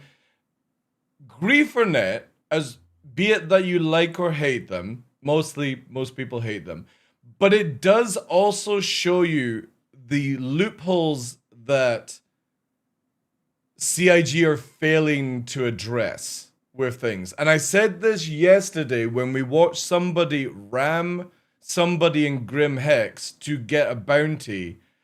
Sorry, it was actually on Thursday they did this, and we had it on live. This dude literally waited for the bounty to open up his Grim Hex door, and he rammed his blade straight in. Failed, and then was typing in "get fucked" basically to the guy, saying "enjoy prison." When the guy didn't go to prison, I downed him in his own hangar afterwards, and then he went back to the medical bay because I didn't send him to prison. Literally have that in the video, right? But it shows you, when you have these situations, it shows you the problems that you have in the game because CIG don't address mechanics and allow certain things to happen, right? So you do and you don't. Like, again, the drama around GrieferNet promotes certain things, but for me, the positive sides of it, it shows you how bad certain mechanics are in the game that need to be addressed, you know? I don't mind GrieferNet. They make Reddit fun to read. I don't read Reddit, so I wouldn't know. If GrieferNet would stick with doing that kind of stuff, it's whatever. Yeah, well, as I said at the start, Nelson, it's like, it doesn't matter what group you are. If you keep to game, that's fine. Any group doing any doxing and stuff like that, or anything outside of the game, no. It doesn't matter who you are. It's always a negative, right? Sugarcoat that. Anyway, Hooland, right? We're not going to get into a conversation about that because I'll have moderators time out people. We're going to watch. We're going to enjoy the video. We're going to do some education. We're not going to have people fucking mouthing off, right? Be it that it's Shadow Moses or GrieferNet or whatever. I don't care about the ins and outs. You won't do it in my channel because then that would be taken out of game, okay? They were defenseless. Here is a list of all organizations. GrieferNet is an organization. But I think there's like a little coalition as well. There's also some clones. Yeah. Involved. There's some clones. There's like... Color was saying there's like was it a French or a Spanish like version, you know? Divided between 4 servers. The thing is though, is like, again, is it Tortuga? That's it, yeah. So again, like, look at this way. I'm an X-Evo player. I played from 2003, 2012. I will tell you right now, the shit that GrieferNet does is completely tame for what gets done in EVE Online, right?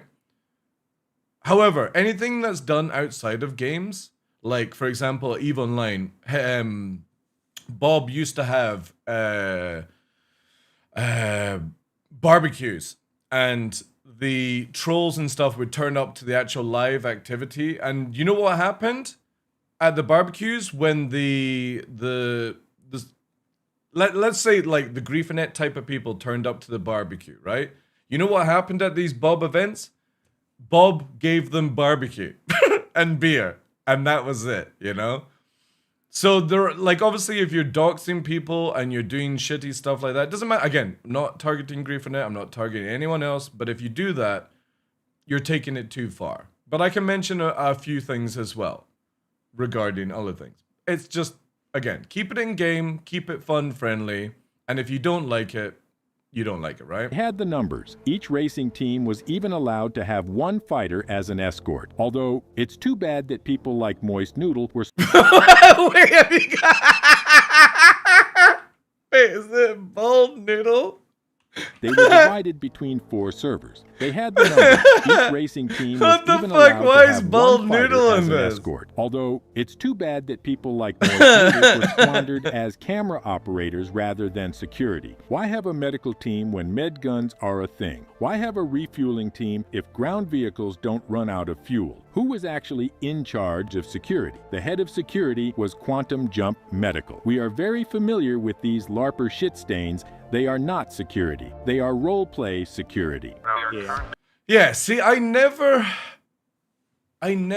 understand this with any event is why do people hire Bobs?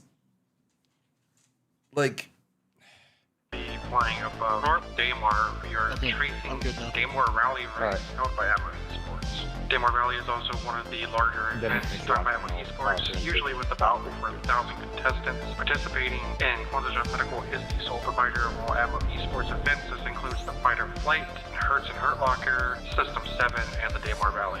I don't even think Shadow Moses would do that, to be honest, dude. Like, Shadow Moses are always just up for, like, org versus org stuff. They're not a security force, you know? Shield's coming down. We're exiting area 3 Polarisons. Medical comms check. This is 222111. QJM has you on comms for medical. Off death. Prepare for impact. Prepare for impact. Everybody get ready to leave. Get ready to leave. Is this wait, is this actual fucking real comms? And the Daymar Valley. Shield's coming down. We're exiting area 3 Polarisons. Medical comms check. This is 222111. QJM has you on comms for medical. Off death. Prepare for impact. Prepare for impact. Everybody get ready to leave. Get ready to leave. Dropping ramps. Get on the elevator. Anybody on the bridge, get on the elevator if you can. Try to get names, guys. Try to get names. Thanks to Quantum Jump Medical's absolute incompetence, their fate was sealed when their org was selected to lead the security for the entire event. With this status, we used it to sow dissent by attacking practice events, which led to the removal of INSD from the security roster. I'm First Impact, and I'm the leader of the International Space Defense. We were tasked to be one of the security groups that was going to help secure the Daymar Rally before we were ousted by Quantum Jump Medical. We went to in before the other security team hired Griefernet to attack so that Quantum Jump Medical loses Bob Drama. Yeah, +1 roleplay. They didn't do that. Shh, Heavy Bob. Shh, I'm making a lore story in the roleplay. a few practice runs where, unfortunately, but we found it quite fortunate that I bet you every single one of those Idrises were solo. Griefernet came to them. I mean, what we got to see the people that we were going to be fighting against in action. That was really good, at least from our perspective. And people like Quantum Jump Medical wanted nothing to do with them. That's actually a good take. And really got a bit paranoid about our enthusiasm to be against them. These are documents that were given to. Yeah, definitely smells like they hired Griefernet to attack. Was by Griefernet. This was an internal. God, fucking hell with the documentation. Holy shit. When did video games turn into where you have to have a fucking 500 page fucking manual to play a video game? report given by Quantum Jump Medical to Atmo Esports. The security group, INSD, has poor communication with other teams. We broke the rules by... Who fucking drew the arrow? How do you get a perfectly straight line and then you get squiggly fucking arrows? Bringing in Idris, and most of the security was dead due to friendly fire. So the solution is we've removed the INSD from the security team because they have admitted to contacting GrieferNet for help during practices. Bobism. That's not true. They were removed because Mike Spector, the leader of Quantum Jump, friendly fired his own allies during a practice event. This guy called Mike Spector shooting at me. You would think that all security would be in the same party and in the same Discord server, right? Think again. These LARPers created their own party and refused to communicate with their allies, which resulted in avoidable friendly fire. So, thanks to Mike Spector distracting the security forces, we were able to wipe out all of the practice racers.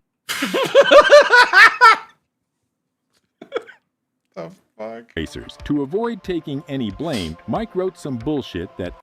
Mike wrote some bullshit.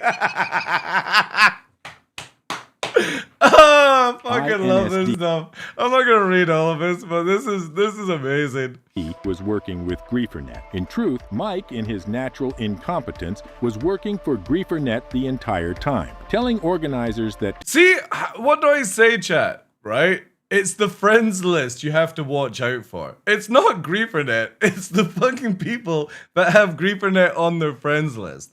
To cover the security deficit, he intended to replace experienced security with... Cutting this group will lower security by a server full of people. QGM will need all members on security or medical to cover this. More LARPer medics. LARPers who had no experience in acting as security, whom wanted to keep their head... The idea above should give the racers the best option for being safe. Hitters out of sight and abandon the racers to their doom. But it gets even worse. These LARPers were left unchecked to devise some of the dumbest solutions to problems of their own making, like putting mantises at OMs to lock down Daymar, or ban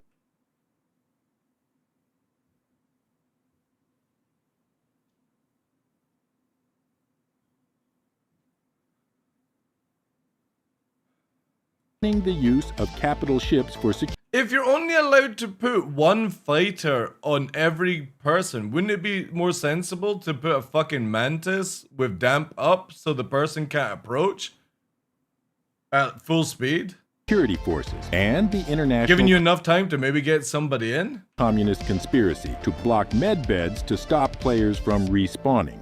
You know, blocking, respawn medbeds. Like, people do a lot of stuff just to want to have the advantage and attack. People, unfortunately, they're not going to play fair. Let's talk about playing fair. For a game to be fair, all players must have an equal chance to win. That means no hidden advantages or handicaps, no That's why I never understand. Like, the other day there, we were watching these two people fight another person in game, and, quote, because they lost to the single guy because they didn't see TheDarkLaw shooting and equalizing a 1v2 into a 2v2, they called the guy a cheater because they couldn't understand why both of them lost to one person. And it's like, it's literally a 2v2. And you just couldn't even see that you were being shot at by somebody else. But they're literally saying it wasn't fair because the dude fired missiles before they could see him on radar. So all the Firebird owners out there, just to let you guys know that it's not fair and you're cowards because people can't target you before you send missiles their way. By these people's mentality. Just so all of you guys who use a Firebird, that's how scummy you are. You're unfair, you're cowards, you're not playing by the rules, right? And certainly no cheating. For those of It's not Ray's guide, it's Roy's guide. Bad cows. It's not Ray's guide. It's Roy's guide. You who are already working up your I think it's the same sort of voice. It's a play on a meme. Letters to the fun police, maybe you should get good. People like Harbonaro Sauce, who's probably watching this video right now, documenting every name. What the utter fuck is this? Name and every user to the point of obsession. This is a reality for many organizations engaging in counter-espionage. Unfortunately, his obsession got so bad that his own organization kicked him out last year, then gave us all of these documents as a peace offering. Yes, all players must have an equal chance to win. You have the options available. Fuck's sake. For Avenger 1, no! No, what's going on? To you to not only defend yourself, but also give yourself Avenger the 1. advantage if you decide to take an offensive stance against others. Wait, how does his head morph back?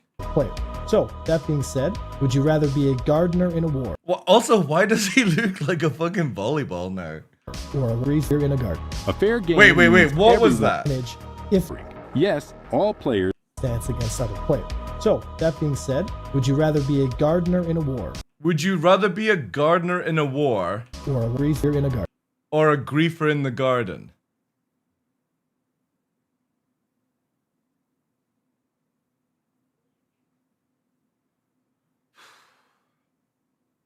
A fair game means everyone has the same opportunities to be able to win. It doesn't mean everyone gets to win equally, rather. All I'm seeing is that scene in 300 where he's like, "What is your profession?" I'm a gardener. I'm a potter, you know? And then it's like, Spartans, what's your profession, you know? Yeah, no fight is ever fair. If it was fair, we'd all be fucking wearing Michael Jackson gloves and slapping each other across the face. That everyone deserves the same opportunities to get good. Infiltration is a strategy. Yeah, intel. If you're going to have your Discord able to be leaked and you're going to spread all these things around, like event times and meetings and stuff like that, it's just simple intel gathering. Teledrum knows that, but I wouldn't put stock in someone who jumps from discussing an infill to already claiming to be on the inside. The International Space Defense also tried their hand, but unfortunately, things ended rather prematurely. Even the dipshits at Quantum Jump also had a fair chance. You know, unfortunately, they're not going to play fair. Well, unfortunately, hoping for the best isn't. Because again, nobody is playing fair. You know? Everyone has information on everyone. Like every major like PvP org does this shit. They've got a fucking Discord. Shadow Moses has got the channel. You know, 388 has the channel. Blah blah blah blah blah. Avenger Squadron is what, can you even call it Avenger Squadron now? Is it just Squadron? Has the channel. An option. For any org to succeed, you need to have a clear vision, clear goals, and be ready for anything, like GrieferNet. Like I said, we don't mind if people are coming to attack and stuff like that. Exactly. Like, it's part of the race. It's the filthiest race in the verse for a reason. Base take. As the self-proclaimed filthiest race in the verse, the Daymar Rally kicks up mud on Crusader's filthiest moon. It's Christ Squad now. Daymar is... I hope Avenger 1 comes back. And because it used to be called Templar 1, then he changed to Avenger 1. I hope he comes back as like Priest 1 or something like that. Or what did you guys say the other day there? What's the character in Reverend, that's it. In with Will Smith and Independence Day. Bishop 1, Holy 1. Yeah, like I hope he comes back and he changes his name to like Bishop or Reverend 1. Because then they'll get like the saying, you know? When they're going into attack, they can ask the Reverend for the speech, like in Independence Day.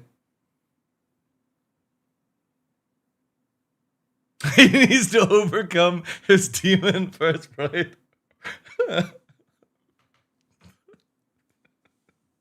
Oh man, good luck, Tom. Good luck. Crusader's filthiest moon. Oh, you need to hear these stories. I'll tell you later on.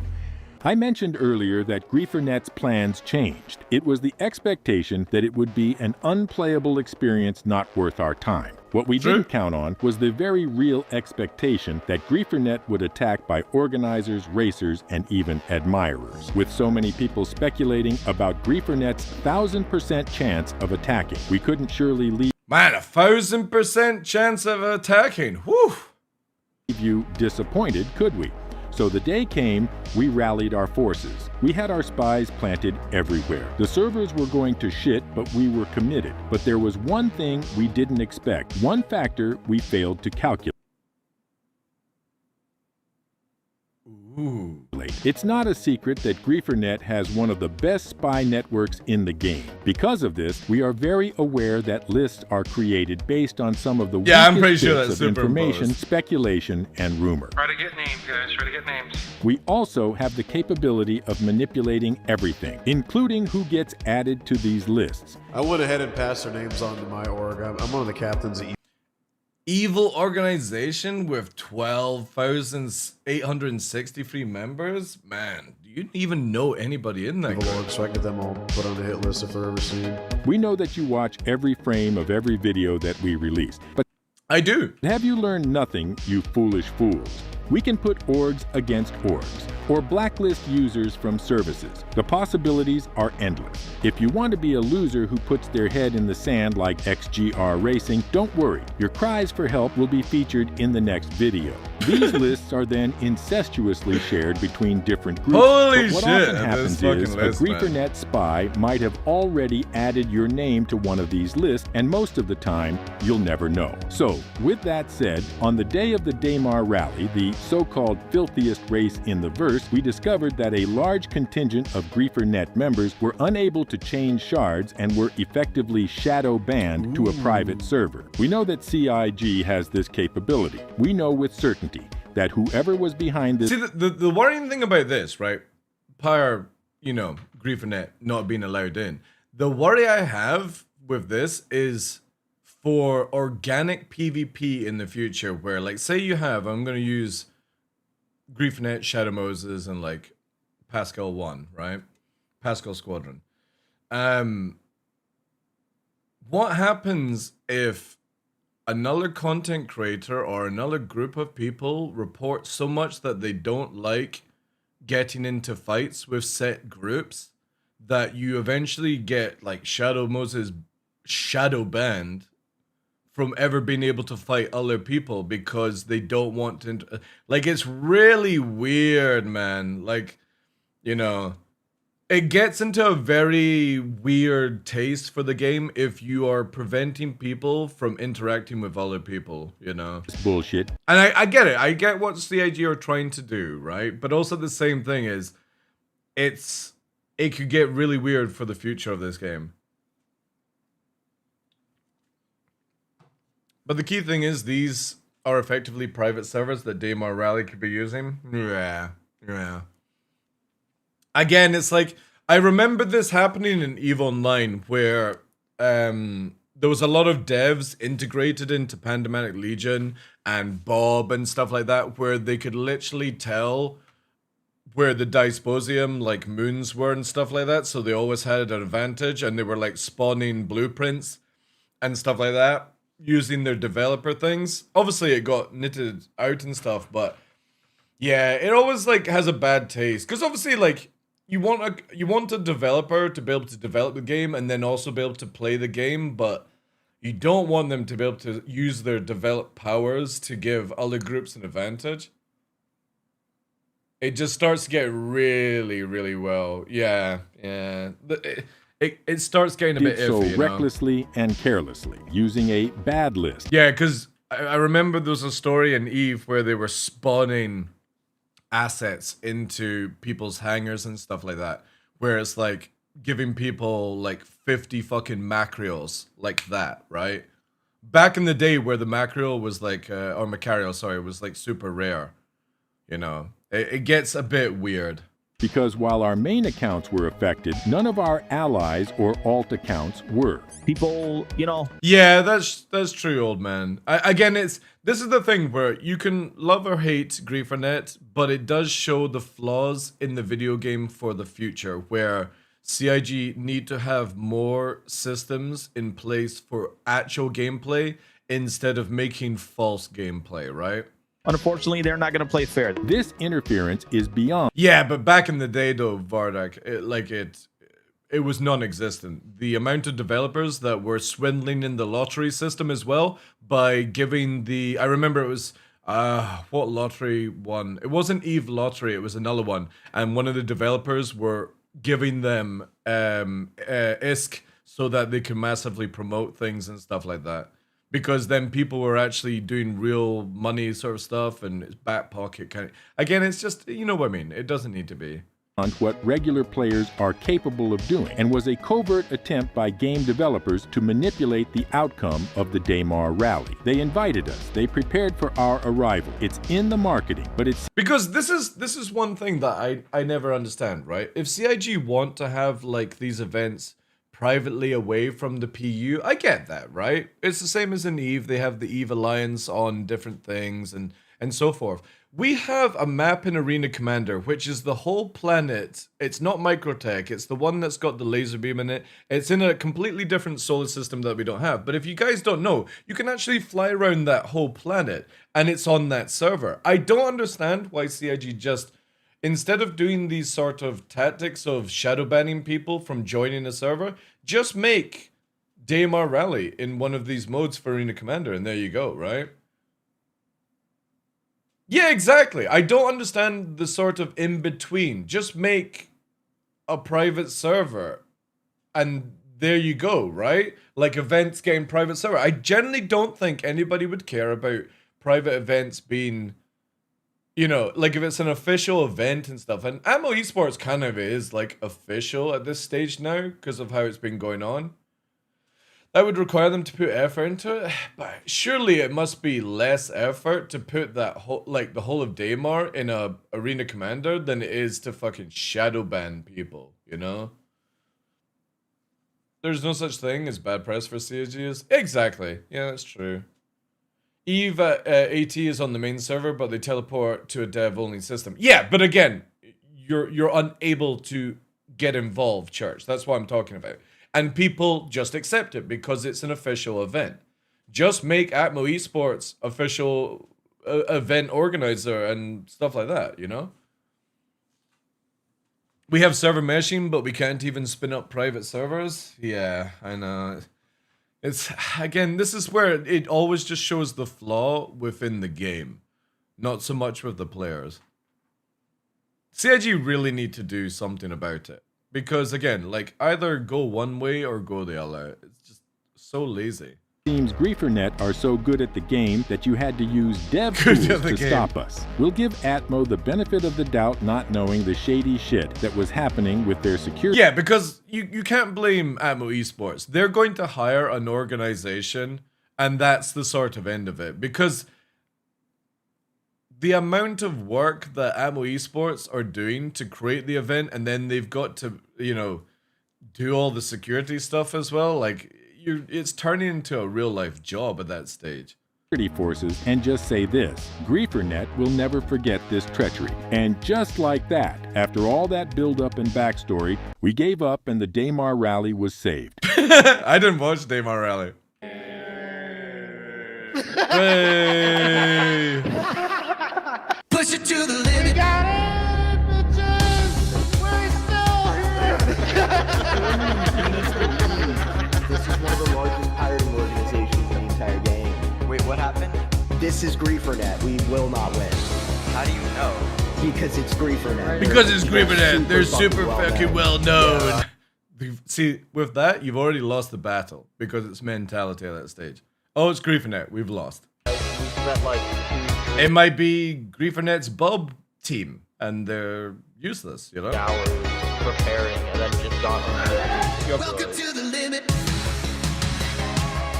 They were in server before racers or security on the ground at the start, so maybe it'd be prudent to let security. It kind of sounds like a South Park version of this song. Claims a lot of things that don't take it true. Wait. Did their security team have a fucking eclipse, or was that a GrieferNet eclipse? Griefing is just PvP ultimately at the end of the day.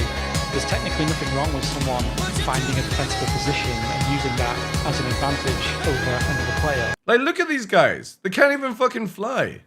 Damn, you think they go that far with it? Pay to have alt accounts to do stuff like that? Oh, definitely. Yeah. Damn, that's crazy. That's dedication.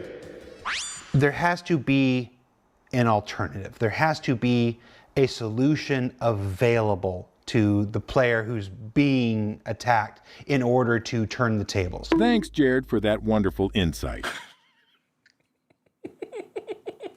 Clearly, every security organization who signed up to this bullshit was completely outmatched and had no way to turn the tables, even with the assistance of a developer.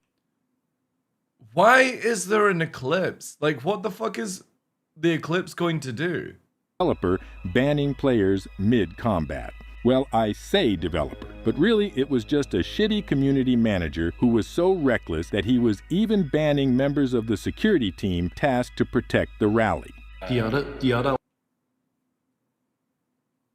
option would be a whitelist before the event, and CRG only lets players in which are on the whitelist, because actually they were able to blacklist players afterwards. I believe the eclipse was for capitals. Yeah, but again, you're killing people in little fucking vehicles, dude. Who the fuck is bringing a capital to do that? I could literally fly an arrow in with 2 bombs and you wouldn't see it until I'm 1.9 kilometers off the target. You would never even see it. So why the fuck would I ever bring a capital ship?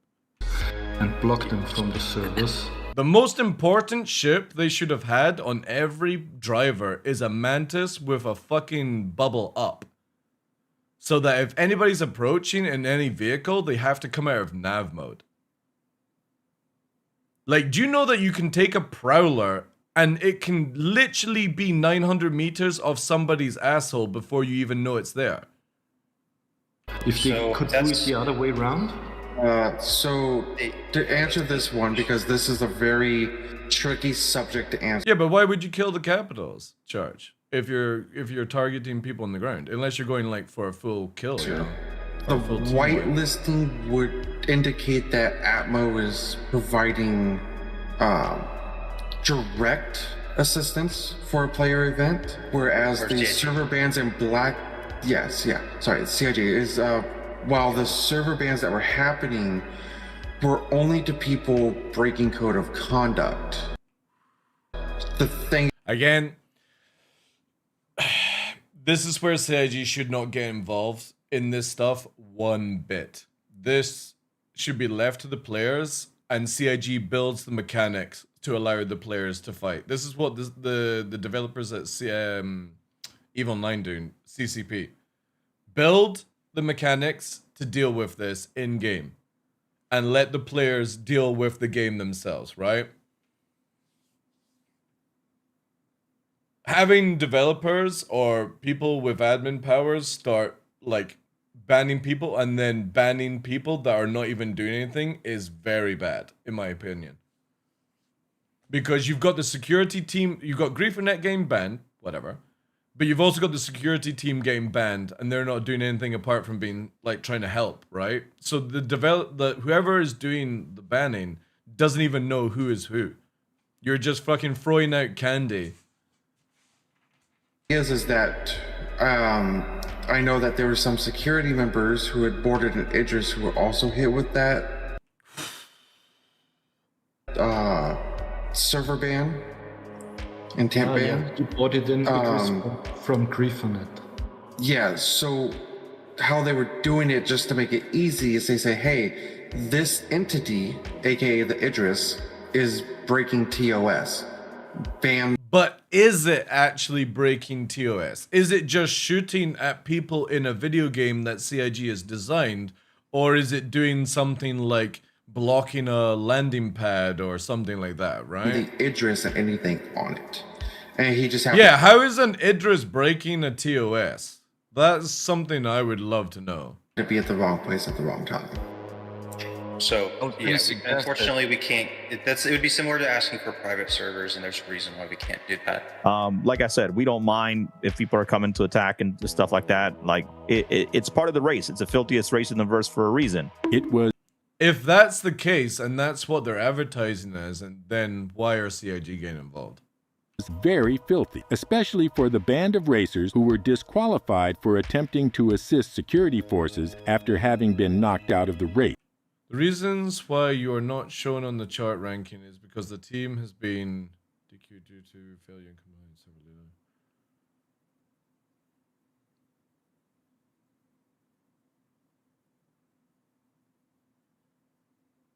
Mike Spector gave them permission to do it and then threw them under the bus by not communicating this to anyone. The biggest issue from server 1 was the racers, their security teams, and their kill. Yeah, this is where, like I always say, CCP for EVE Online does it right. They don't get involved in stuff unless you are truly actually like cheating, exploiting, breaking the rules of conduct. But if it's PvP, which is just simply as player versus player, it doesn't need to be down at the Oaken Fold at dawn, 10 paces, slap each other with a white glove and musket, right? PvP can just simply be, I am a player attacking another player, right? That's all PvP ever is, at the nitty-gritty of it. I don't understand why it's getting so weirdly like, yeah. Like if they're going to run the race in the PU and not push CIG for a private server, then it should be allowed to be in the same rules as how the PU is. Old support craft pilots were grabbing their own ships and fighting security, which distracted. Because if random or people who are trying to help security getting banned as well, then we are at a bad slope where you can't even tell who is good, who is bad. The security team, and that's how they were picking off PvP against racers. streamers are not allowed? Dude, I love when people PvP me. Even if they're stream sniping, I don't care. It's content at the end of the day. I either win or I lose. For server 1, PvP is griefing though? Also, by the way, you guys can't type griefing in my channel, but I will allow it this one time. PvP is griefing. Elaborate in that. In a game where you're allowed to PvP, and you might just be trolling, right? But no, you can't get it, Heavy Bub. You're not getting allowed. PvP is not griefing. And it never will be. It depends on what you're doing to another player, you know. You're joking, yeah, but I'm going to make sure that this comes across, because obviously, like, we had a raid from Mike, and I don't want people being, like, not educated by the normal content creator that would just fucking go off on it, right? People need to be careful in how they do, like, with the term griefing. Griefing is like if somebody is ramming you in the hangar, or fucking following you across every single surfer and only targeting you and stuff like that. But PvP like this is completely fine. And I don't think CIG should be banning anyone regardless for this. Be it that there's a stream running, right? CIG can't do this. This is not good. They would come in with stealth ships, kill the racers, and by the time the racers told us, hey, we're being attacked, they were already gone. So I did get a list of those people to Corsair, and those people are, I don't know exactly what they're doing, but they are most likely going to be penalized and probably disqualified. If you had to go back and do this, how would you fix this? As in, if I could wind back time, I would stop treating Griefinet as if they're beneath us. All communication, every single communication I heard was them telling me that they're shit at the game, they can't dogfight, they can't do this, they can't do that. But actually, that's not true. They're actually pretty good at the game. And you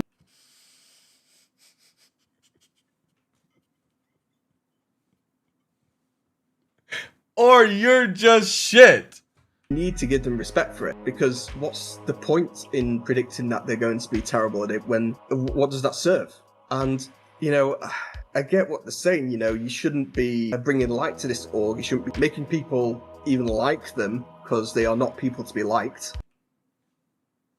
It depends on who asks. Yeah. Star Fox and Flying Butt Dress. Cool it. I don't even want to read into what it's going to be, but just cool it just now. Keep it civil, or take it to DM and tickle each other's toes. They call themselves the terrorists of Star Citizen. They fulfill that role very well. It's taking any opportunity you can to get to know your enemy, and not assuming that they're going to be worse than you for some unknown reason. If there is a lesson to be learned from this video, it is this. Never give up, never surrender. It's from fucking Iron Eagle. Never leave a man behind. That was totally. I've got the fucking song in my head now. Never hesitate and never underestimate your enemy. And always expect the unexpected, or just expect that GrieferNet will happen, no matter what. This is Roy from Roy's Guide. Stay safe out there, and as always, stay cheesy. So what if GrieferNet has infiltrated this party? Damn! Yeah. We know it was you because you brought it up. Who do we have here? Yo, Canadian Garden, thank you very much for the resub, dude. So this is the Daymari debrief. Fuck! Need more power to Daymar. Oh, yeah, we blew up. There we go.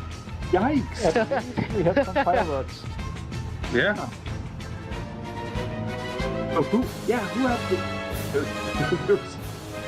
Ooh, somebody's on out the way. Wow. It's still alive on board the ship. Nope. Ship blew. You went to the debrief as well?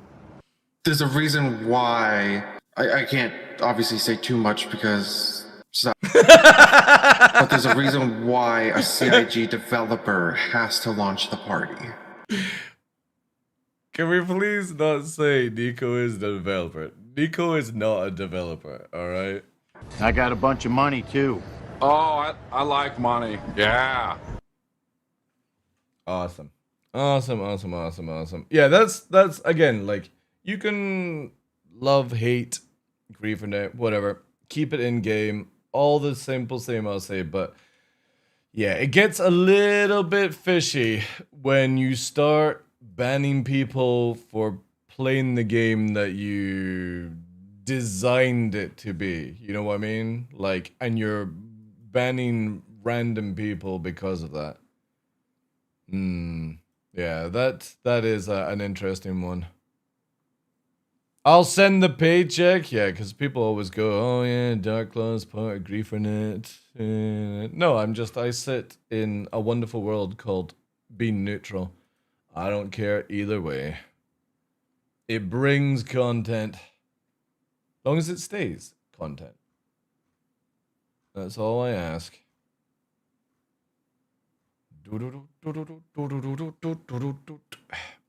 He was a community manager and tend to favor French more. I don't care. I don't care who he favors. If it's in the game, keep it in game, CIG. If it's that bad of a deal, then change your TOSs. Start making private servers. Do it properly. But if it's in the PU, that's how it should be. I got a random player banned because streamer was dumb. It's easy. Yeah. Yeah, I've seen a lot of videos from a lot of content creators, you know, who, I don't know, man. Like, it's like almost they play like a completely different video game to me. Oh, wait. Did I like that video? I did, yeah. Okay, cool. Help with the algorithm. Man. Okay, both boys are pretty chill.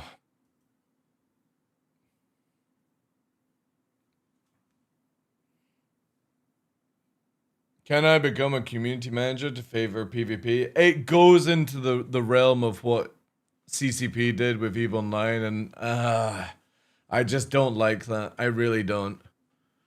I don't like hearing about those things. Obviously, like, you have to massively be able to prove logs, everything like that, you know. But with my experience with EVE Online and what happened then, and obviously it'll be massively corrected, it's a very slippy slope when you start playing like that. It's why most games got rid of the old Game Master, right? Remember when games used to have Game Masters that were in the game, and when you did a report, they would instantly be able to answer? This is massive before, like, millions and millions of more people got involved in online gaming. But Games Masters used to be a thing in, like, WoW, EverQuest, 2, I used to be a games master for a game called Saga of Rhizome a long time ago, and it was a great job. But you would also get lots of DMs from people trying to gain favor with you and stuff. Yeah, I was a GM, yeah. For a game called Saga of Rhizome. It's a French MMO which came out before World of Warcraft, and it was amazing. But World of Warcraft came and it killed it so hard. Because WoW was just that type of game that swept, you know. And I've never played WoW.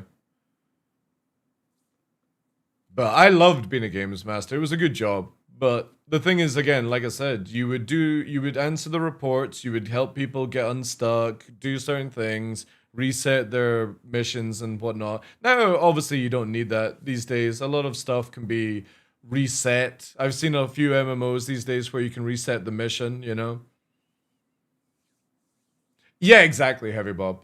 And that's why, for me, I always stay where I am in Star Citizen, because of that experience where I don't see anything that Griefernet does when it's in game as a bad thing, because I've seen worse in other video games.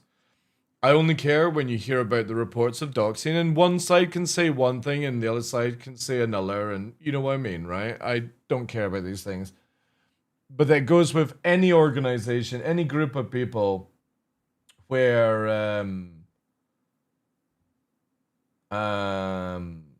yeah, like even in a Twitch channel, right? This is why I always keep it neutral. Like, you can be pro Griefernet, you can be negative Griefernet, you can be pro Shadow Moses, you can be negative Shadow Moses, but you don't get to talk shit to each other in my channel. It is a neutral space where I welcome anyone, long as you don't break any of the fucking rules that Twitch has. And I just like it to keep that way. And it will remain that way as long as I can control it that way. Because nobody's above that ruling. Yeah, be nice, yeah, exactly. Like, you can shit talk one another. That's completely fine. I welcome shit talking as a Scotsman. It's healthy. But you have to understand that's where it goes, right? Or that's where it draws the line. You're allowed to shit talk, you're allowed to meme each other, make the videos as well, because I love the fucking Griefernet versus Shadow Moses videos. I love the Shadow Moses versus Griefernet videos. I love when Shadow Moses was fucking memeing with Avenger Squadron, and then Avenger Squadron making the videos and stuff. Like, I fucking love that shit, you know? And then when you've got people like Star Cruiser who make the absolute troll videos, you know? But again, you just keep it to that, you know? Gotta love a good cringe comp. Exactly, yeah. I think some people blow a lot of things that Griefernet do. However, this is why, like, again, Heavy Bob, you're always welcome in my channel.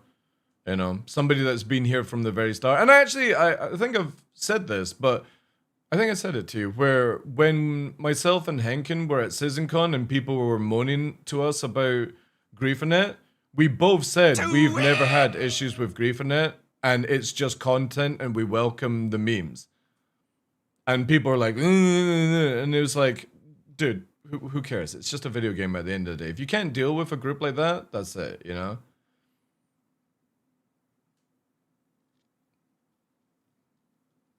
Leave ABS alone.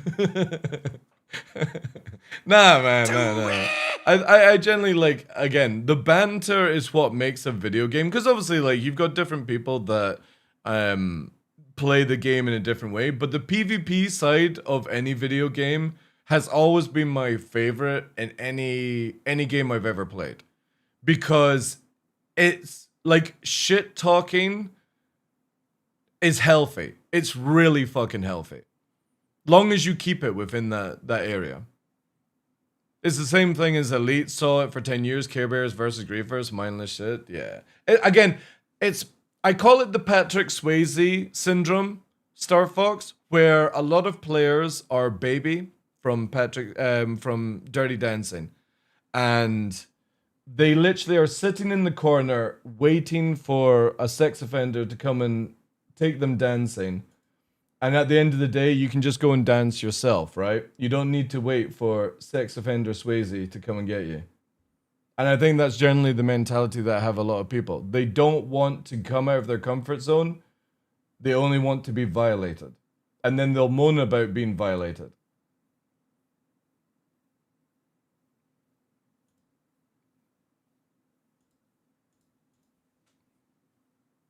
Nobody puts baby in the corner, yeah, exactly.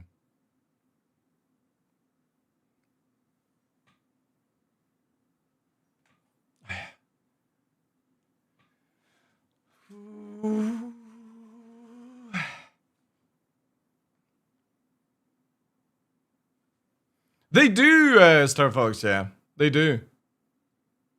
Again, like, it's all shits and giggles, right?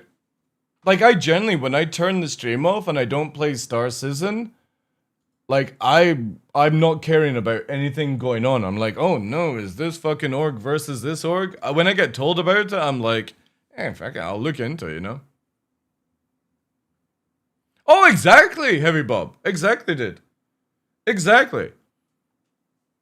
It's a real shame that Avenger 1 has gone that way. I don't mean religious. I mean where it's got to the point where he's not happy with the game and he has to do other things. Because again, like anybody that promotes PvP, be it their way or something, is healthy for communities to grow.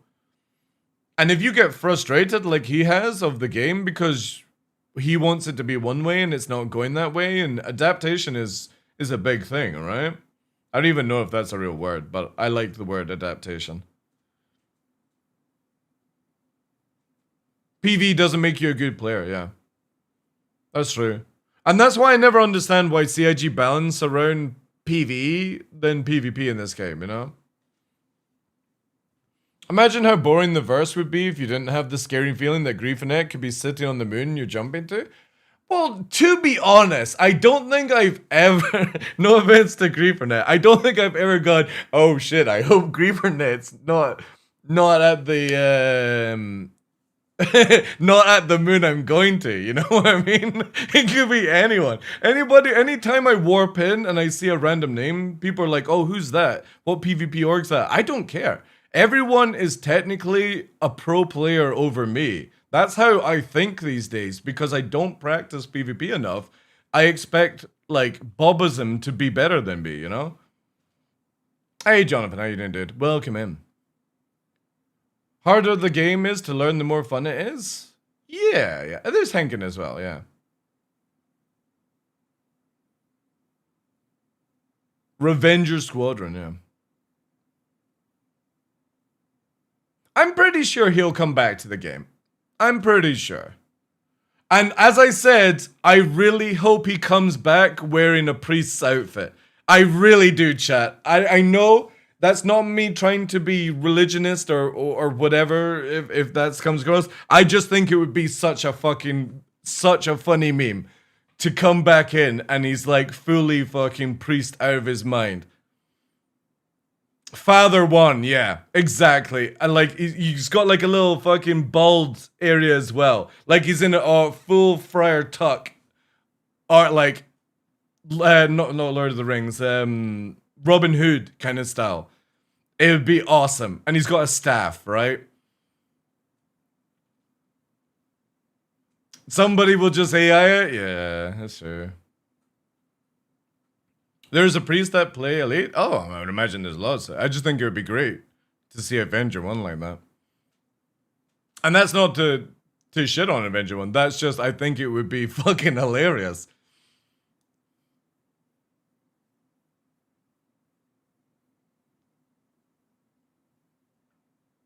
But yeah, it's weird.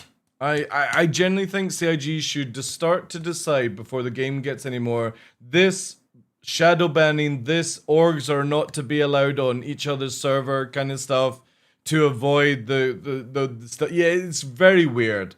I think if CIG is going to have these events do like full private servers and it's just classed as an official event and that's the end of it, or put it in Arena Commander, or you just allow players to deal with players and that's it. The company doesn't get involved.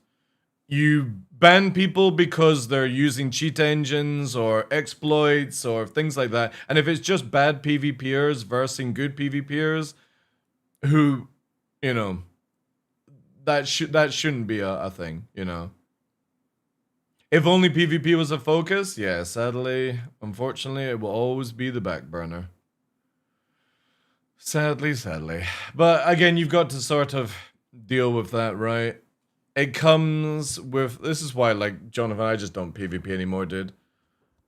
Not because I hate the idea of PvP, it's just I just can't be bothered to learn anything until CIG figure out where they want to go with the game. For me, I'm happy if Star Citizen went full PvE and it was really good PvE, I wouldn't care. But if you're going to talk about sandbox and you're going to make outposts like bases versus bases and stuff like that, then yeah, time to start stepping up and focusing on the things that, for example, like would help security forces help like stop people bombing, and you know what I mean.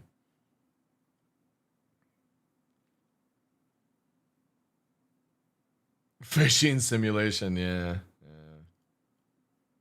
Again, I think if anybody would agree, just being able to actually get the game to work at times would be a really good step. Let me just reply to Ark. He's asking Nova's fundraiser.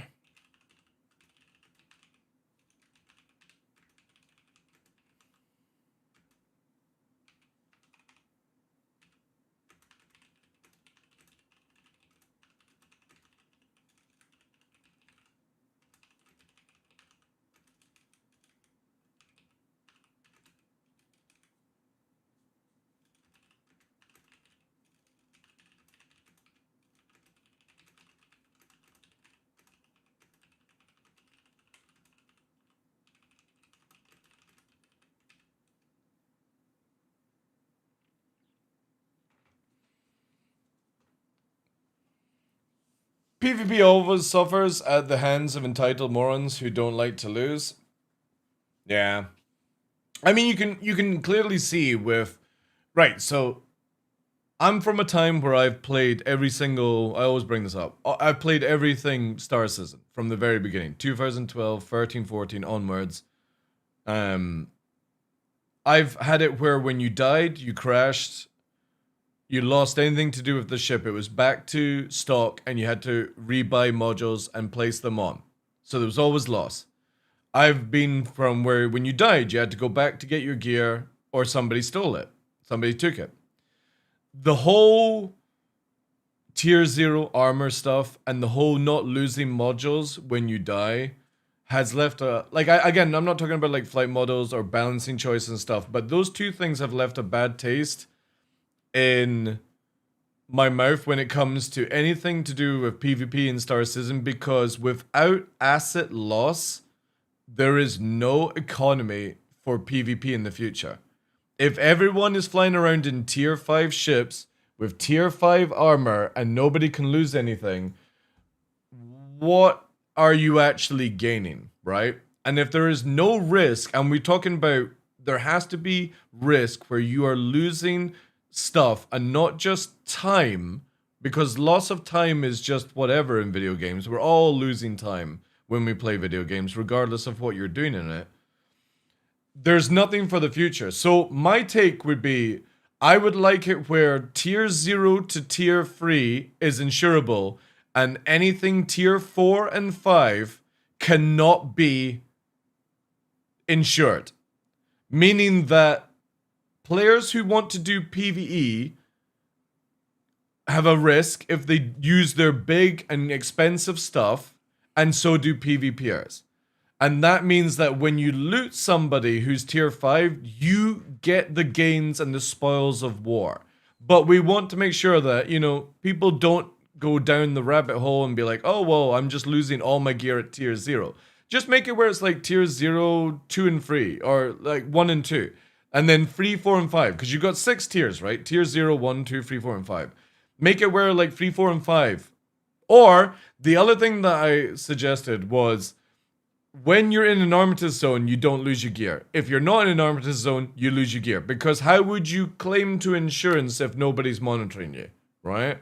So something like that to bring a little bit of spice into the game. You could make it where you get your gear back in Terra and Stanton. You go into Pyro, there's a bit of a waiting game. Go into Nyx, there's an even more waiting game. And you go into Castra, there's no waiting game because you don't get it back. That means all the PvPers are going to go to the juice spoils, and people who are PvE minded would stay more in like Terra and Stanton. And then somebody would turn around and go, but I want to go and see the content. There's the risk. You don't go in your good stuff, you go in your shit gear and have a look around before you get fucked, you know? And I think that would be a really good thing to add to the game. A little bit of spice, but you make the choice if you want the spice or not. Dude, we were all playing Dune Awakening. It was me, Cutlet, Tumblr, there was a whole group of people. We were having so much fun in Dune, and then they fucked it so hard. And I won't go back to the game because of it. Because apparently they still haven't fixed the PvP. And the annoying thing is, they brought in mechanics that would have made it so much better for us. Like, we wouldn't have lost our base. If I had just kept logging in for a bit longer, we would have never lost our base. This big fucking monstrosity that I created for everyone. It died in one, because instead of fixing like the exploits and the cheaters, they just made it worse for PvPers. And it's like, you've just taken away all the excitement. And obviously they've worked wonders on the PvE content, but it's still lacking in PvP, you know?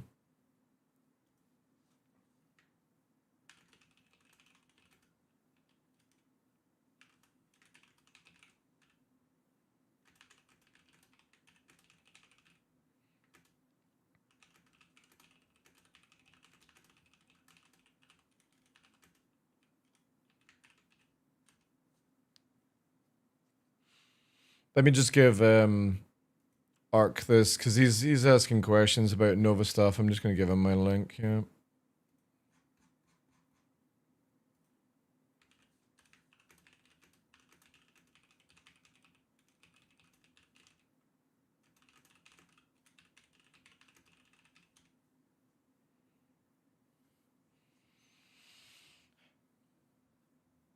Are the new PvE is bad too? Well, I wouldn't go back for PvE anyway. And the pirate game that's coming out, they removed the PvP side of it, which was a really annoying. This pirate game, what's it called? No,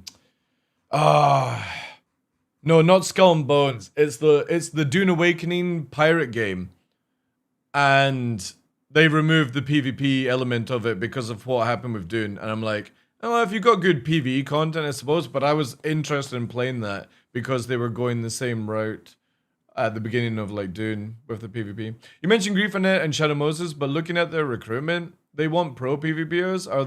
Are there any active? See, the thing is though, is like you've got the weird thing right now is like if you look at Shadow Moses, they've got everyone who is interested in PvP applying to them because there generally isn't anybody else that gives a shit about PvP right now. And it's not so much that Shadow Moses does anything differently from other groups apart from have a higher skill ceiling. It's the fact that they have like internal things going on, and that's appealing to people to just go and do mock training and whatever to pass the time. There's just nobody else. Like, everyone is so deflated. Like, for me, my gameplay loop is completely ruined in Star Citizen, which is, I like the idea of doing dropship, and I also like the idea of looking for loot. But when the loot is duped, what's the fucking point of me doing any of it? And you could say, well, you could just go and do the gameplay loop. I need a cause and effect. And I don't like how the database is just so flooded with exploits. It just deflates anything I want to do, you know?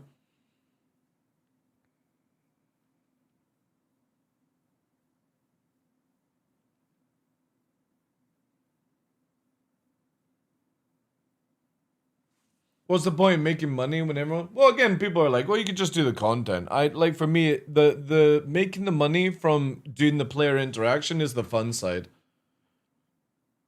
No, it's not in a good state right now, but it is a lot of fun. Like, I've had a lot of PvP scenarios recently in the past 2 weeks that I've been in. But am I going to sweat and become pro PvP again? No. I said this to Gillen, who's in Shadow Moses. I made this promise. I will only sweat out an Arena Commander when CIG finalize whatever flight model they're doing and they stop the backstrafing bullshit. That's my only conditions. I don't care what flight model choice afterwards. I don't care what gun choices, what meta. Just take those two things and that's it. Stop the reworking of the flight model and stop the backstrafing, looking at each other fucking gameplay. I want a dogfight. I don't want to play an FPS shooter. That's it. I want to be able to skillfully move around somebody without them just doing a one-trick pony. I would love that as well, kind of helpful, yeah. Again, for me, I like not Arena Commander, Arc Raiders, for example. I can play Arc Raiders over and over and over again, going in to look for loot. What I don't like about Arc Raiders, and this is why Star Citizens killed that for me, is I don't like matches. I want to go to a location like it was in the Division, like in the Dark Zone, and loot. And then I go around the map and I come back to the map and the loot is respawned. And I keep looting, keep extracting the loot, keep going basically, and then play around with the min-max. I would love for Star Citizen to have that gameplay loop. But it's painful. It's so painful to be a looter right now.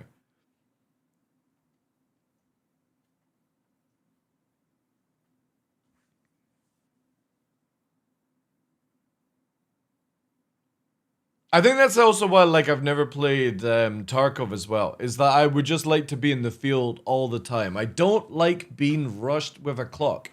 You know, and some people be like, oh, you're just a camper. No, I'm just sensible. I'm going to sit and wait for somebody to make some noises and mistakes and then pop their fucking heat, right? I'm not going to run around Call of Duty 360 spinning, hoping I no-scope and survive, you know? That's why I like relate to games like Arma and America's Army and stuff like that, you know? More tactics than just fucking memes. I'll be honest, but the previous flight model was better in terms of flighting. No joke! I said this when they did Master Modes. I really wish they had kept the previous flight model, but just added in SEM and Nav mode to see what it would have been like before doing a full fucking changeout. Because I genuinely think that would have been actually a really good system. If you had the ability to move around like you did with the tricording and stuff, but you just couldn't go fucking 1500 bullshit speed. That's it, because that's all that broke it. The moment that the group got faster and faster, everyone started spinning around each other at max speed. But if you made it where they couldn't go fast and they could only do like 500-600 ms, the furball would have been closer together. And I think that's all that CIG should have done. But again, like for me, I'm happy with whatever we get, long as the two conditions are met. And then I will return to like really sweating out in PvP. One, stop changing the fucking flight model. I'm so tired of going round in circles. And two, no more hyper backstrafing bullshit. Especially in atmosphere. I'm so sick and tired of UFOs. Isn't the next iteration of the flight model getting slower? No. It's just, you're getting rid of nav mode. That's pretty much it. And to be honest, like, the current state of the flight model is absolutely fine. If people weren't able to do what I'm talking about. Because the moment you get behind somebody, because of how desync works, because of how the afterburner is client-side, you have it where, like, there's too much weirdness going on. It just needs to be dialed in, really. But as for somebody that likes atmospheric combat over space combat, I'm very excited to see what their atmosphere flight model will be like. I'm just worried that it won't work in Star Citizen because you have hitboxes instead of certain things, you know? A full wipe seems to be a no-go at this point, right? Just targeted wipes, whatever that means. Yeah. I think that's a very bad take for CIG, personally. I think CIG should add crafting and then do a wipe. That would be my take. A full wipe. Reputation, money, everything out of the game. Take away the ability to dupe weapons from repair and just make people have to go and buy new weapons or find new weapons. That's my take. I don't give a shit if you've lost your gun. Go and store your ship, repair it, put a new gun on it. The whole mechanic is there for you to be able to take a gun from a fucking locker box and put it onto your ship by remote tool. Why the fuck is there a button that brings that item back from the magic realm of Narnia? Yeah, exactly. Yeah, Flame. There's a lot of stuff. But do all of that and then do a wipe. And I think the game would be better off because of it. So even if the wipe is like at the end of the year, right? It's still a problem, Toast, yeah, because CIG seem to love fucking dupers, you know? And exploiters.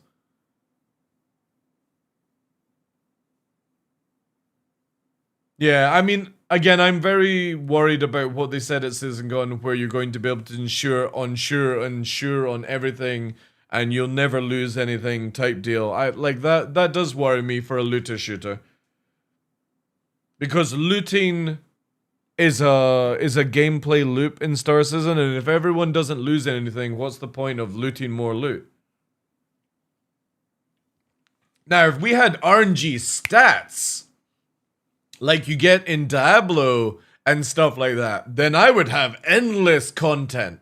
Because I love getting a build in Diablo and then min-maxing it where you just get those few extra little percents and stuff like that to start doing crazy numbers.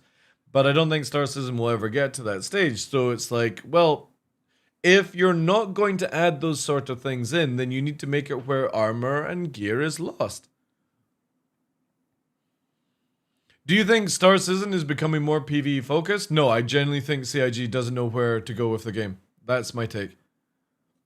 I don't think they know where to go, either to make it pro PvP or pro PvE. They're trying to do too much for both sides and cater to everyone's feelings. And the nitty gritty is, and I always say it's the bubble wrap, right?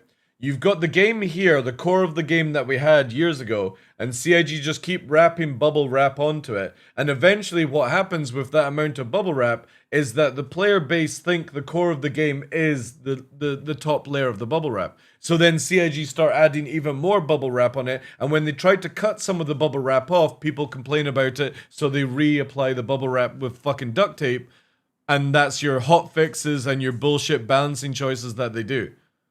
And the simplest way is, cut the fucking bubble wrap off, tell people to get fucked, build the game the way you originally designed it, and if they don't like it, we already have their money. Tell them to get fucked. We will get more people in the future coming into the game with an understanding of what the core is meant to be like than the bullshit that we have right now.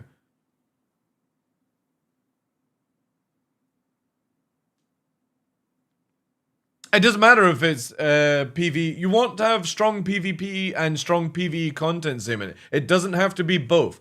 I am very excited as a PvPer to be getting Instant Siege of Orison to do some story missions and loot farming by versing just strong NPCs. I don't need to fight players all the time. I've got CZ zones I can do that. I have Hathor, for example, to do that. It's nice to be able to go to places and just have solid PvE content. And that's what instancing allows you to do. So I'm looking forward to it. Does it affect PvP? No. You just have to have a balance of there are places you go to PvE and there's places you go to PvP. But the community understand this. The game company tells you, you go to Hathor, you could be fucked by somebody random. It's not that they're griefing you, it's just the gameplay. It's your choice to go to that location. Warning, you may get fucked. Or you might be the one doing the fucking. Make a game for everyone and the game will fail. No, it won't. No, that's completely incorrect, 90s. Completely incorrect. Because EVE Online is set for PvE and PvP. And it's been successful for 25 years. So, again, that's a shit.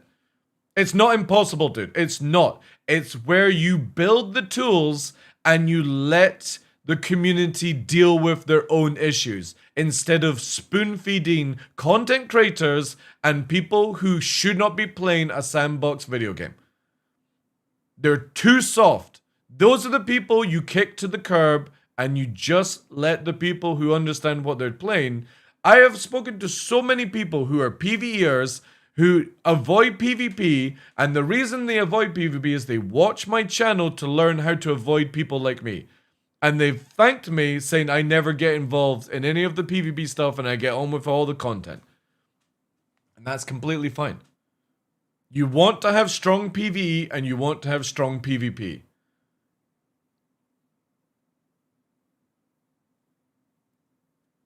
And it can be done, but you have to make a balance where you stop catering for people. You stop listening to people who, and it's CIG at fault, not the player base. CIG needs to stop catering for people just because they're worried the money might go down. Then get rid of some staff and lower your patches from 11 a year to fucking 5 a year, right?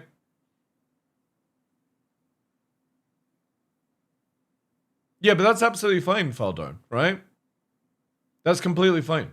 Using my channel as an educational purpose is really good. It's very healthy.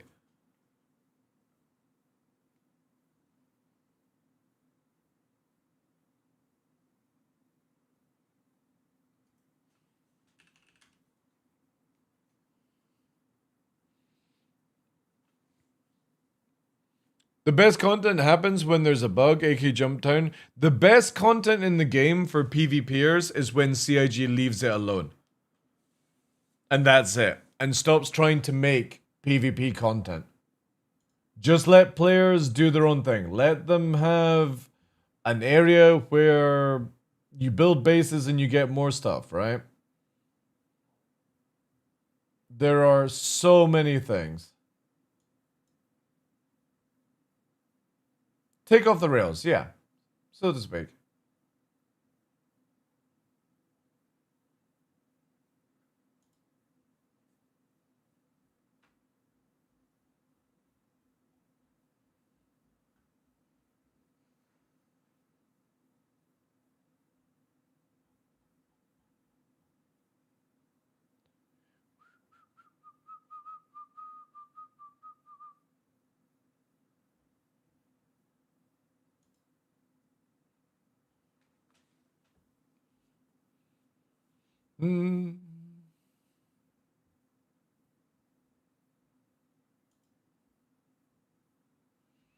But yeah, it is sad with Dune Awakening. I did enjoy our time in that. It was good. And especially by the time they fucked up, we were at the stage where we were having everyone just fucking PvPing. We got everyone through, because there was a lot of people that were slow in keeping up, which is fair enough, but it was like, man. Like now with the carrier being able to carry assets from the other place, the bin to the DD is really cool. But yeah, so sad. And a lot of the other mechanics have still not been changed. I really wish somebody would be able to do a good sandbox game these days. Any MMO you're looking forward to this year? I'm looking forward to no MMO because nobody seems to be able to do it right these days. I am looking forward to Fable. I'm looking forward to seeing what CIG obviously does this year. I'm looking forward to the patch with No Rest for the Wicked, which is bringing in PvP and castle sieges and stuff. And I don't give a shit about God of War. I've never played any of them. I'm looking forward to the DCS patch that will bring in some of the fighters this year. If it actually comes out, we'll see. That's about it, really. There's no real game. Oh, War Dogs. War Dogs that's coming out very soon, early access or wherever. The Tarkov stroke Battlefield stroke finals team versus team 100-player game mode with a little bit of Armory Forger sort of mixed into it. I am excited for that one because that sounds a lot of fun. because that definitely brings a little bit of PlanetSide vibe, right? And if anybody's ever played PlanetSide, that fucking free teams can massively change an outcome, you know? Beta Decay possibly having early access, yeah. I've got a list of games here, actually, on Steam that I'm looking forward to, but... Yeah, no MMOs, sadly. I'm burnt out with MMOs because everyone seems to just be failing so hard with it. Where's it here? The wish list. So I have Beautiful Light, Diesel Knights, Fable, Falcon Fall, which is VR, Light No Fire, The Expanse, War Dogs, and Winrose. But the Winrose one, I'm kind of sad that they removed the sort of PvP element to it. I played PlanetSide 2 for a while. It's fun, costing more. Yeah, it's good. But I'm also enjoying Soulframe. But the thing is, though, is I'm pretty the way I go through games is I'll probably burn out of it. Stellar Blade? No, don't tell Alpha that either. Keeps fucking asking me to play Stellar Blade.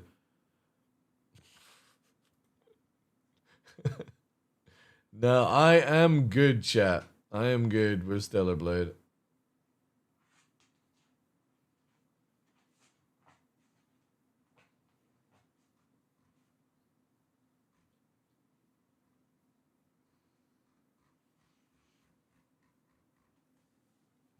Are you two super bored?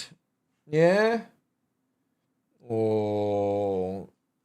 It'll be dinner time soon. You hungry? You'll need your second medication soon. Ah, dear. I'll need to, like, spend 5-10 minutes, chat, dealing with Novi. Need to get him fed. Need to get more of his painkillers in. Need to let him out for a toilet break.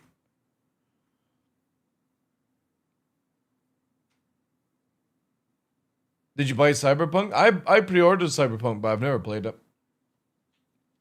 Never played it. In Soulframe, I found that there are puzzles within instances, and some instances need to be completed multiple times to finish all puzzles. Yeah, it's the same with boss runs and stuff. You have to do them multiple times. Which again, it just brings more content.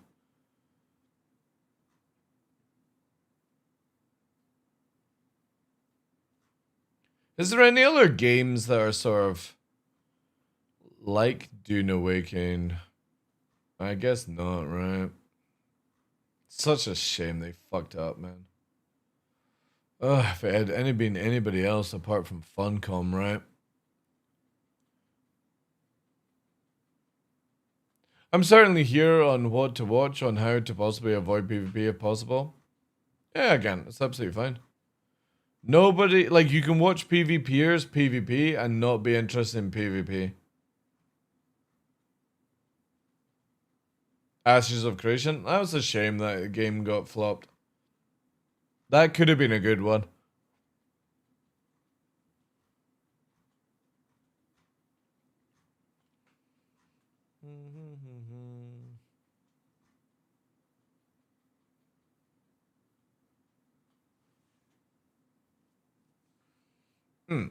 I'll watch a Noobify video here, chat.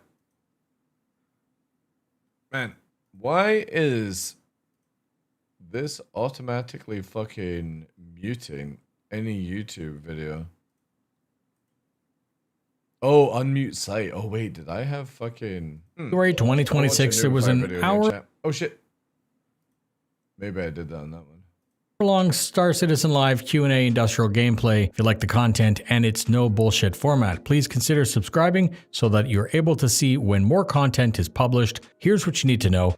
Jared with the usual intro, Thorsten, lead system designer, and Elliot, lead mission designer. Questions were taken from live chat and from Spectrum. They said that there are still some features within industrial gameplay which should make it more fun and improve your desire to perform industrial gameplay. Kind of a blanket statement. Eventually, all parts of industrial gameplay will have a purpose and will tie in as part of the other industrial types and base building. They said base building was basically the end state, why all of this would work. And then Jared asked us to remember what mining was like when it first came out many, many years ago compared to what it is now, and then apply that idea to other Tier 0 loops and trust them. They will be adding more variety to industrial missions in the future. Apparently it's in Evo Caddy, but I've not had a chance to play Evo Caddy because yesterday I was dealing with Nova. With scouting only type missions or even more variation in the customers, the types of mission givers. They recently added a new mission where you're asked to produce a set of commodities, and it's up to you to decide if you want to go mine for it, or you can also simply just go buy all the stuff you need to complete the goal. There was a request for a feature. Mums is asking, when's that crafting coming? But from what it looks like, or what Mike was saying earlier on, it looks to be good, right? Where a player might see on a screen a detailed manifest of all of the cargo that's aboard a ship, and they said that sounds like a great idea. Ship-based refinery soon, TM. There are also plans for you to be able to tow a junked ship just to a scrapyard to get rid of it. Ship and station refinery will eventually be the same game loop once they're both released properly, fully.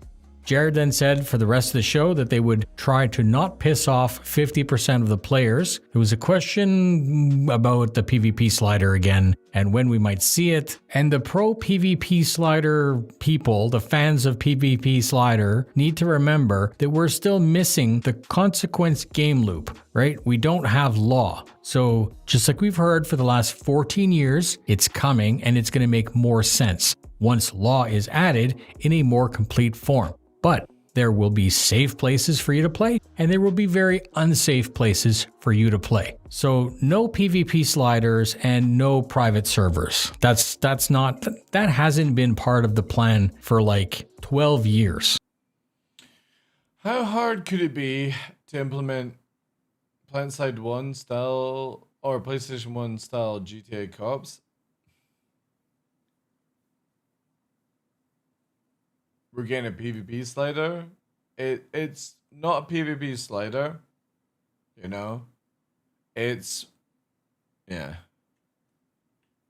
for you to play. So no PvP sliders and no private servers. That hasn't been part of the. Again, it's the same as modding. I'm pretty sure you're only going to be able to mod Squadron 42. You're not going to be able to mod Star Citizen, and that's completely fine. Caramel, oh God, I can never say it. It's fucking crying about no. Ooh, another video to watch. Nice. Plan for like 12 years.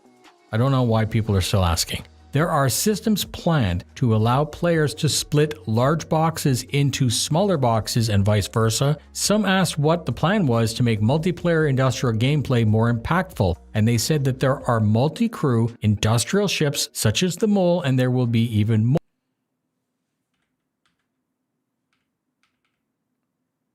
Some asked what the plan was to make multiplayer industrial. What fucking tattoos is Elliot getting on his arm? Is he doing the random, I'm just gonna get small tattoos of gibberish put on my arm? Play more impactful, and they said that I never understand why people do that shit. Just get some fucking nice artwork done or something, like little tattoo of gibberel, like shit. There are multi-crew industrial ships such. Like, look at it. Just get a fucking sleeve, dude. Such as the Mole, and there will be even more. Missions are made for. It's like, what's his name that was in Saturday Night Live, who went out with like Kim West or whatever the fuck, and like got all those tattoos, and now he's getting them lasered all off because he regrets it. All players to participate in, which is why many of them are 8 SCU, which is normal.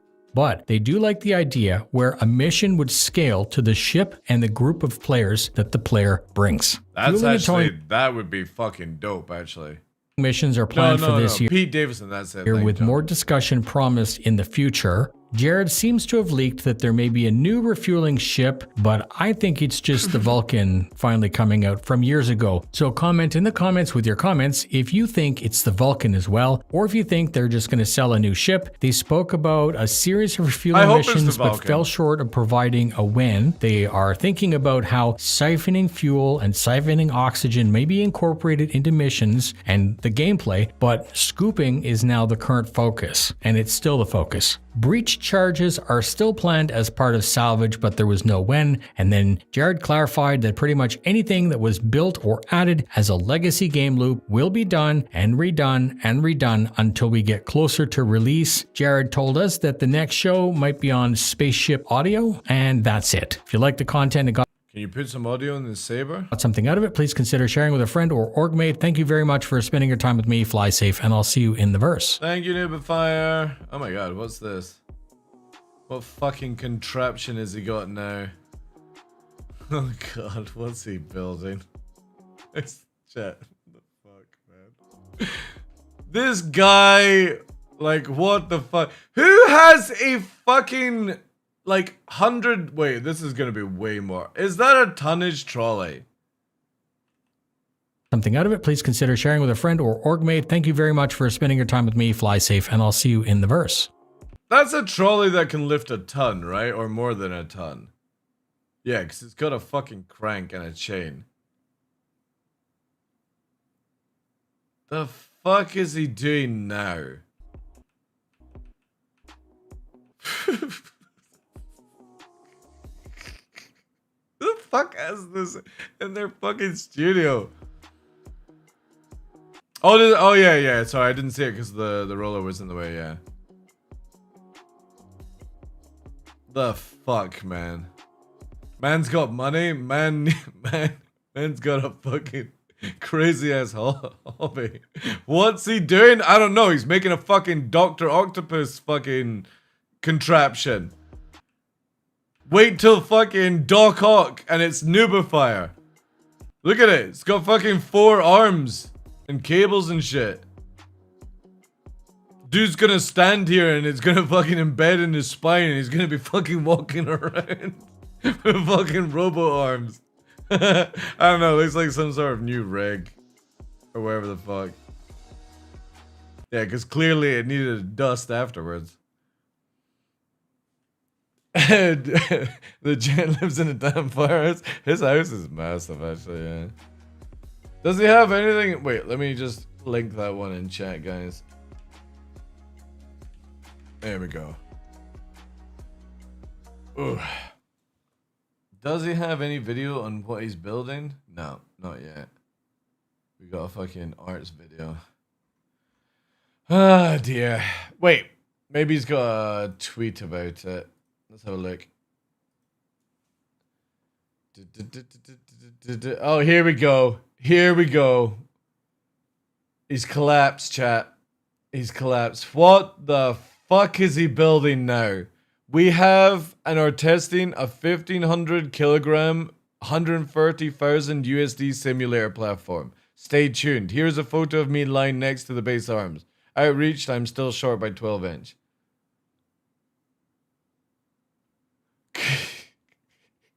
Fuck's sake, man. No, fuck. He's got fucking booze here as well, like. Oh, dearie me.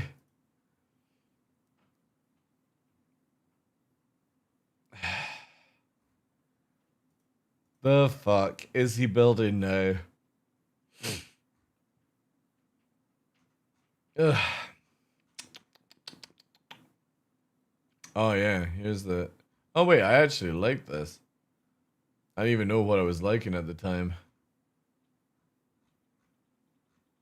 Crazy. Crazy son of a bitch. Let's refresh! We're still sitting at 2,600 chat. Ugh. We need to do a push. A push. A push for Nova. Exclamation mark Nova, guys. Thank you, thank you, thank you.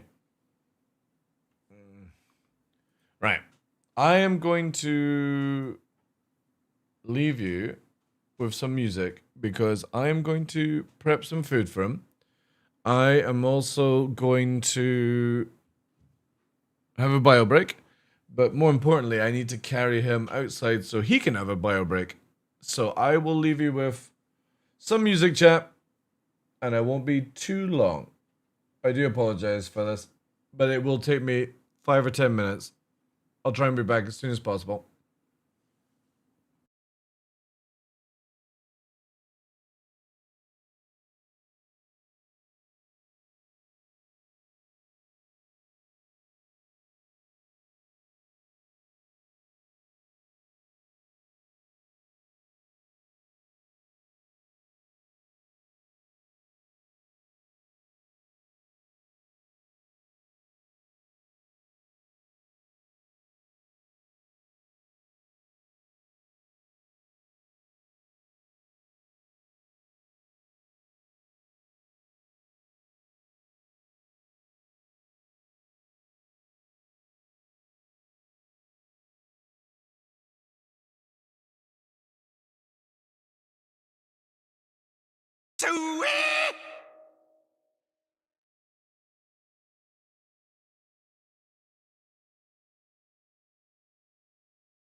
Alright, chat.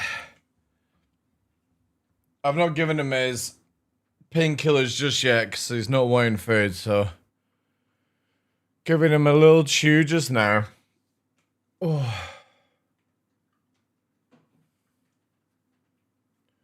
Riot! Thank you for the votes, guys.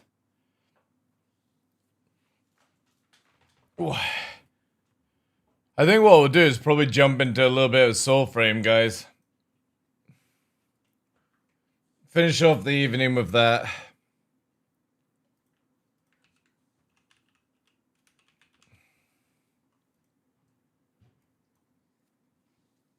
So I do appreciate if you are only here for Star Citizen, but I'll be back to that on Monday.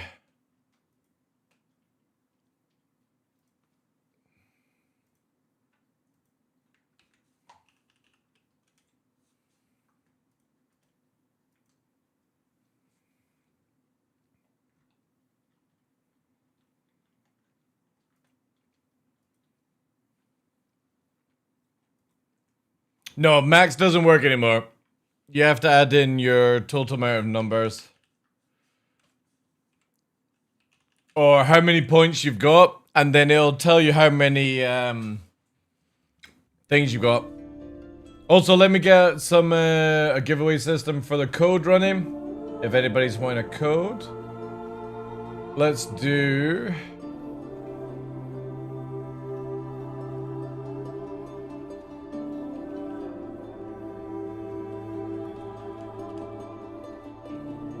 And we'll do exclamation mark code me. And leave that running just now. A secret code.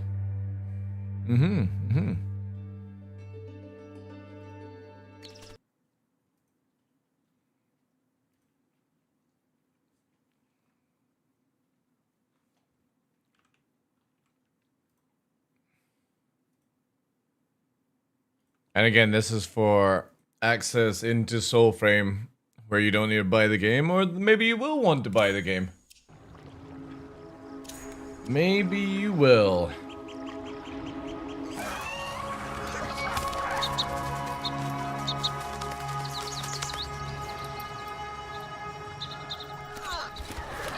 All right. Now I need to remember what I was getting up to. Ooh, I have some crafting to do first.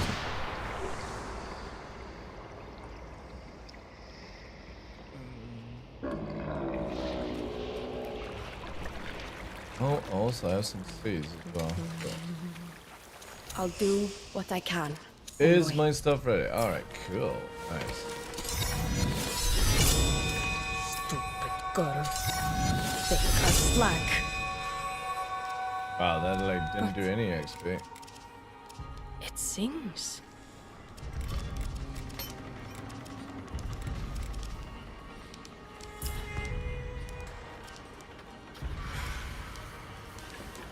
I already have this crafted? Do I? Do I have this crafted? What is this? This is Soulframe. From the makers of Warframe, but it's got more soul to it. Do you like my white floof? My little white floof. Nix, get out. Nix, out. You're barred from here. Nix has been a very bad boy regarding Nova since Nova got back from the vet. So as punishment, he's not getting access to the room. Alright, so that's at 14. That's a fly blade, that's a short blade. Okay. But I do like the kunai idea. And I guess then this... Oh, so this is a main weapon, short blade. Okay. I have lots of weapons to play with.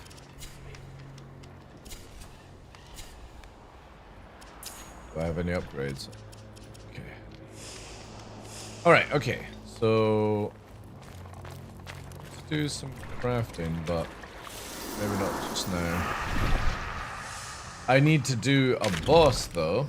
So I got 2 acorns left. I know there's a boss. There's also a boss run apparently. I kind of need to learn the trail of it.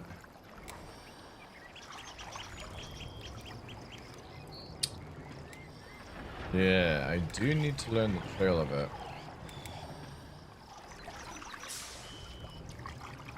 Does that use an acorn to travel to? Oh, it does. And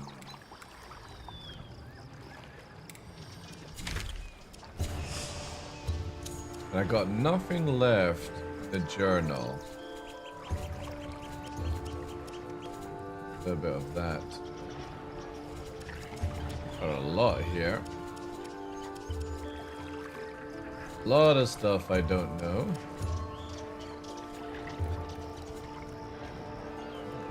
Still more to do. Huh? These are all the ones I've done so far.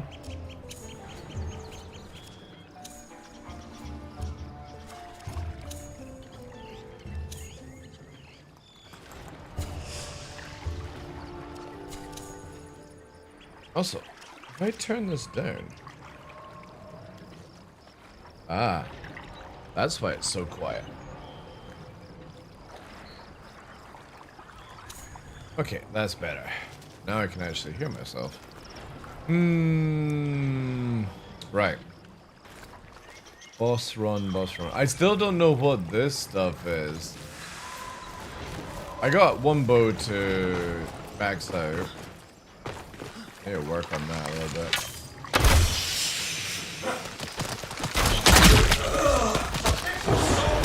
The prey is mine.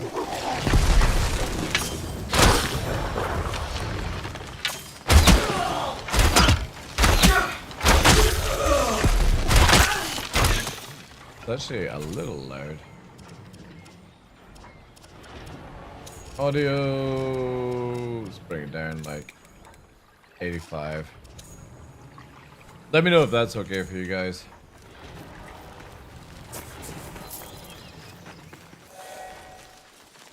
But yeah, exclamation mark, code me. As I have some codes to play the game. As well. Yeah, I need to learn about that, but also there's like a boss run that starts. Actually, let me have a look here. Soul Frame boss run.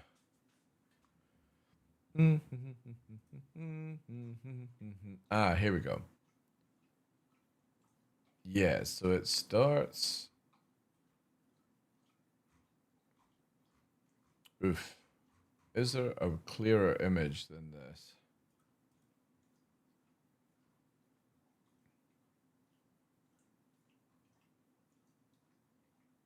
"21 boss run." No, I just need an image.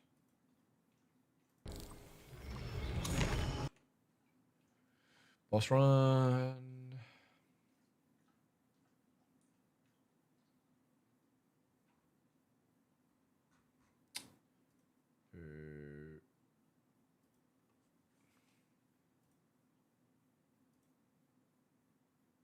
Oh, well, that doesn't exist anymore.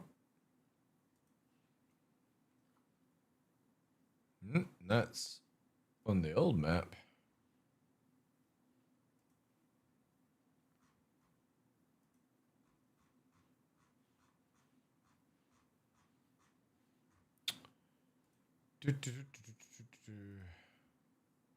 What's up, guys? Sergeant Susie When was this? 3 months ago. Okay. here, and I'm gonna be Yick.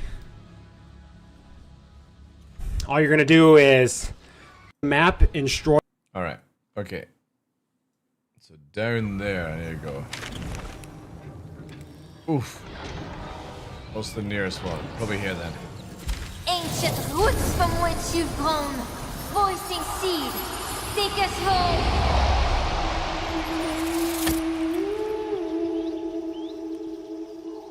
A little bit past it here as well, chat.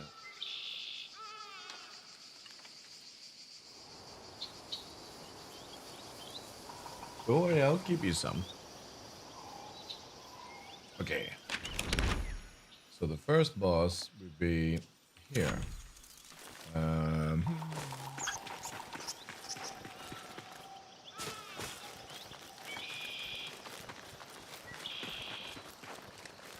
I need to learn how to do the organ. I see a lot of people like wanting to look for organ runs or whatever.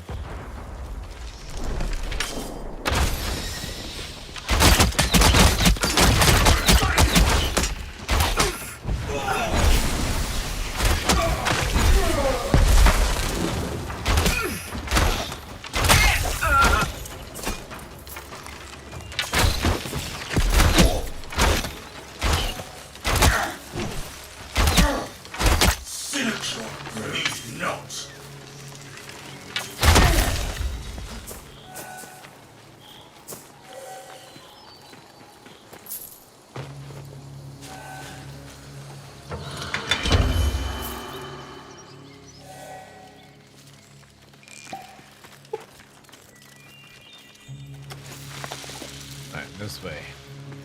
How many pots do I have? Do I have... I got 4. That should be enough,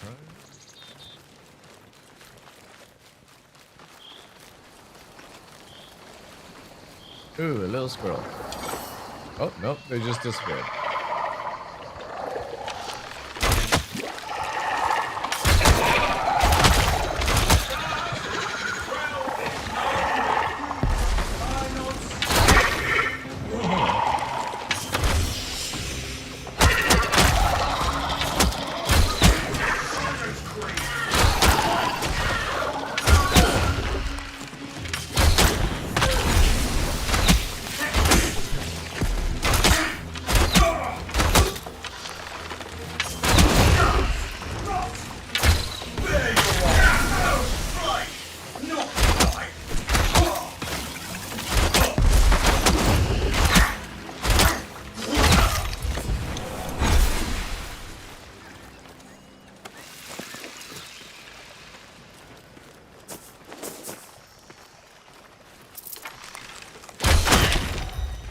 Just to make sure he doesn't feel left out, plus there's a pot.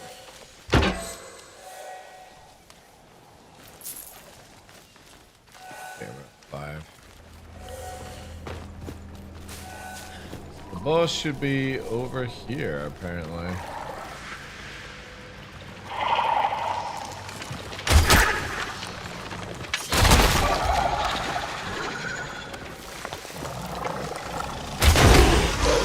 Oh shit! That's a big ass thing.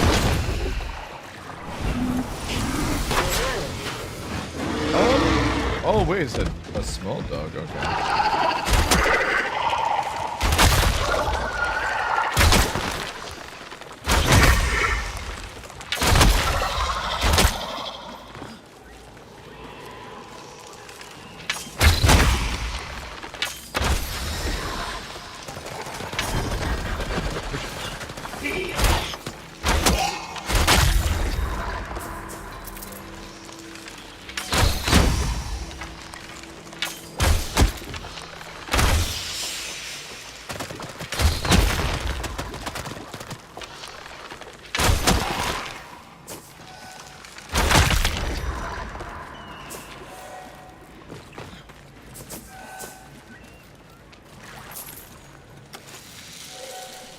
Where is the spookster?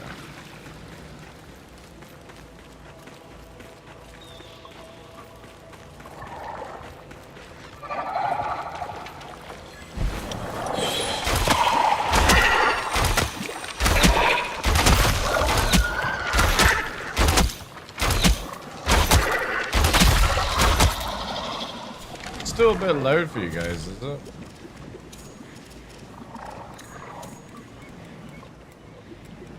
Like that.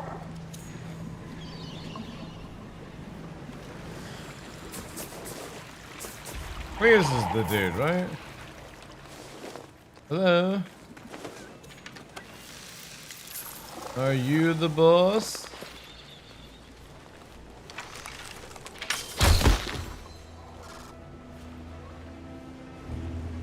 Hello? Is it the bell? Oh yeah, there we go.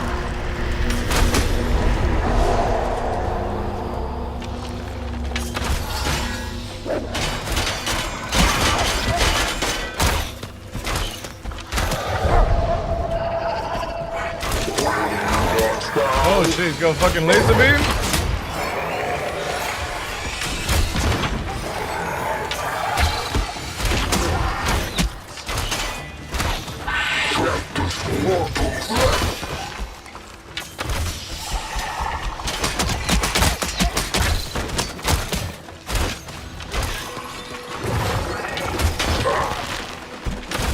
I see you, fucking sluggy.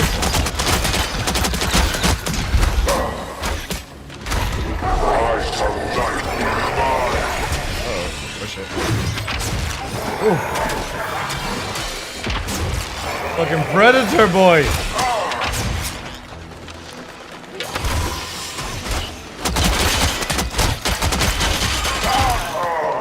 No, stop edge walking towards me. Oh god, he is actually ridiculously fucking big.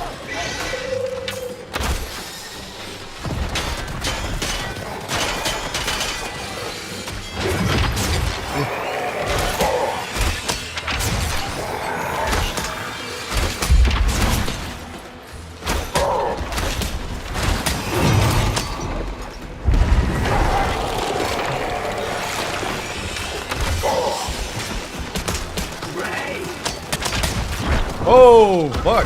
Oh, shit. Oh, God.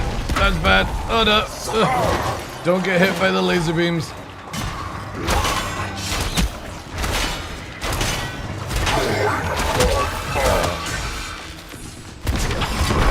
Shit. Oh, I was out of that. Oh, no. Oh, no. Oh, no. Oh, God. Oh, God. Oh, no.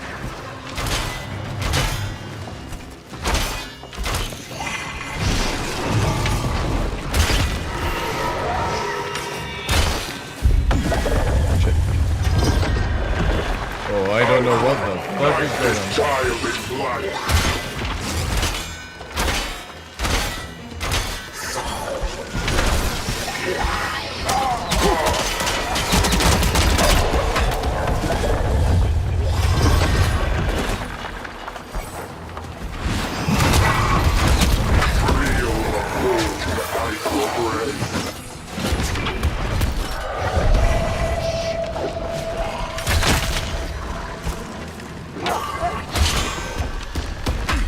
Shit.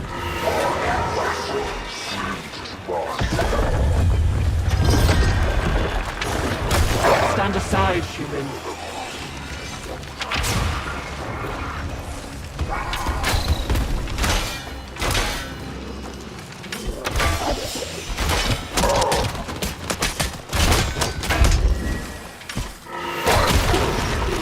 Get fucked.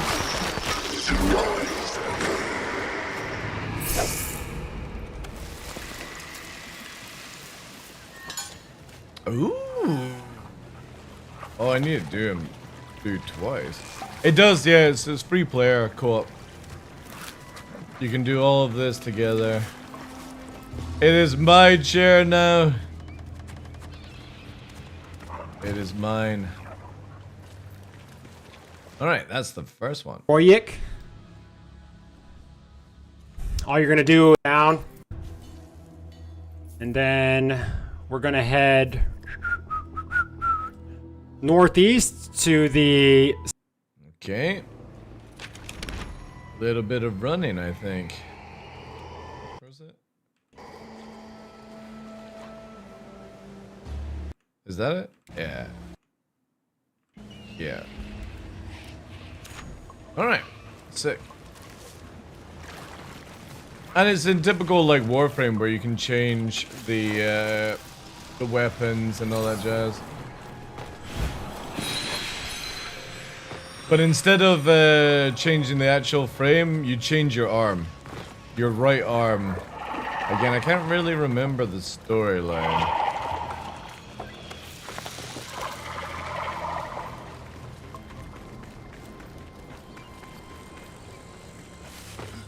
We got a long run to go now.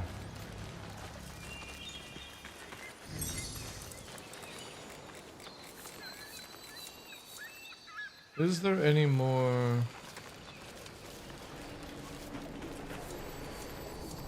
story things though? I wonder. Maybe actually before I go, I'll check that out.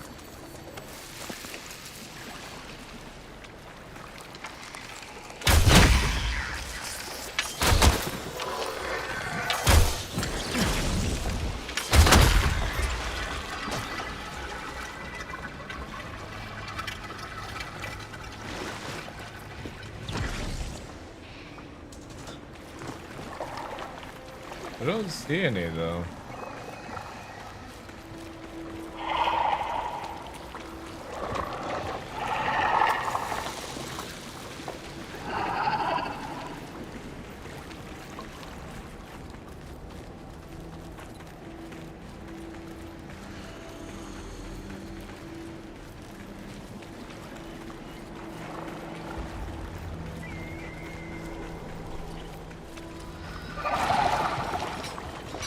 Oh, hello.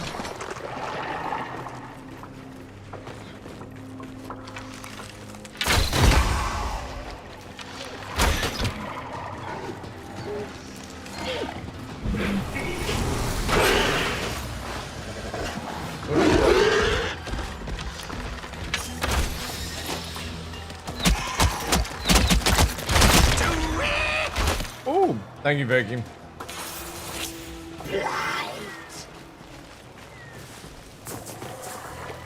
Grave.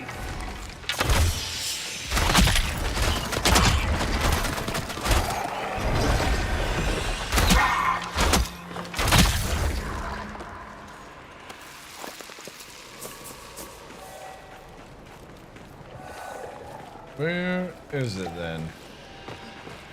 I wonder if you can get inside this thing then. Or is it like behind here? No. Where could it be? Maybe it is inside. See if I can. Watch as I get stuck here. No, it's like a wall. Ring the bell? No, that was to get the boss to spawn. I'm looking for like little lore orbs, or I don't know what they're actually motifs. There's a wall there. Maybe I have to come back.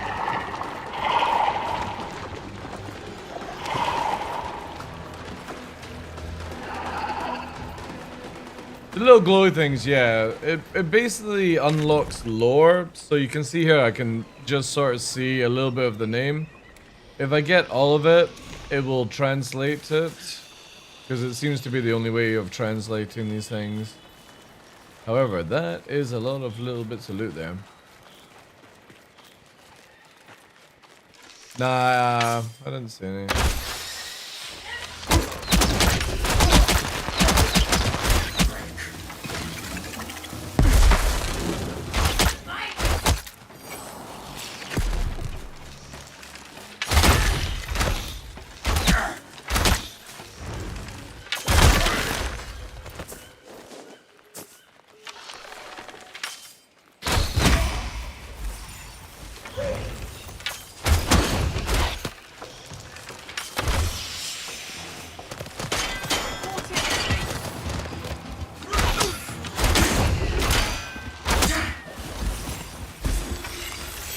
Stop healing them.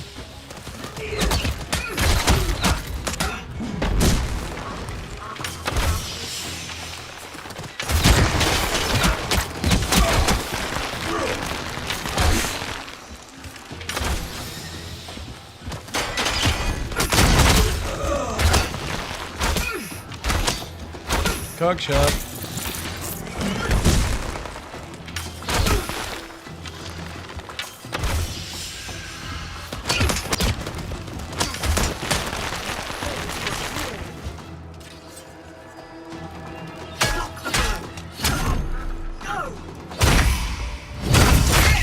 Stabby, stabby.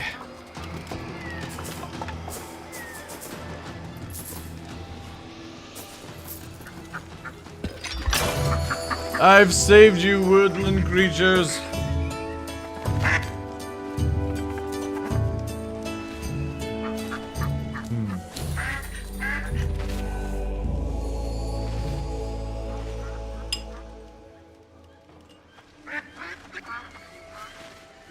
They are free.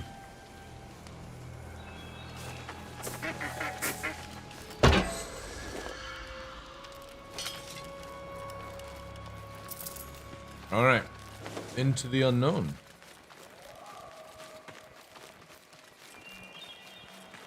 They put a trailer out. Let me just do this, right? Let me just go here. They put a trailer out. My rivers rise. And it has my forests fold. My wildings rise from Dolmen's cold. My blue blood 3, I gifted thee. For Tethrin, braveling brute. My Fina. Marrow binds the Ivor blade. For a shelter. Magic mottling, a finger. The older staff. Snapped from sacred tree. And Sirin. Sneaky, sneaky. Stole a golden lash before I could gift it. Taught cross the starling bow. When the felling fields burned, my gifts returned. Sharp end first. So wear the hide of wild kin for thee, envoy. My arm, my skin.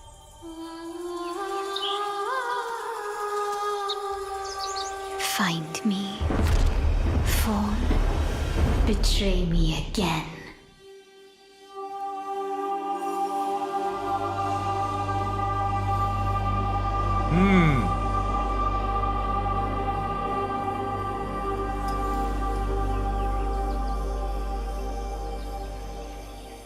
Spider lady does not seem to be happy. Let me just give this to Nomi chat. You sitting there and you wanting some? No?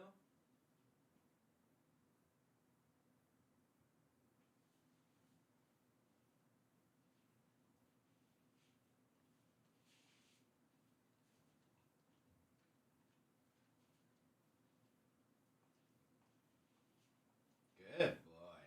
Good boy.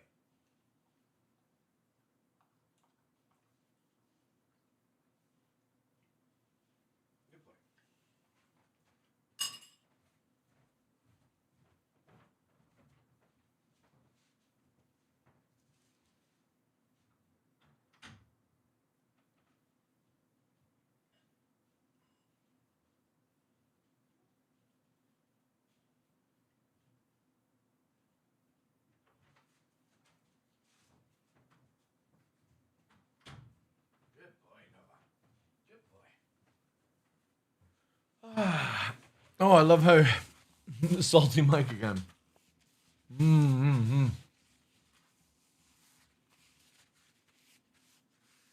Oh, beautiful. So my chair is like super wobbly. But yeah, hopefully they get the mounts out soon. As it would make life so much easier to run around.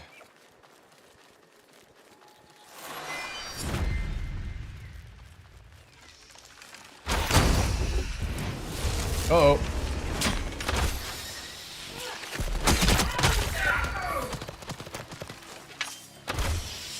A trap!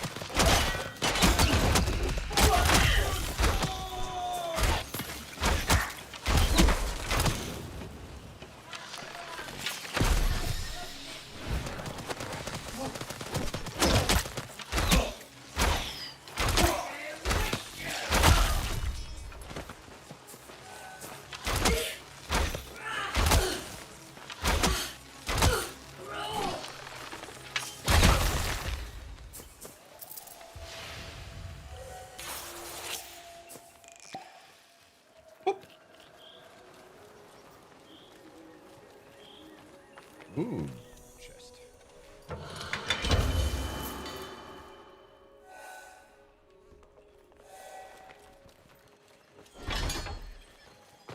Yeah, these are the things I was talking about.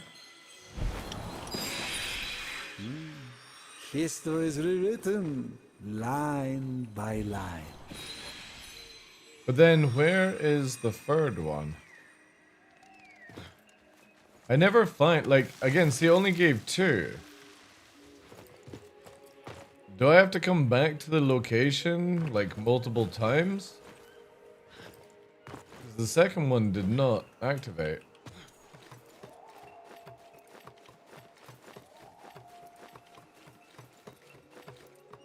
My tower.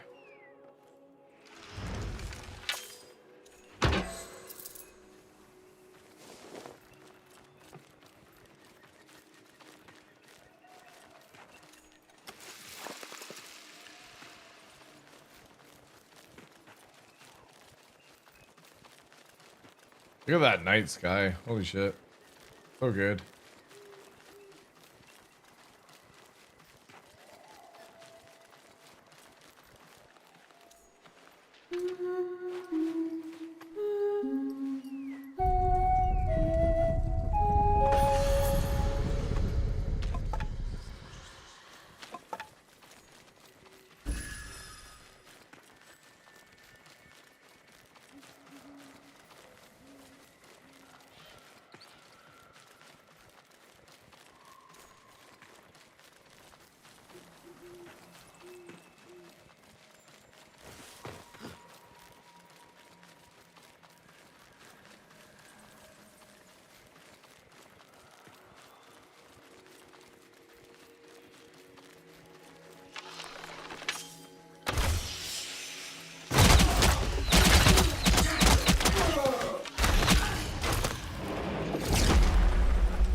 Be free, squirrels! How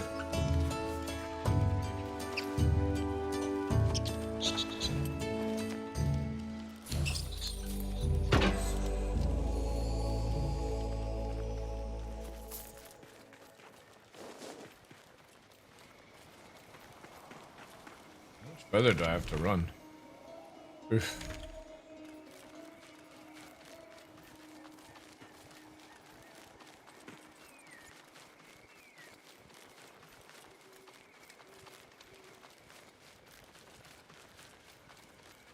There's a lot of people advertising for like forts and organs and infinite XP runs, so there must be other things to do.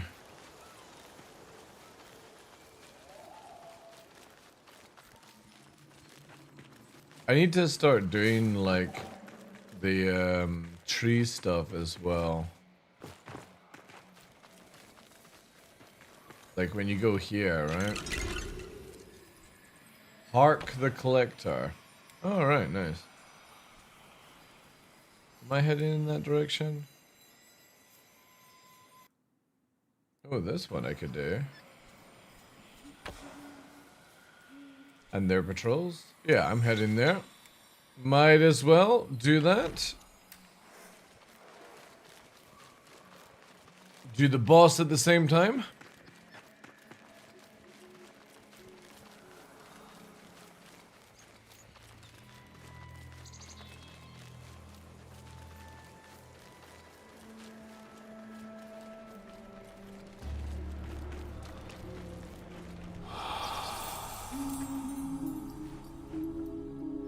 Capture the squirrel.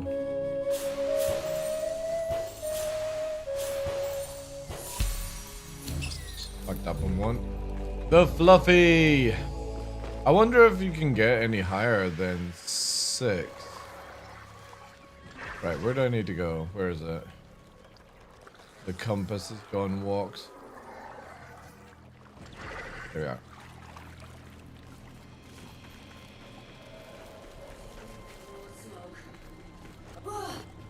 Ah! Parkour.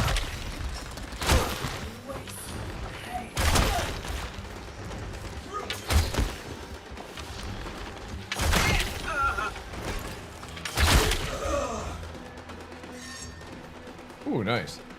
Not that I need that, but whatever.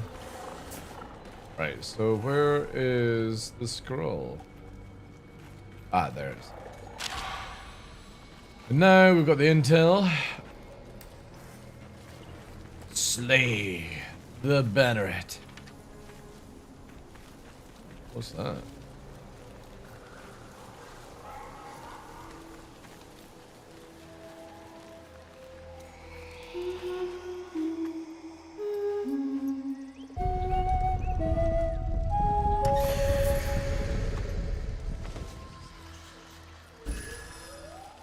There they are.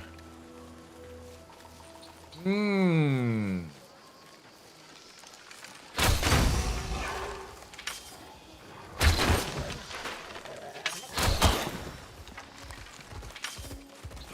Oh. Oh.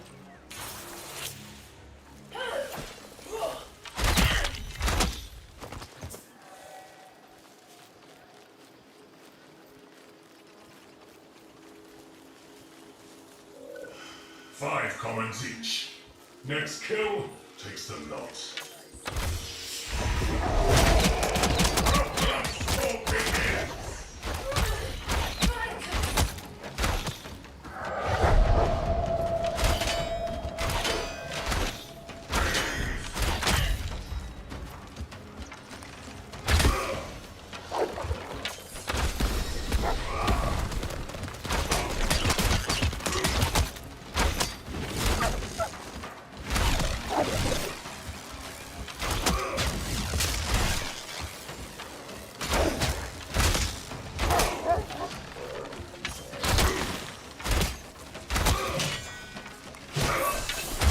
Oh, holy shit, there's all to the finish.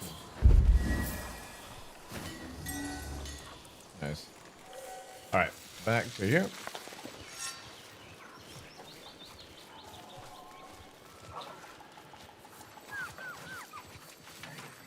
Give you a huge time saver, everything is livable. Oh, right.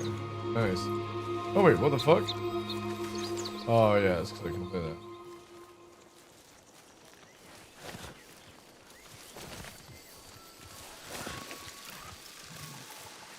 Then why not just make it where when you roll through it automatically picks up, if you're learning that?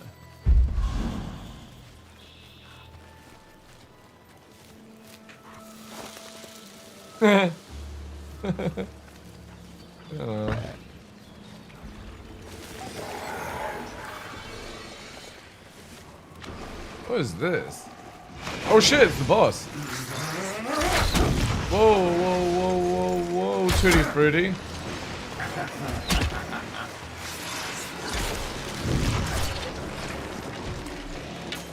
It's only rocks.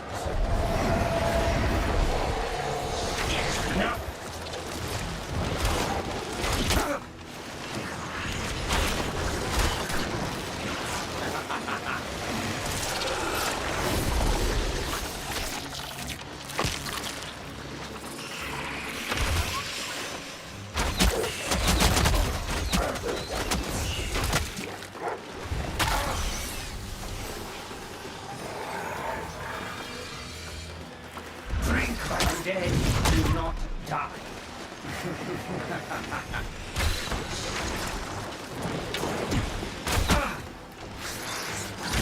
Surrender.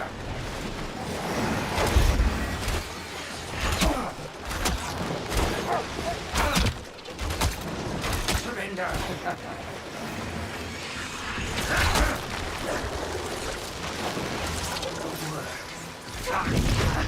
Oops. Dead, do not die.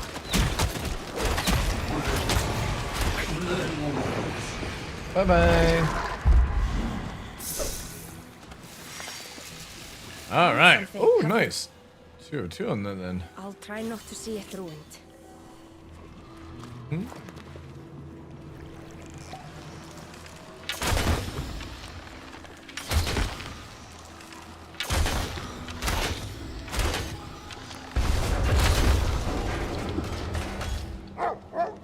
Roof, roof, roof, roof.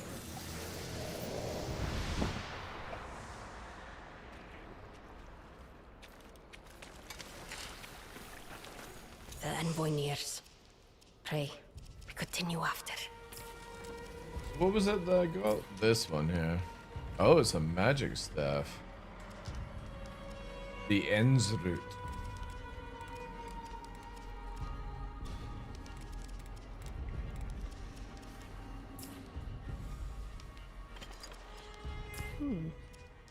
I'd be keen to see it whole. Oh, look at that. It's kind of cool looking.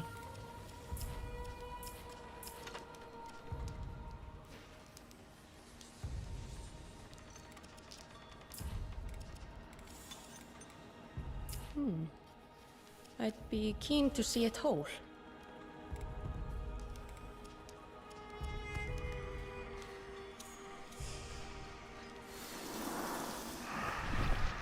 Sword and shield feels so good. I'm gonna try that after. I'm gonna just complete all the bow stuff.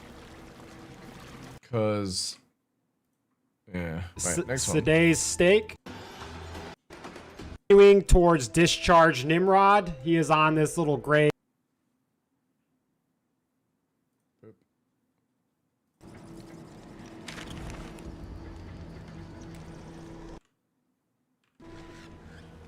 There.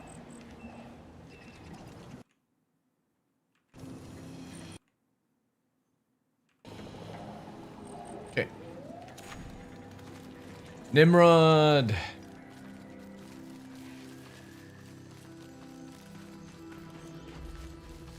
Gate here.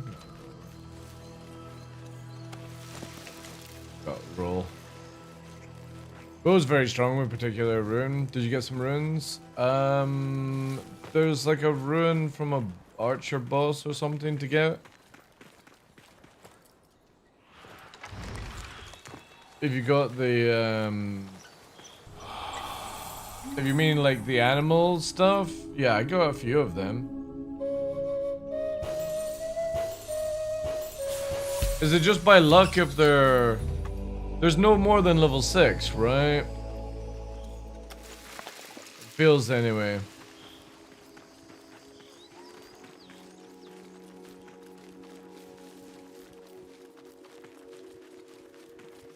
It was very Warframe-esque.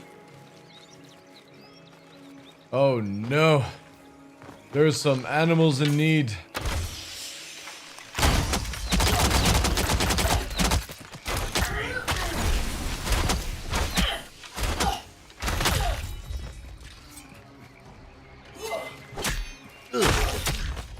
The parry.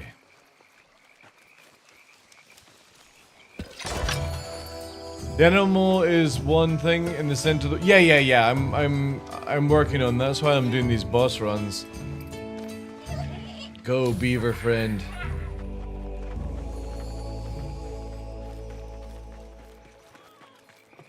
But I take it there's nothing more than level 6, right?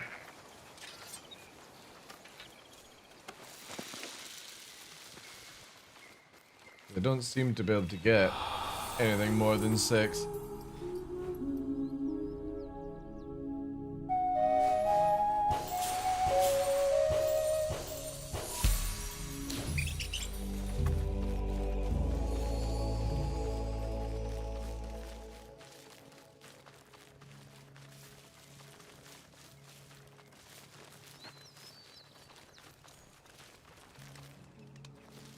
Oh yeah, I need to press them. Ah.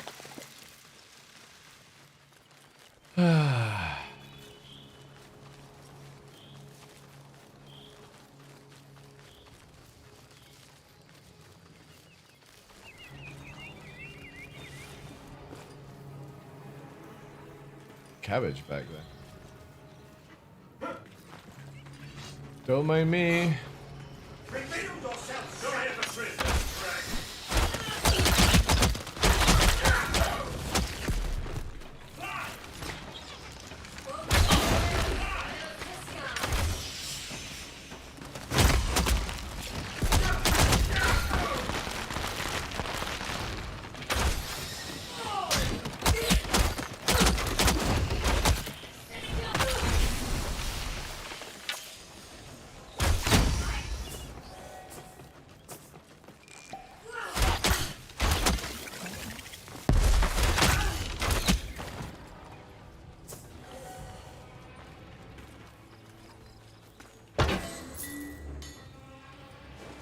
Dodge on mouse wheel. Oh, I had that in Warframe, actually.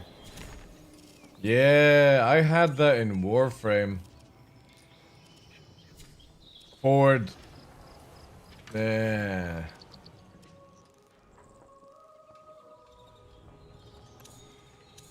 Oh wait, save. Yeah.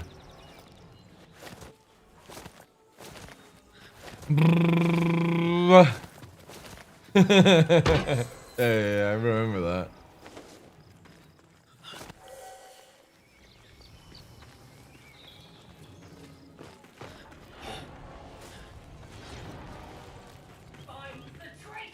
Find the traitor. Wait, are you still alive? It's a toe tickling competition.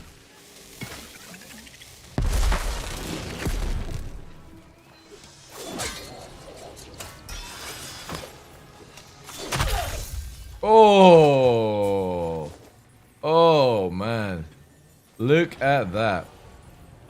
Look at that beautiful fucking headshot. Not even through the armor, just literally through the fucking dome at the tippity top.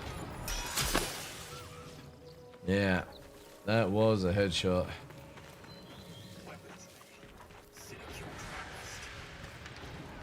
Oh wait.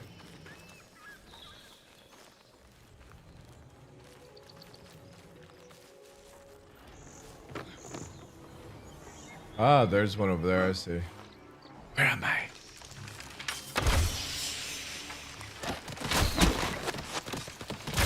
Love how none of them went in the area where I was going.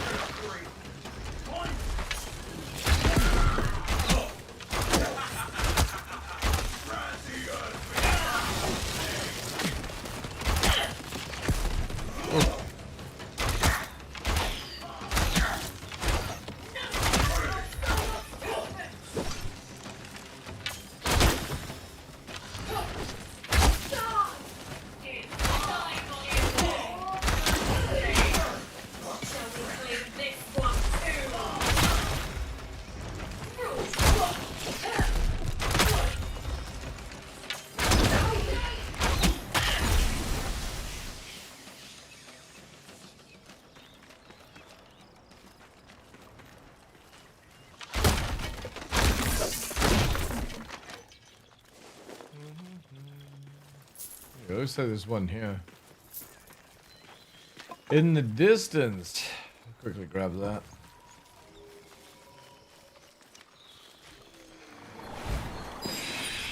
This history's envoy, well found. Is there another one in the area?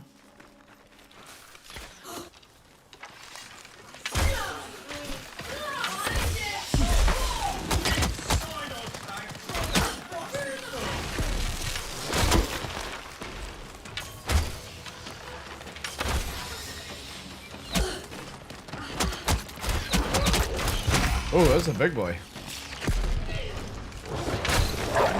No! Out of all the things, why did you have to go for the weak? Could you not have killed the big stag, dude?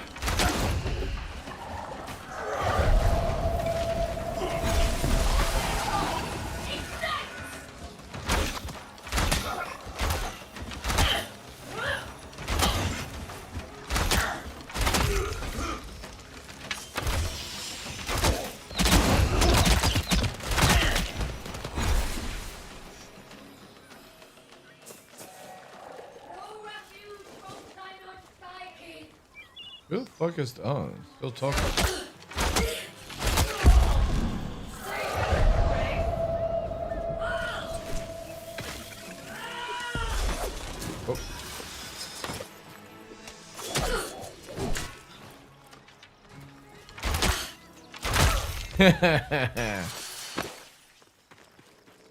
Yes.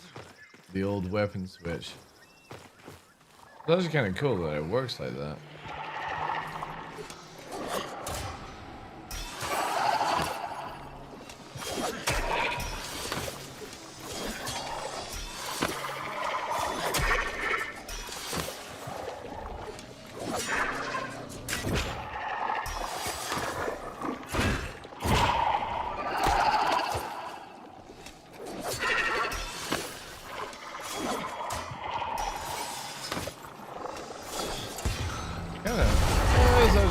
strong. I need to level it up.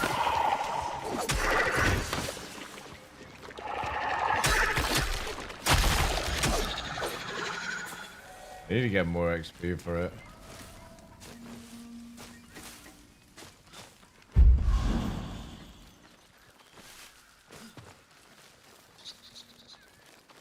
Any more history stuff? I don't see any.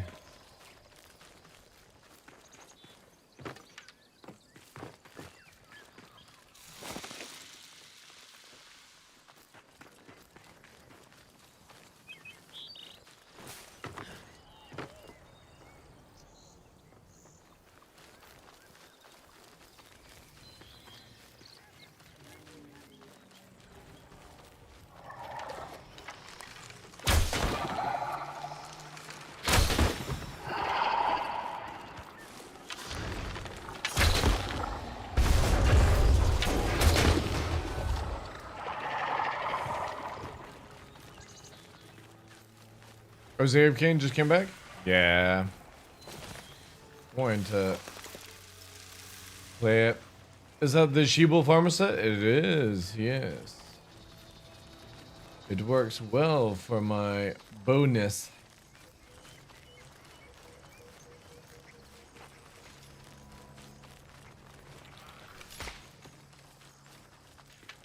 Alright, it's around here somewhere. Mr. Nimrod.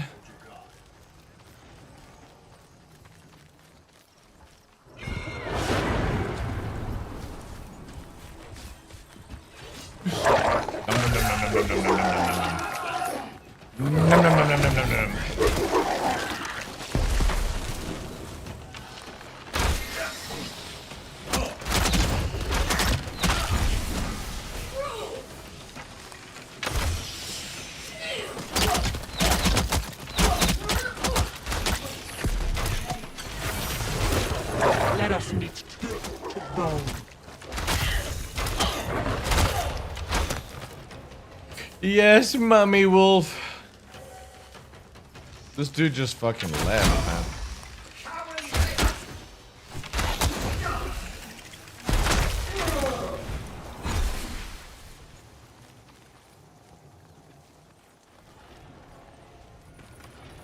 I have a Grace 14 out of 15, so can't use it until it's max yet.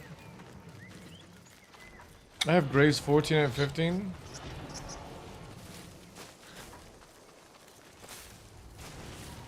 Oh! Do you not have like he's around here somewhere, right? There he is. Where are you? Lightning balls.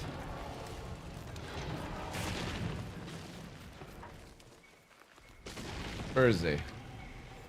There he is. Call me sufferance.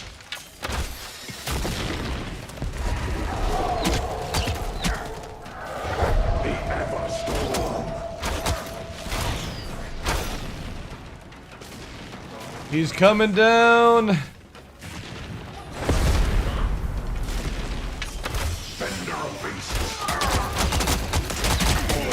Oh, ow, ow, ow, ow, ow.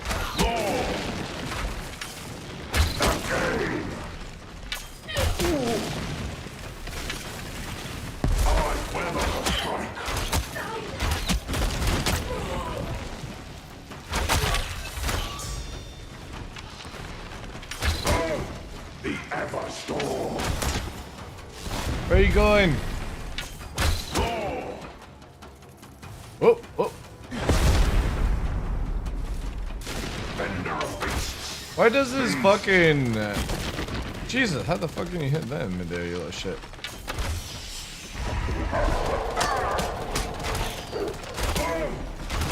No.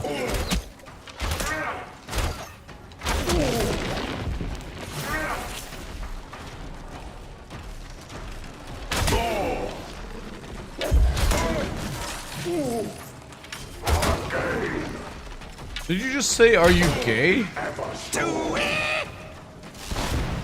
Oh, you little swine.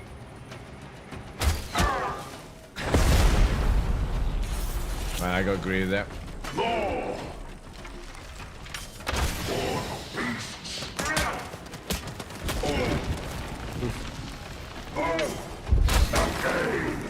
Yeah, why is it going gray? Oh no, it's not. No. That arrow just went through his head.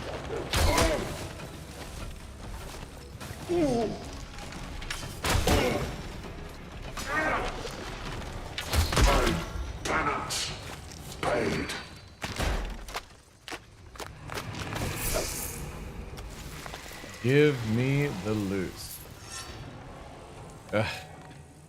Okay, no runes whatsoever. Alright, next one.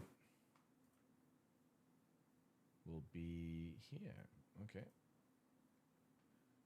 Some sort of quarry.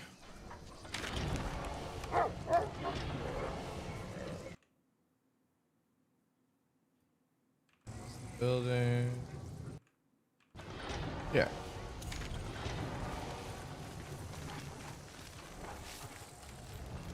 For crafting? I can't remember what that stuff is.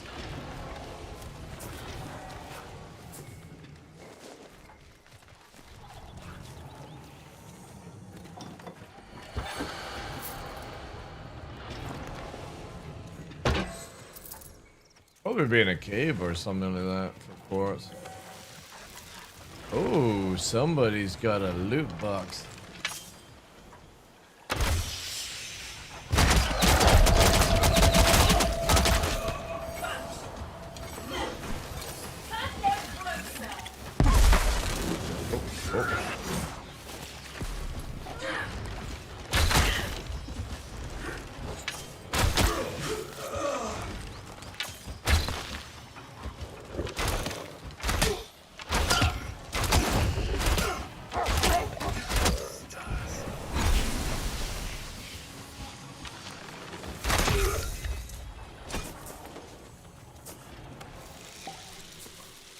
Oh.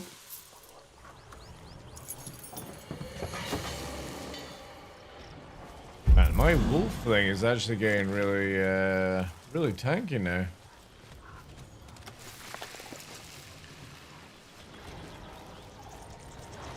Oh, perfect. How do you do, an organ?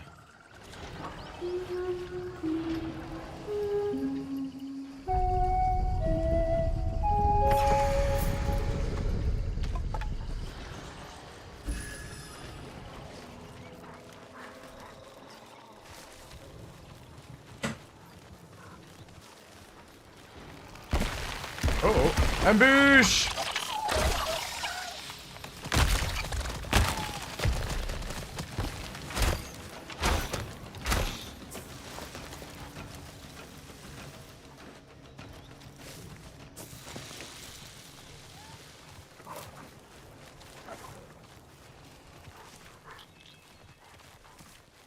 I wish you could dispel the wolf, because for some reason when you have it where it doesn't dispel, it sort of derps out and doesn't attack anyone or do anything. Oh shit. A party! See what I mean? No attacking, right? Holy fuck. Nigel Mansell, is that you?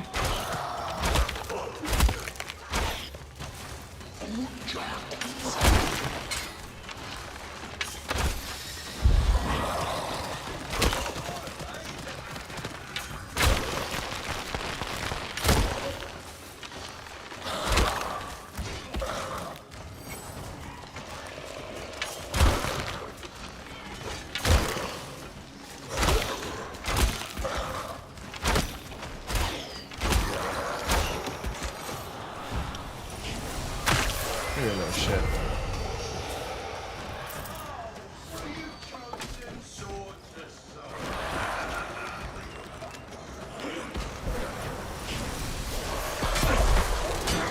You kill them and I'll crush them down.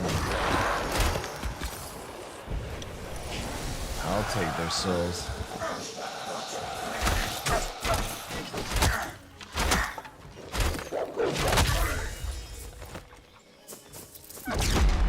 Whoa. Fuck.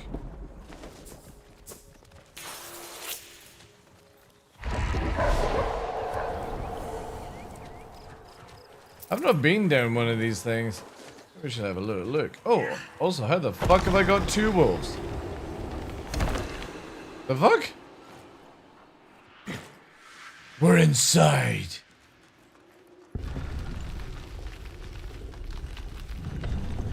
Did you try any Force Sieges? I have, yeah.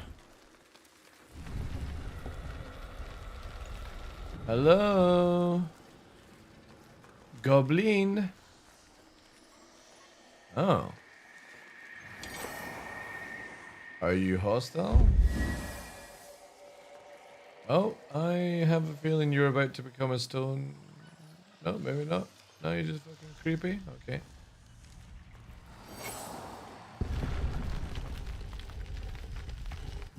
Ooh, what the fuck is this?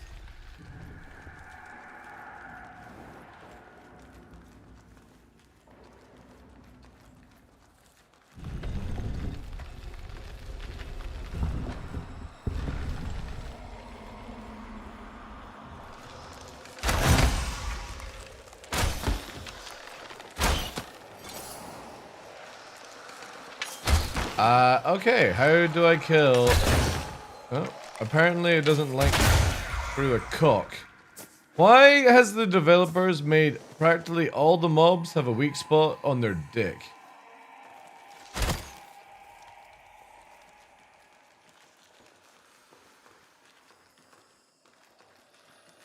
Is a crypt with puzzles?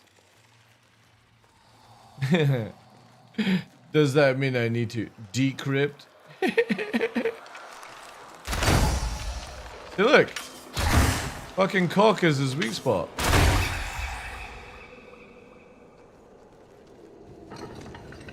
Oh.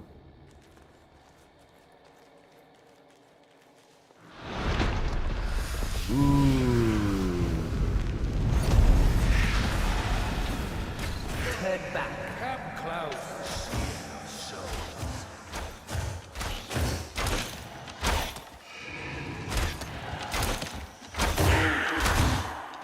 Oh, whoa, whoa, whoa, whoa, whoa, whoa, whoa, whoa there, Pikachu. Oh, oh, are you a fast boy?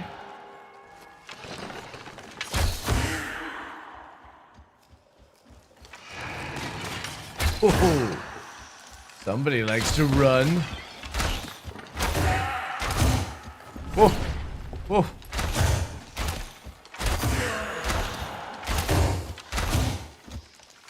Kaboom. Again.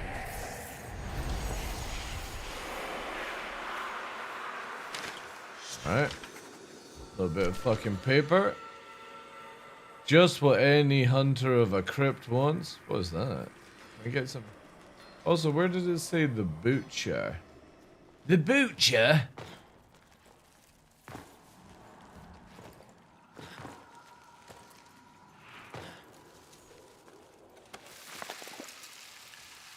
What are these?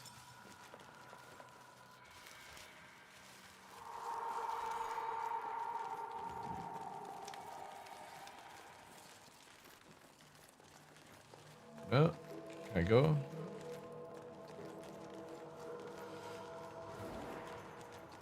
Guess I've got to kill multiples? Question mark? This way, maybe?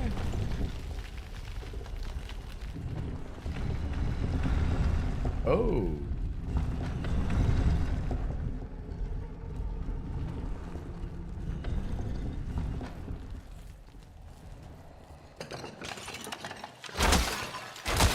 Fuck your pottery.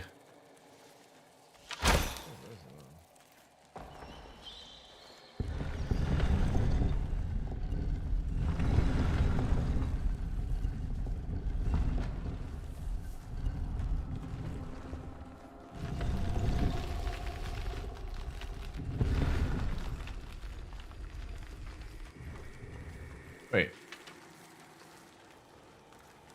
Is the to leave it? Oh. Have I gone back to the start? Oh, I may have gone back to a start somewhere.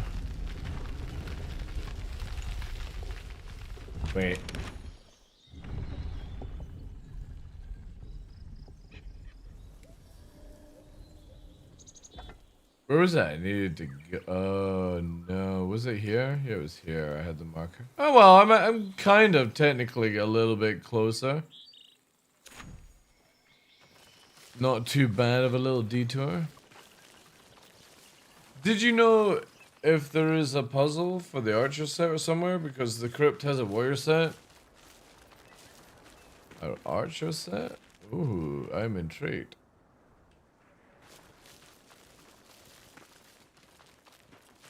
I mean, there's a lot of missing content, I would say.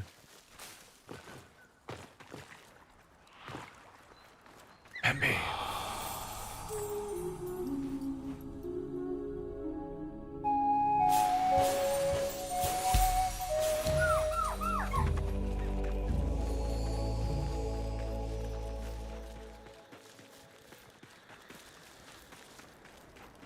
The sun is rising. Actually, no, it's going nighttime, isn't it? It's gotta be nighttime.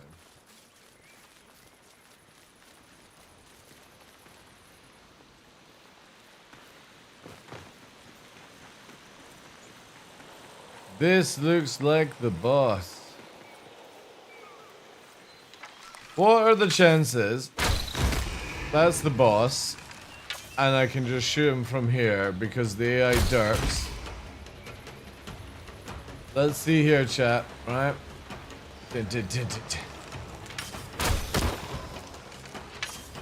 He's on the run!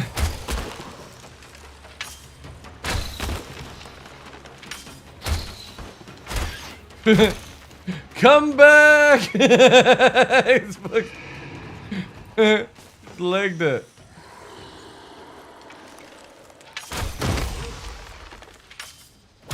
He's had enough of it. He's fucking off, chat.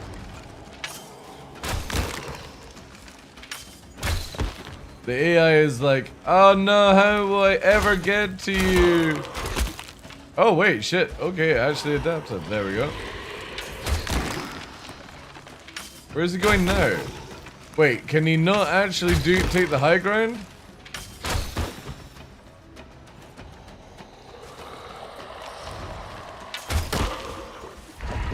I feel bad for him. I mean,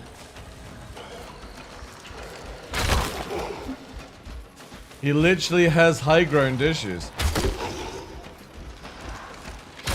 I have the high ground, Anakin.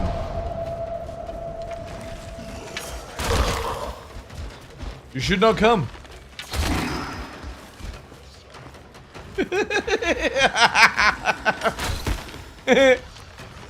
Run away!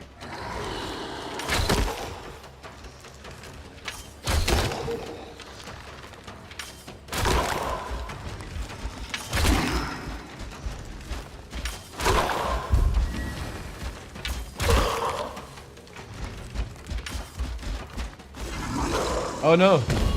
What will I do?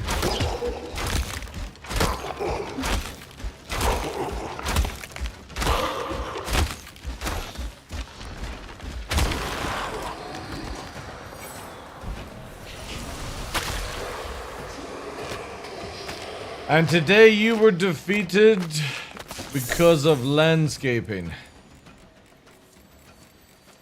Alright.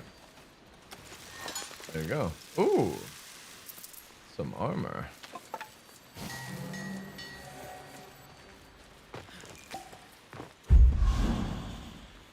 Tethering is also busted with archery? What's tethering? Alright, next one. There, and then we're gonna go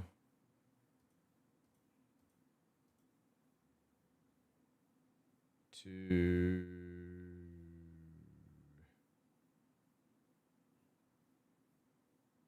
wait, is that all the bosses?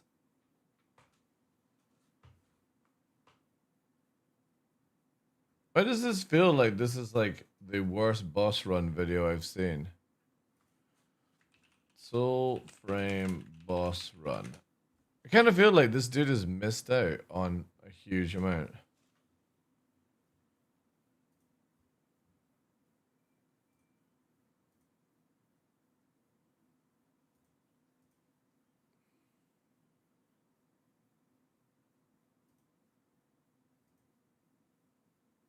Alright. Next one then. Okay, yeah, that makes more sense. Alright, so we're looking at...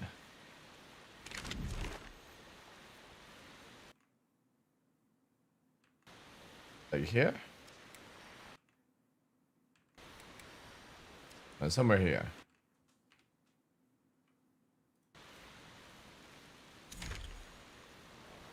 Like hardcore, the hardcore mode? Oh, the manufacturing you can spend. Right. And what does hardcore mode do? Does it just make it more challenging?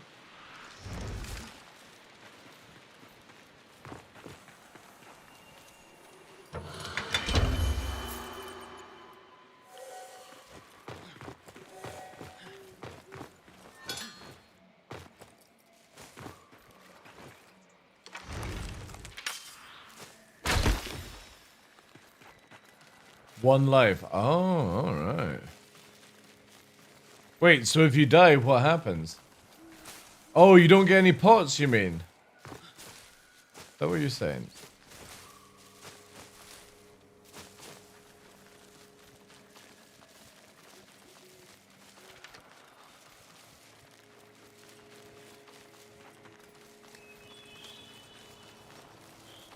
Also guys, exclamation mark, code me. One word. We've got another code we can give away.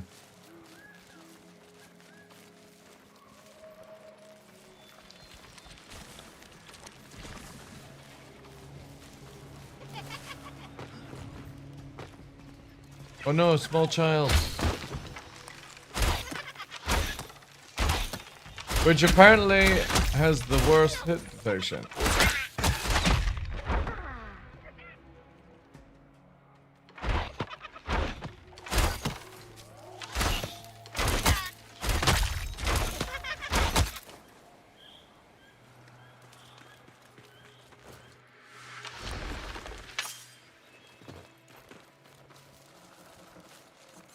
More powerful runes only acquirable this way, and you get little pots also, yeah. Okay, cool.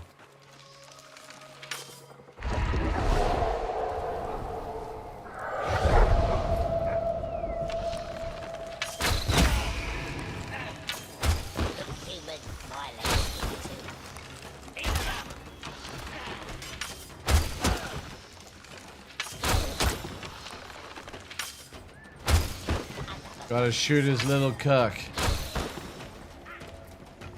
Where you going, Mr. Robo?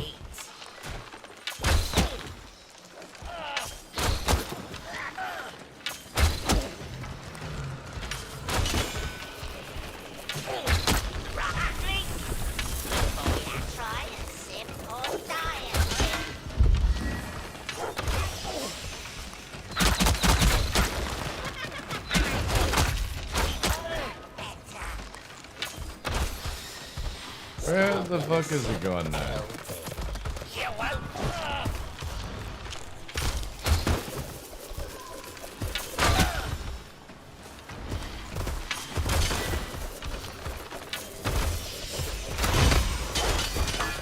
Why is he backstrafing from the fucking...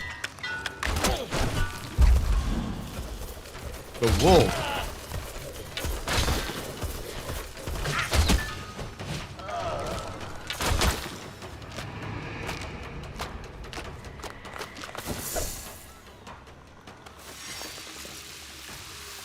Messenger. Alright, next one.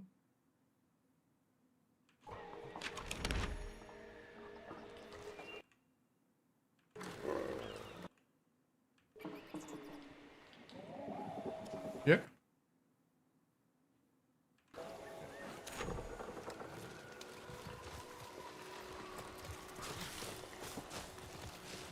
You went in too early?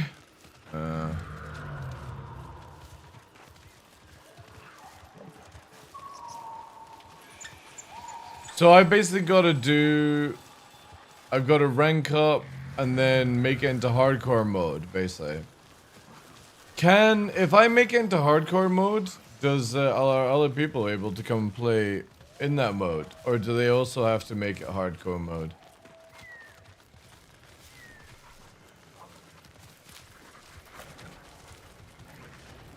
And can you swap between the two, or is it a permanent thing?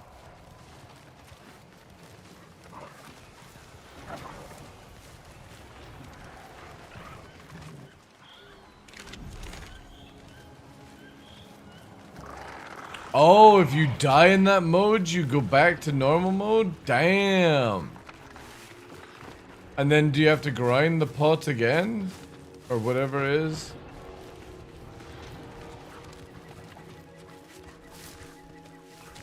Wait, is the boss around here?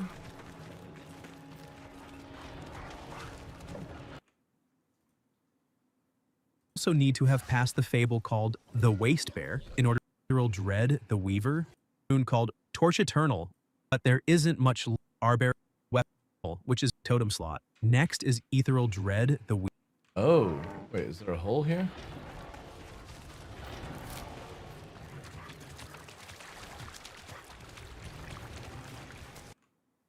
Weaver, who is also one of the corrupted. This boss is more on the difficulty side, so it would be best to do this one in a party. So this boss drops the vet. Oh, do I have to go down that thing then? Okay.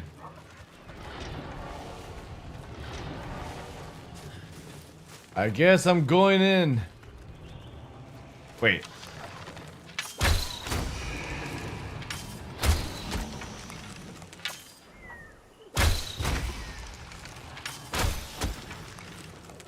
Don't worry, guys. I got this.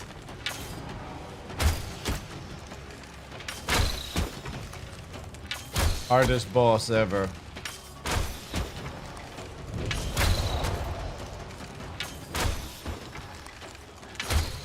The difficulty level is outstanding.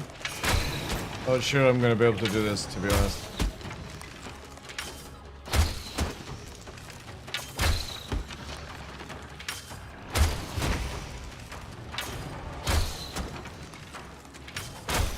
On the difficulty side, just remember that.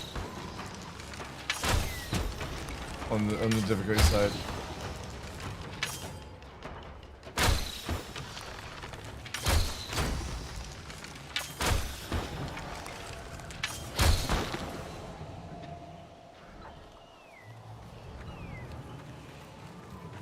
Super difficult.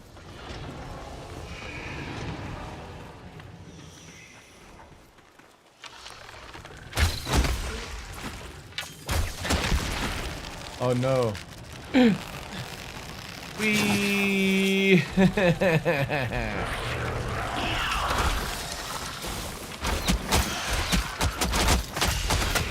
Bring on the challenge.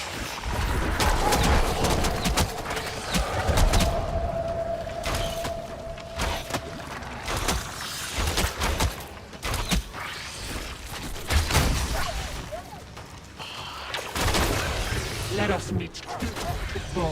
You could have gone on the one that could, like, had full health. Holy shit, Mama Wolf. Oh no, I'm getting pulled in. Spider, spider, sneaky spider. Yep, on the extreme level of difficulty right now. Oh no.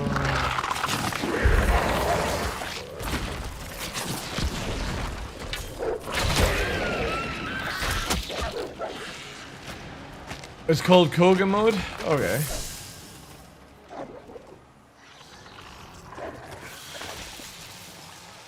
What's in here?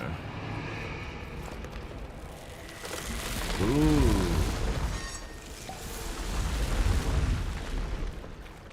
What's in here?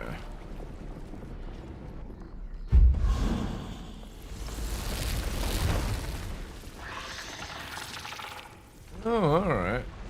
Okay.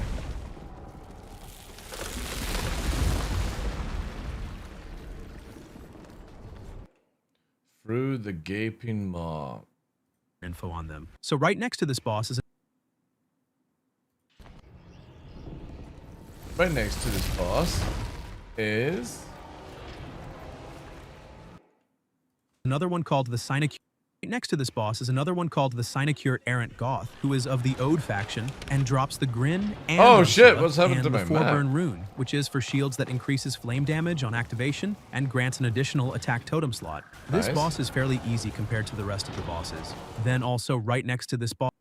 Okay, so right next to these. Oh, my map is actually broken.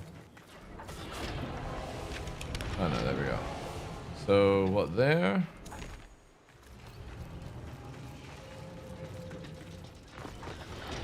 Yeah, I'll need to definitely put it into Kogan mode, I think.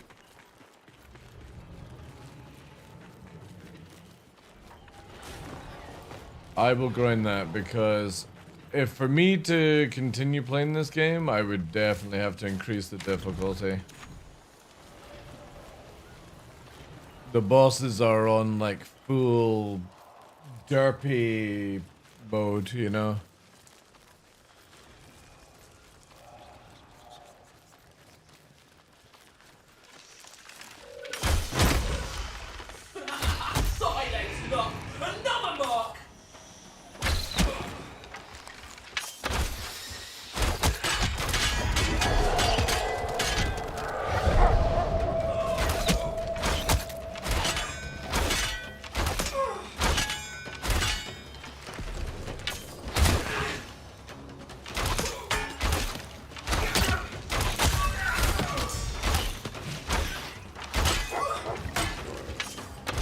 See what I mean? Like, massively on the derpy side.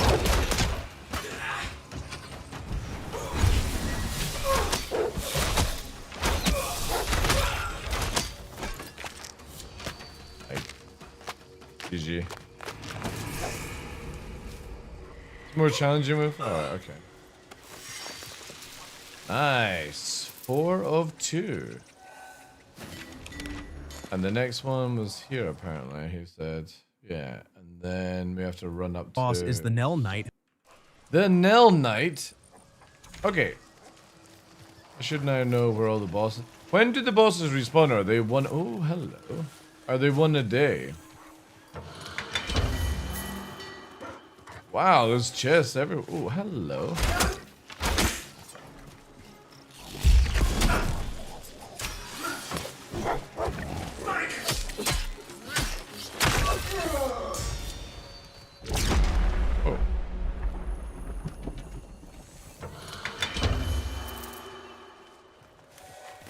Every half an hour. Okay, so you can farm. That's kind of cool. Okay.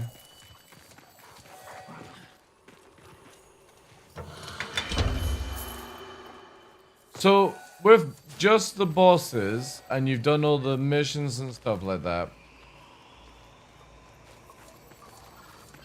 I take it it's just the bosses, the organ, and the unlimited grind, right?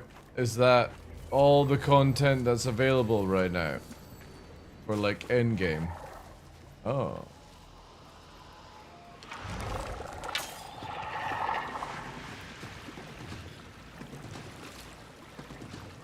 Did I kill the three-headed bear? Yeah, it was easy, dude. I killed it twice, actually, because I helped Tough kill it. Yes, I've sadly not found a challenge yet. This looks like it will most likely be the same fate.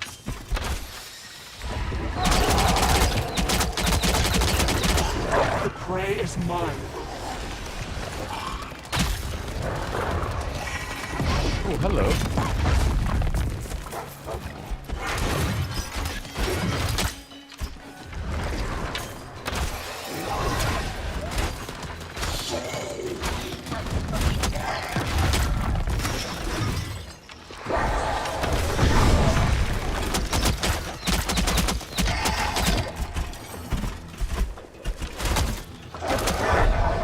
See what I mean? Like, most of the bosses are super derpy.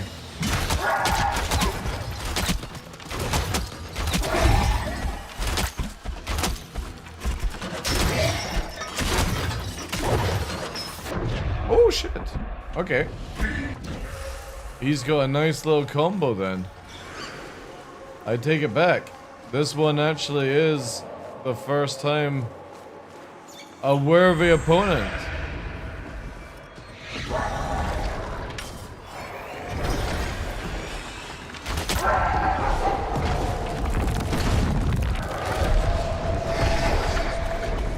It's still derpy though. Oh wait, am I getting passively damaged over time?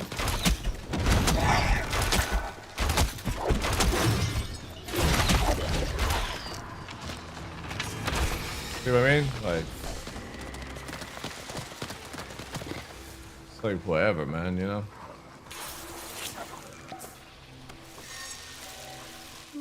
Nettle. I'd be keen to see it whole. I would love to see the whole. And this dude is apparently here, right? To be honest. That's just teleportation jutsu. Ancient roots from which you've grown, voicing seed, take us home. Oh, the interactive map? I think there is a boss missing in that video at the top. That is the Archie boss. No, there's the Archie boss here. There's the Archie boss. Or is there another boss? Also, only 90s entered in the giveaway. Nobody else. It's gonna be an easy win. Get started. Or is it that there? What's that? Reaper? That's just a doggo. Or is that a boss? Alright. Sick. What's that? Ooh.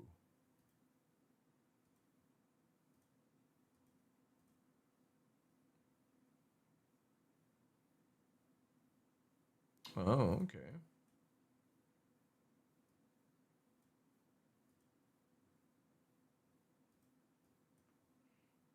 Interesting. So wait, the boss, he can spawn anywhere?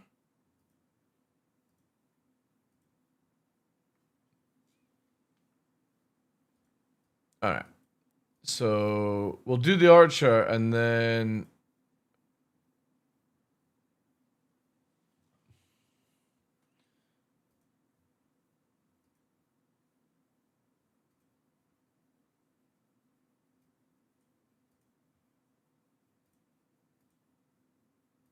Wait, so is that another boss or do I have to go in the zone to find him?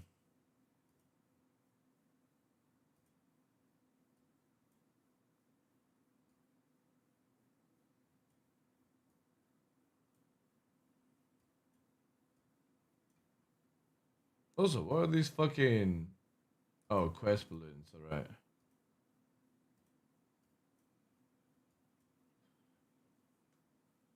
I want to enter to give 90s competition, but I don't have time to play it. So better not waste on me. Boo. The thing, you do know the game... Oh, there's another world tree. How do I get to that one?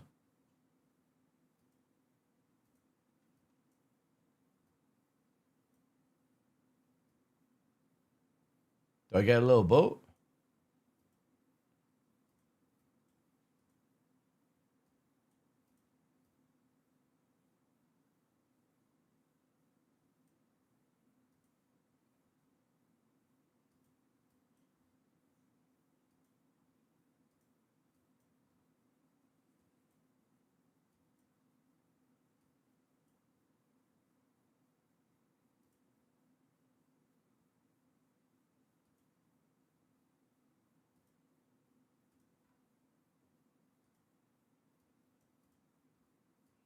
Alright, so the bosses are in other places as well. So don't... Is the dog in the crypt?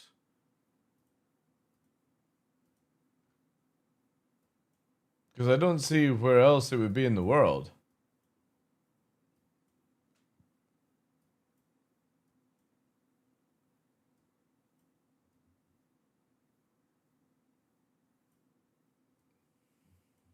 Man, it's like multiple spawns of this here. Or multiple chances, I should say.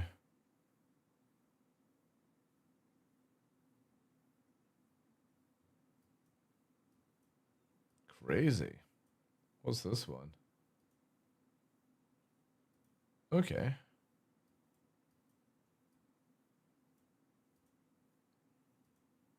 Alright, let me do the archer anyway.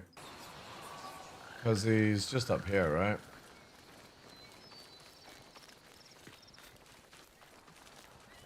When it's right on top of the entrance, the boss is inside. Right, okay. So there's way more bosses. I just have to go into the instant stuff. Hi.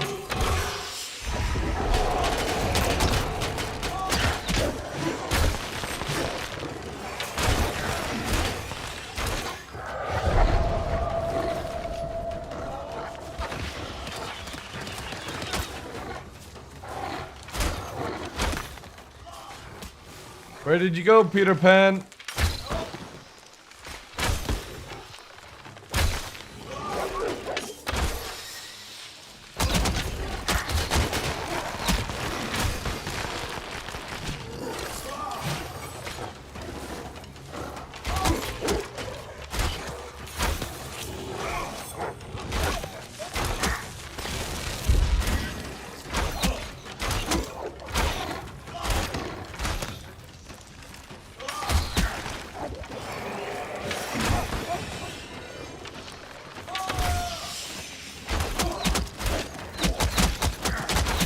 It's an archer off.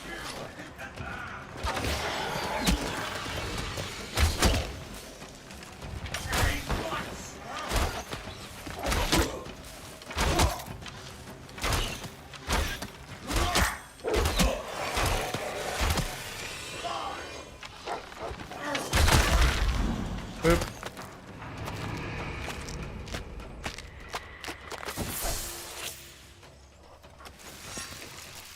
Two of two. I'd be keen to see it whole.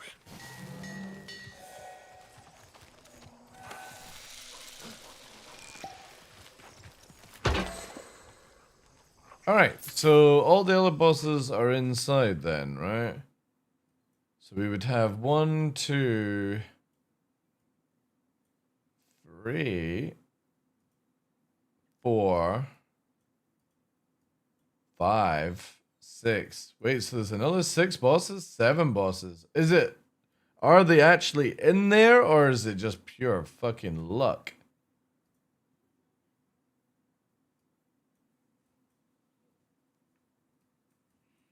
Also, I need to learn. Let me just teleport here. Soul frame organ. Alright, here we go. She does keep teasing the whole More breaking up! The heaving breath of life!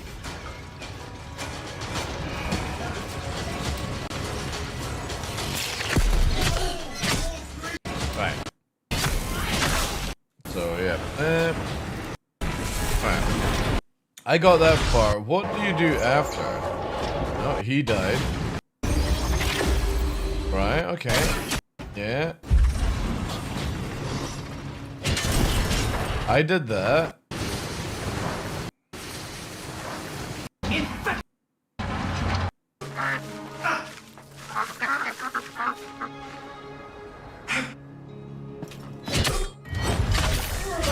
Alright, I did that.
The bird tells you.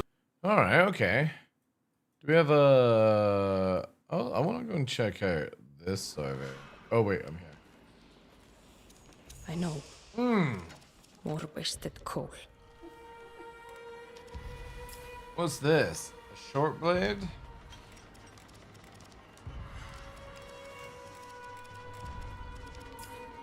Kinda want this. Fucking dual wielding.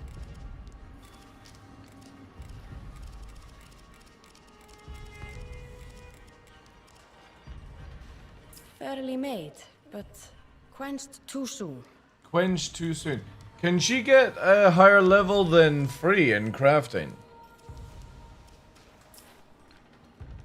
Ooh, this is fucking big juicer for river pearls.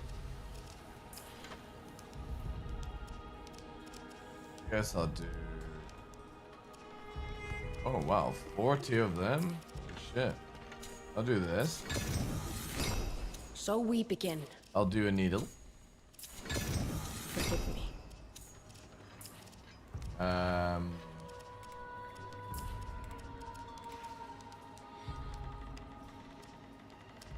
Enemy levels? Okay.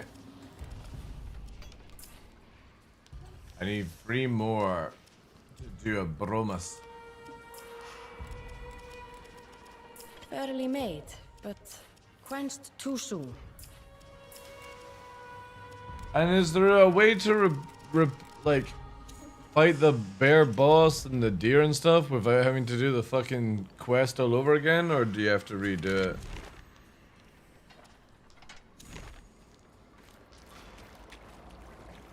Better get some seed. Thank you. Luffy. Oh, he's not here. He's fucked off. Lucky I've got my rat on my shoulder. My floppet. The floppet. The best. The best floppet. Alright, I've got 1 point here.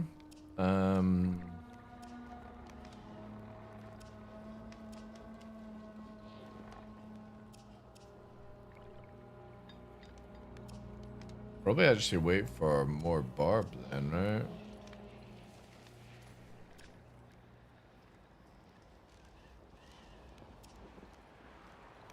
Yeah.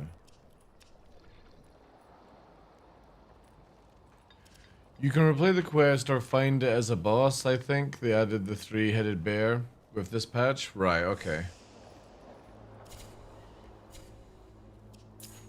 What have we got here? We've got 3 points. I'm interested to see what Feral maxed out is. I don't really need anything just now. I would like it if she would actually jump in way more. That would make it worth it.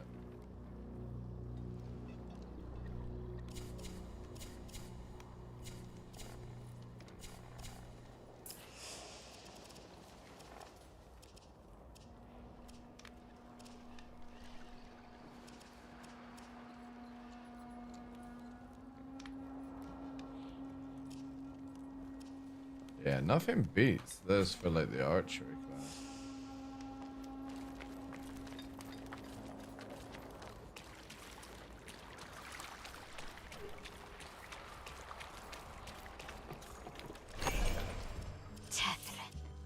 Tefre.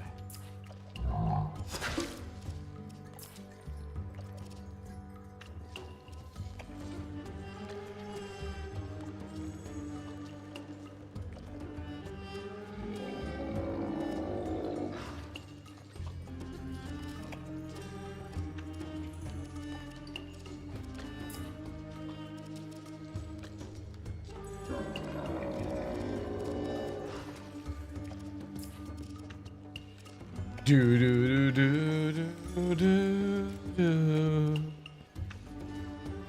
Have I added animals to my bow? I have, yeah. Man, that moral blade looks fucking sick. Long blade. Is there only one greatsword that... Oh no, there is. Look at that purity.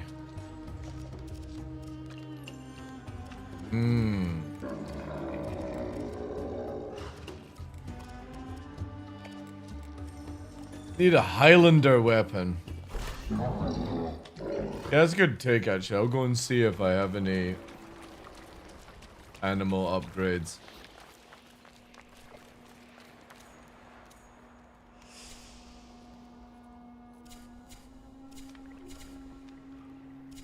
Right here, right? The Scourge.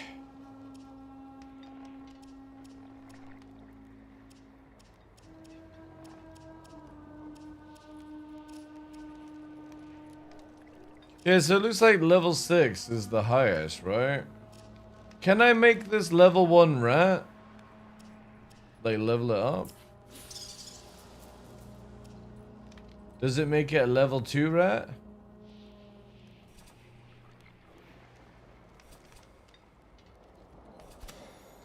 I don't have any runes. I think you just have to capture a lot. Yeah, I gathered that, but it's like...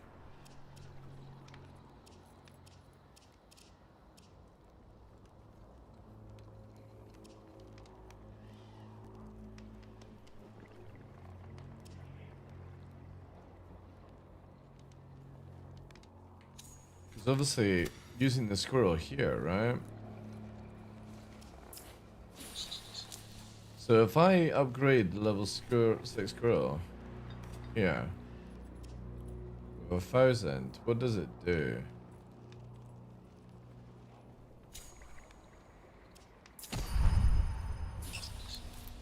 One in 17 chance, but it's level 6. Okay.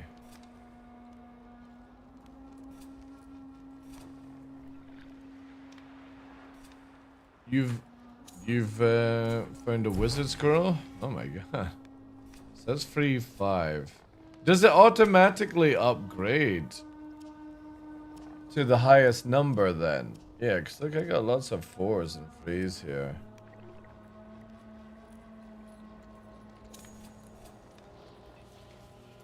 I should really... No, that's attack speed.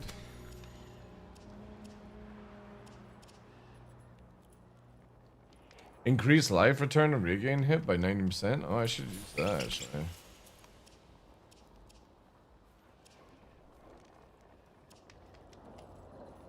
Yeah, might as well.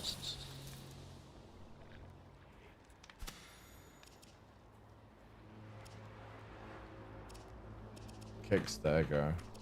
Or defense against stagger. Probably defense against stagger. Is better.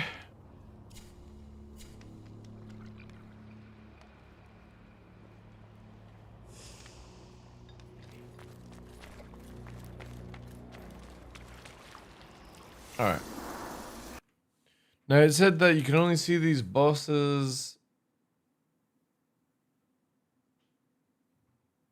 only found at night. Okay. And should I upgrade a weapon when it gets to level 30 with that reforger stuff or whatever? No, this way. Right. I need to go. Yeah, this way. Please type X into address bar? Why?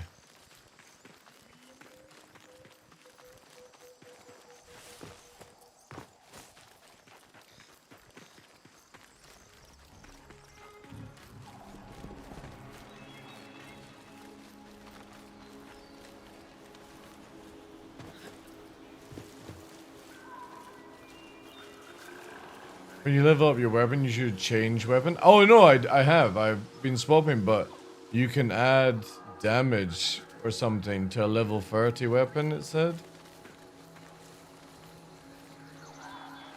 Because obviously it's like Warframe, where you're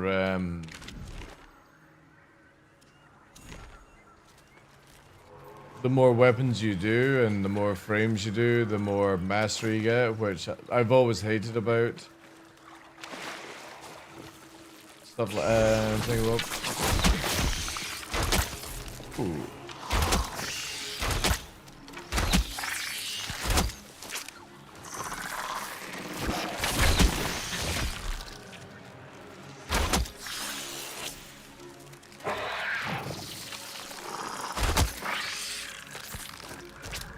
Denied.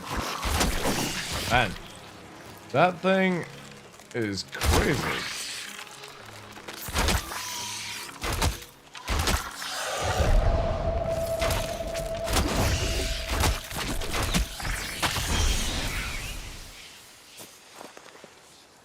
That is super tanky.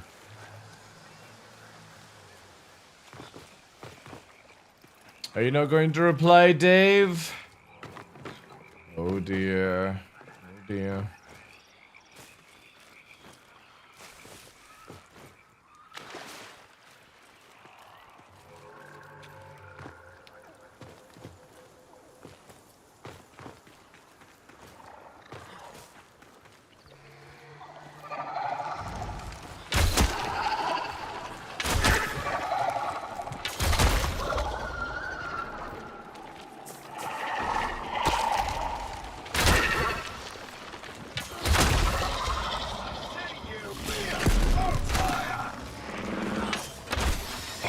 Oh shit, did you see that? Oh. God damn it, that laser thing's crazy. Uh-oh.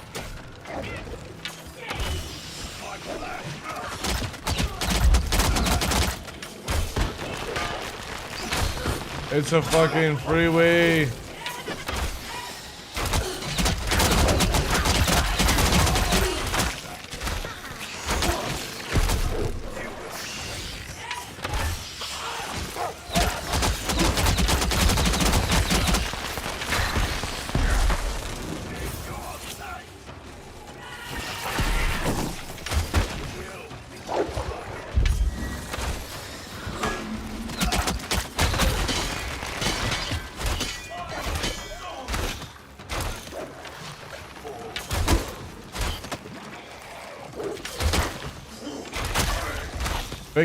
Biggest weakness for these guys is apparently a tiny puddle.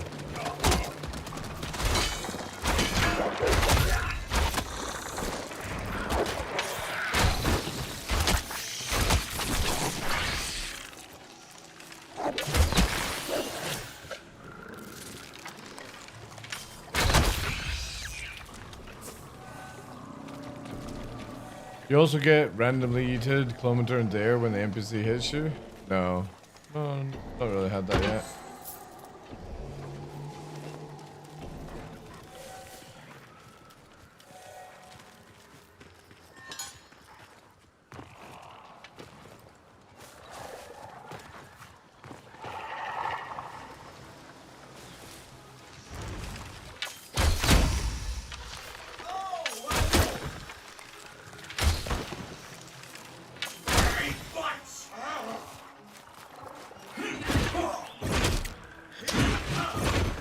And the claws really just like don't really do anything, do they?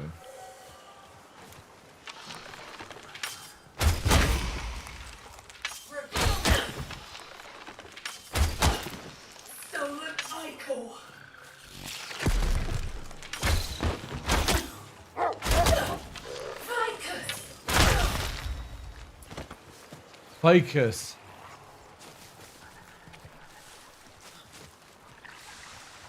So I guess I gotta kind of wait here until nighttime, right? Just to see if it spawns in this area.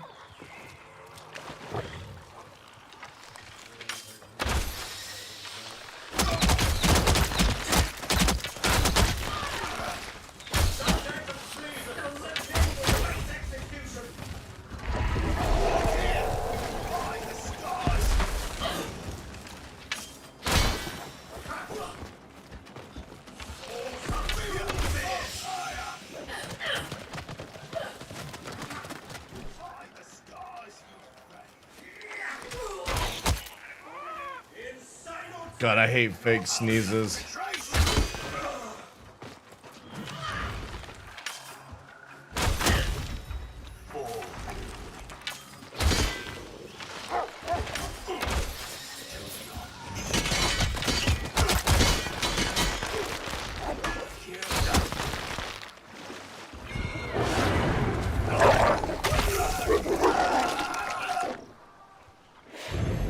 Yeah. Yes.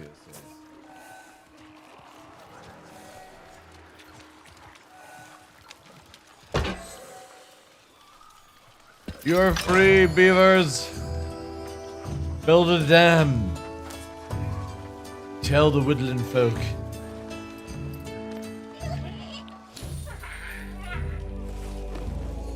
Only at level 2? That bastard.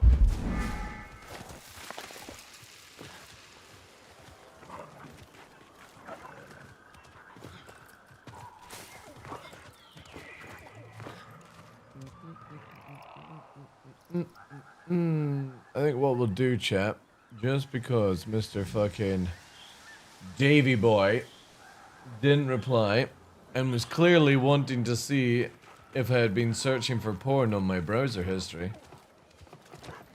To laugh on it on Twitch. Hear me.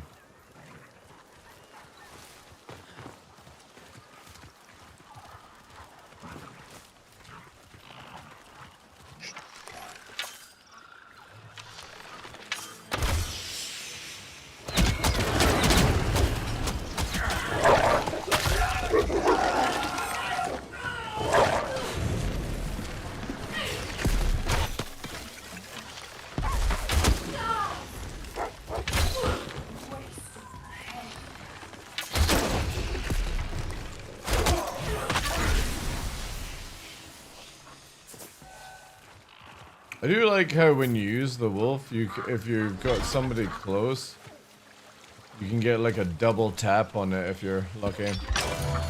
First chatter as well, yeah. Again, very weird. When you type in a channel. Guys! Please type X into address bar.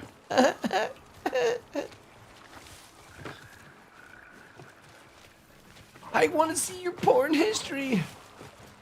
I'll tell you exactly. Porn history. I'm not afraid to fucking talk about it, but I'll talk about it. I ain't gonna fucking show you. Fucking weirdos. You want to go to www.clown.org.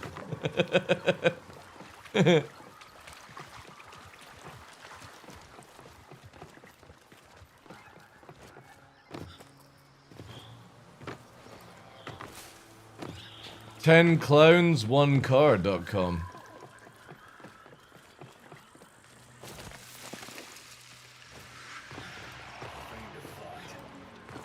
Oh, hello.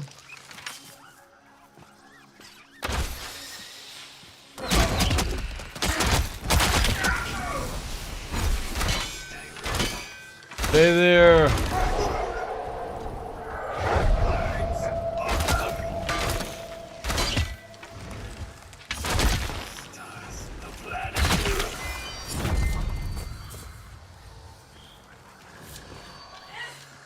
Where am I? Cock shot.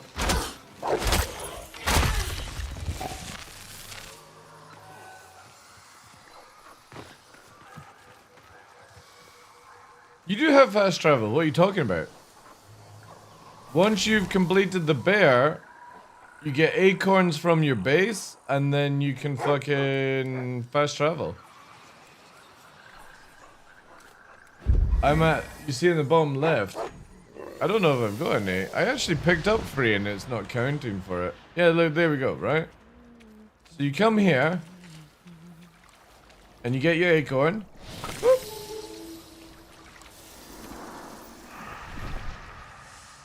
However, see now I've got 1 in the bottom corner. Now there's an acorn icon here, and if I hold down, I can teleport to it.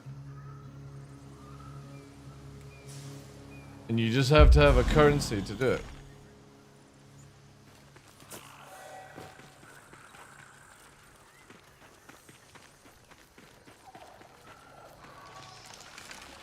But also we're getting the wolf as a mounted. It's just bugged up or whatever. Oh, hi guys. Hi.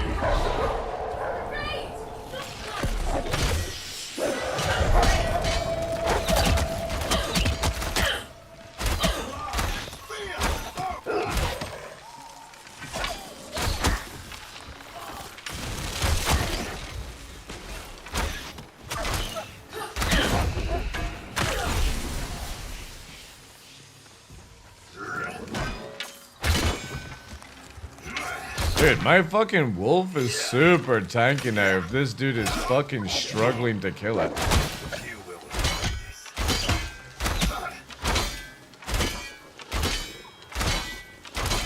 Just doing this purely to annoy him.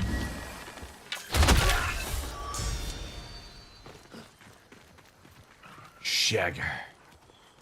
Level 21.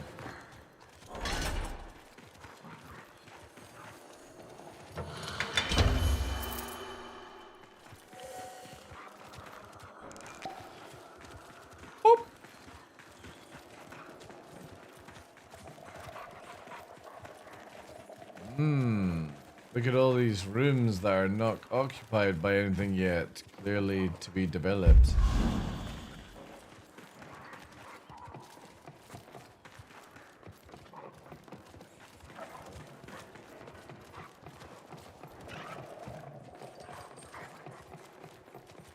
Can I get to the very top of the ivory tower? See what I mean? Oh shit! Uh-oh, we're so dead.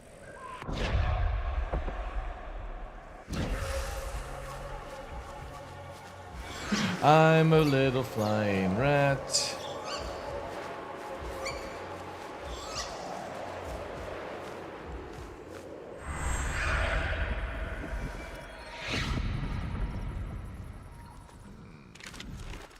over there then.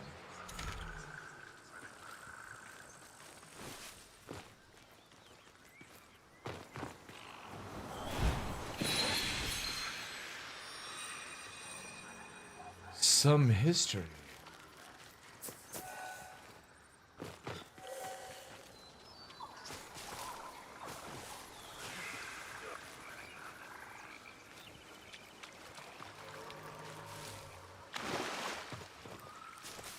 Max 5 in stash.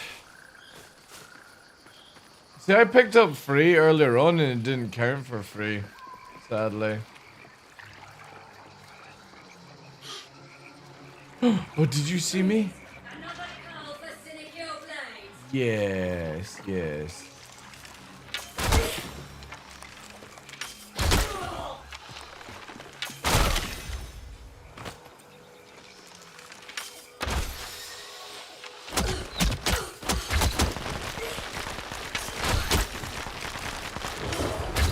The kill to your path. Oren Cole, she just ate my food. I wish she could just stay out. I generally hope with the pup, you can grow it to where it just stays with you and fights, because it's fucking sick.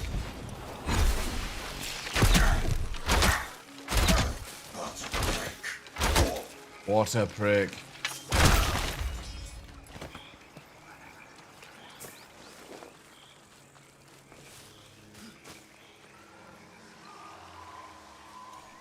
Type in heat map of enemy level soul frame, you get to Reddit post with the map. Okay. The environment, yeah. Really good. Oh, I spotted deer. Oh dear, oh dear. Bambi! Let me play my little whistle.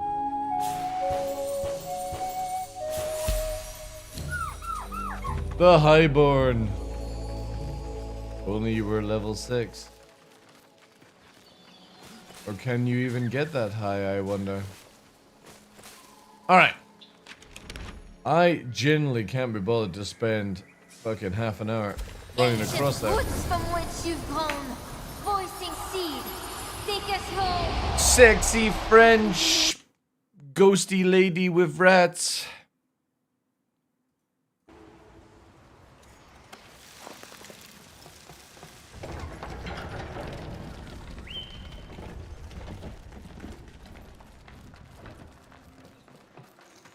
Alright guys, I think 90s is gonna win the giveaway. I'm pretty confident, but the question is 90s here ready to claim the giveaway?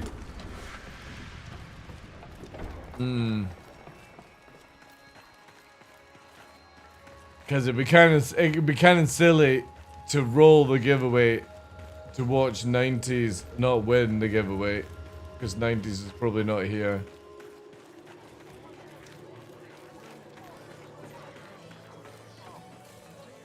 Staying busy, I hope. I am. Where do I stand? Hey. I'm only at No 2K. more gloaming, Philip. You've had enough.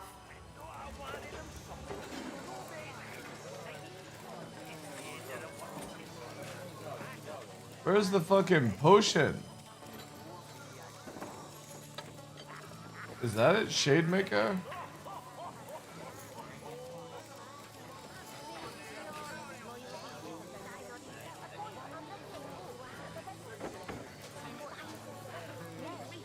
Sacred Shimmer. I didn't even see it. Oh, there. I gotta be faction free? Oh my god. I gotta grind? And I only got 2,000? Do I, like, if I purchase these, do I go down? So if I, like, do I have to spend 3K to unlock this? Also, how are you in here? Huh? Ugh.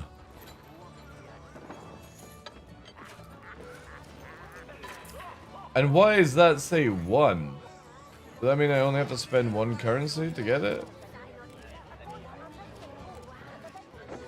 And what is our sigil? So many questions to be answered. So I gotta get rank 3. Oh my god. So I need to be 7,500? Ugh. Okay, so I have to do a bit of a grind.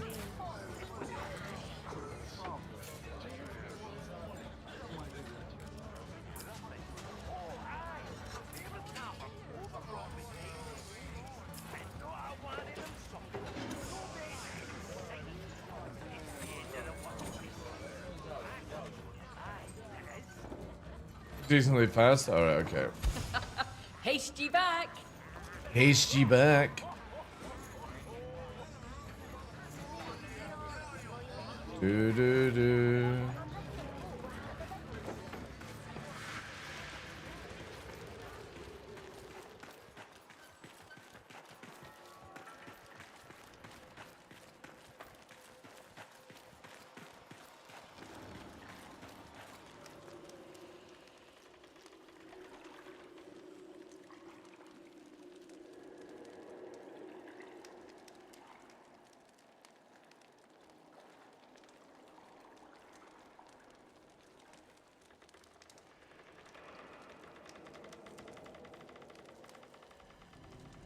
Is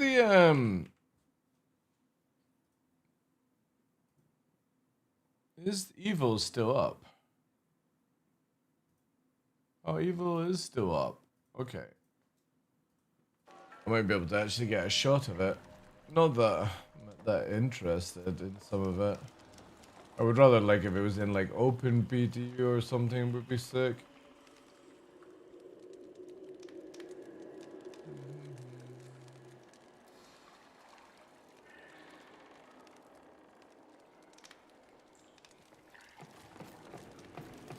Glow, glow.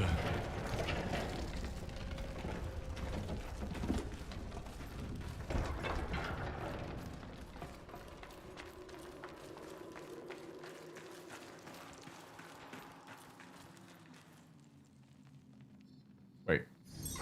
Oh, there we go.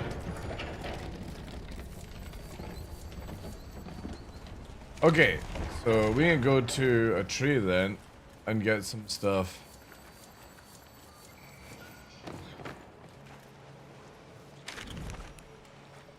Where's my nearest tree? Here we go.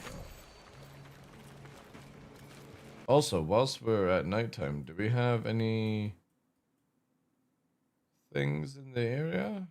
Ooh, up there. Let's quickly check that out then. Be like there, right? Give or take. Yeah. Let's quickly check that out then. Who knows? Maybe there will be a boss there.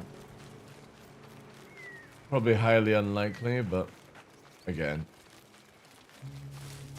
Whilst we're here, might as well.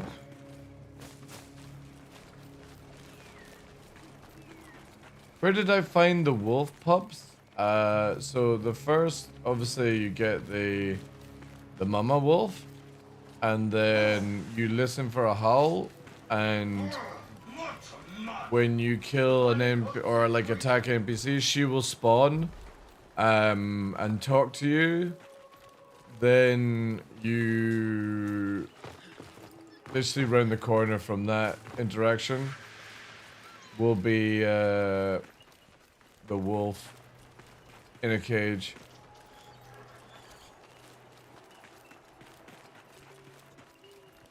And there you have it.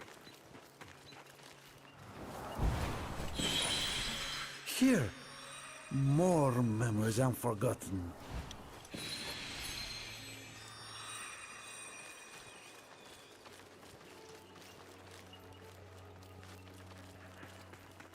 Now with these lore things, do I have to come back literally 3 times to find it? Obviously, I would imagine the boss would have been here, right? If it was up. I don't get this.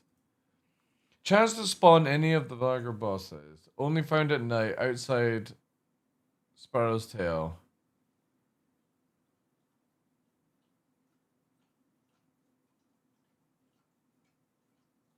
Oh, it's a day cycle boss. Oh, okay. Alright, alright, alright.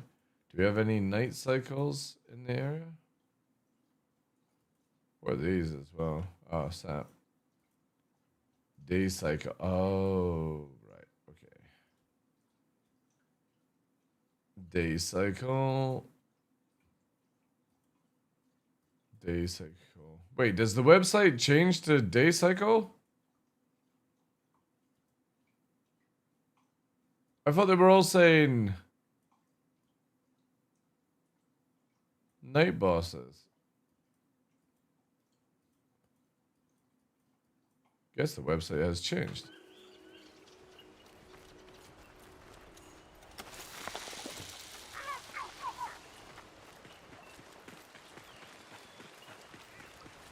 I only got her talking to me after she killed the enemy? Yeah. Then it should be just to like the sort of... The map literally has like little circles on it that tell you where to go. Yeah, quest tracker, yeah. I fucking see you shooting at me, you little swine.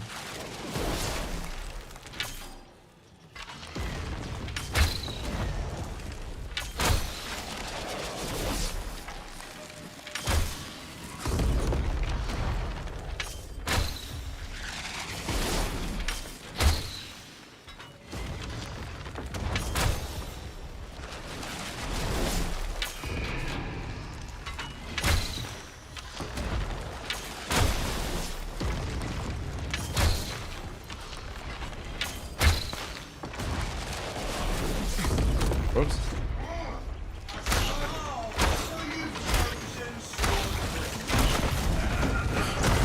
Whoa. Where the fuck did you guys come from?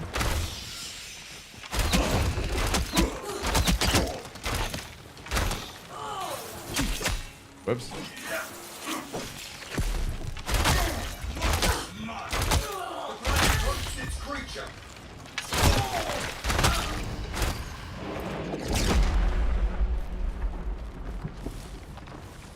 Oh yeah. DR are really good at the audio. Okay, where was I going? Oh yeah, I need to go to a world tree. That will do that way.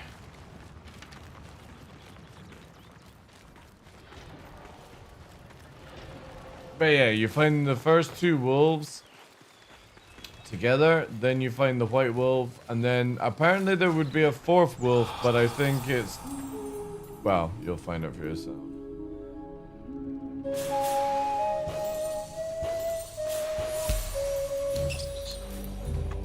The Dart! Level 6. Beautiful. Gotta capture them all, chat. They're like Pokemon.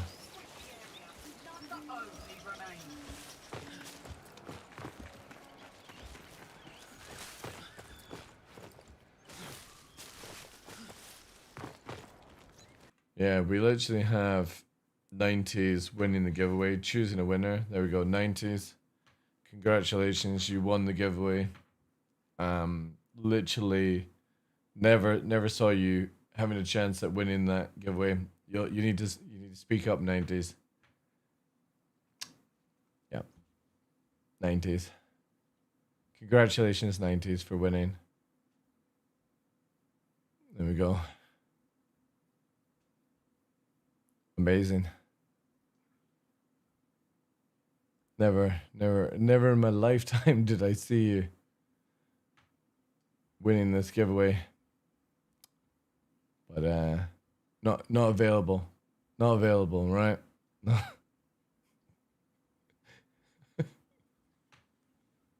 There we go, chat. Congratulations. Yay. Yay. There we go. What a winner. What a winner, chat. An absolute winner. I guess I'm just gonna have to fucking find random people in the street and give them the soul frame codes.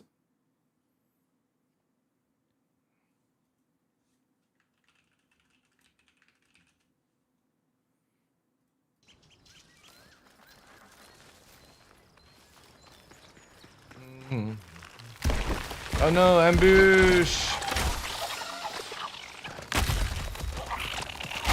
Fuck.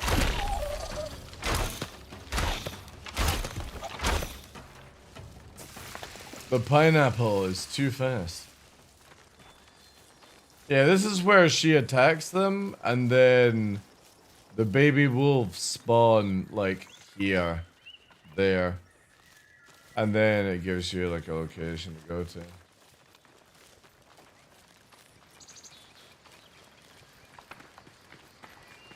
Hardcore. Nobody wanted a key. Well, again, like Salty Mike raided, so there'll be probably a lot of AFK people, stuff like that. Plus, you have people who sit in the channel just farming points for the Star Citizen giveaways, so yeah. I generally don't. This is where like I always give advice to people who are for content creators. Don't ever look at your viewer count. Just worry about the people who are active in the channel. You know, that's it. Is this the right side? No, that's the wrong side. All right. This should be incredibly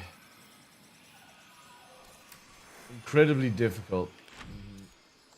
Alright, here we go.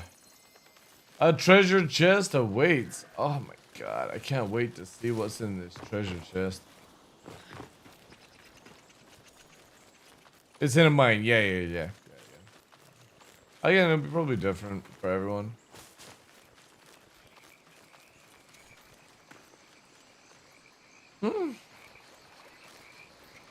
Oh. Gotta catch these, chat. Every time you see a fucking snail or water pearl or whatever it's called, gotta get. Oh, beaver! Beaver, I choose you. Oh, I fucked up.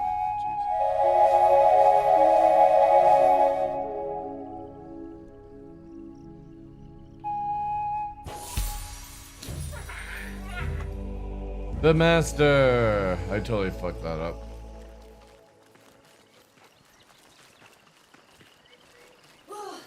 What the hell? Cook shop.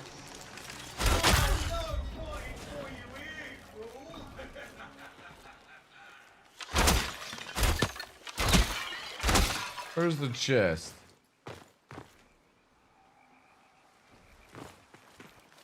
Did you lie to me?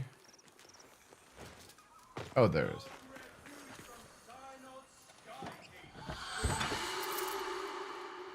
When the game releases, is it going to be free to play? Yeah. Just like Warframe is. They make so much money on people can't even be bothered to fucking do things. But again, if you want to play for it just now, I can give you a code.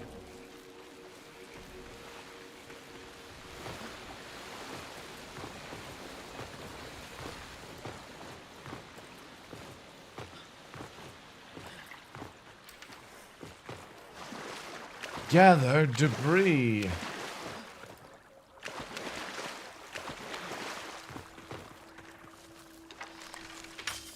Oh yeah. We had a giveaway running, but the only person that entered wasn't here to claim it. So it's all yours.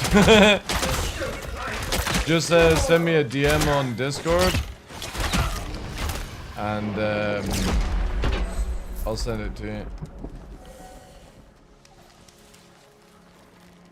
What do I have to do?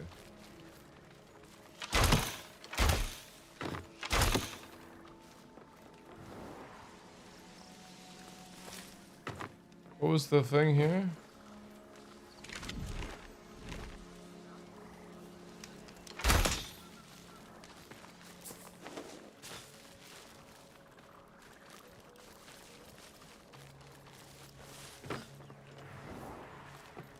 It's like here.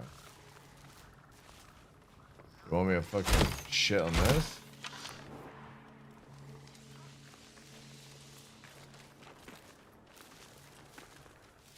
Oh, did it bug?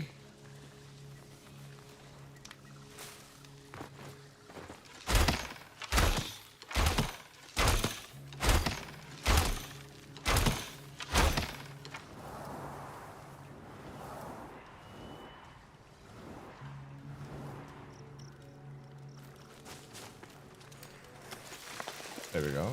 Oh, right, okay. That makes more sense. Hey, BDSM, how you doing? How's the game? Really good, yeah. Okay, give me a sec.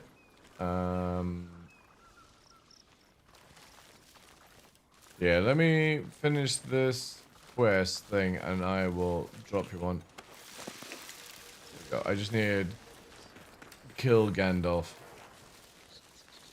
Or more the slay the creatures. Mountain goat engaged. Woo! Oh wow, they're so corrupted.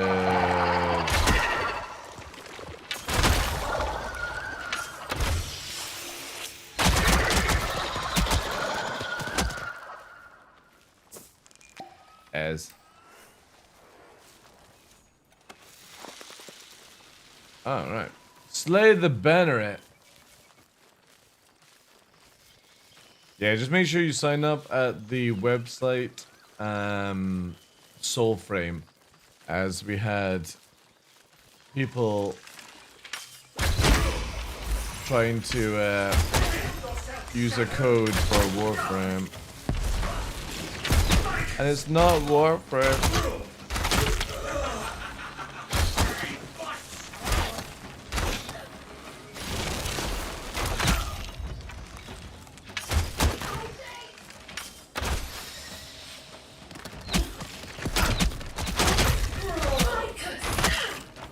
I have the high ground. Oh, are you this way?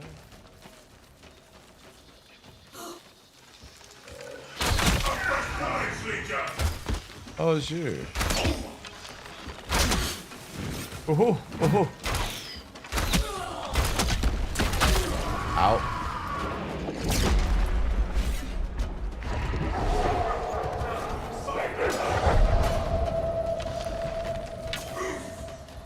Cock shot.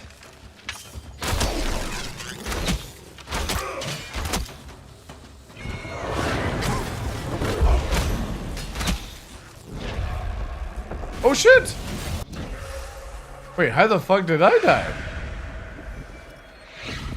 Oh no, and I respawned, but I should have flown back. Whoops.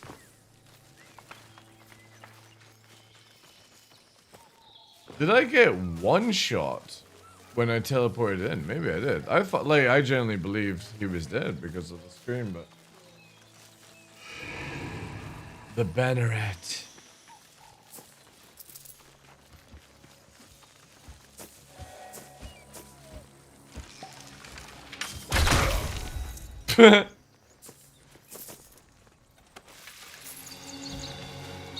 Oh,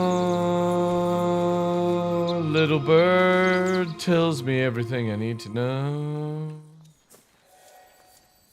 Wait, did I only get like a tiny amount of faction there? I think I picked the archetype for my class when I tried this.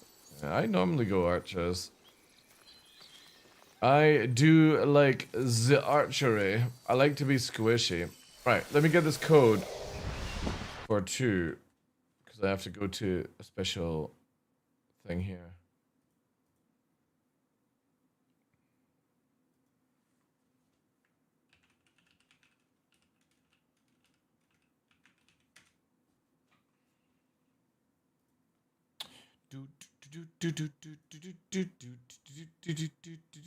Copy the code.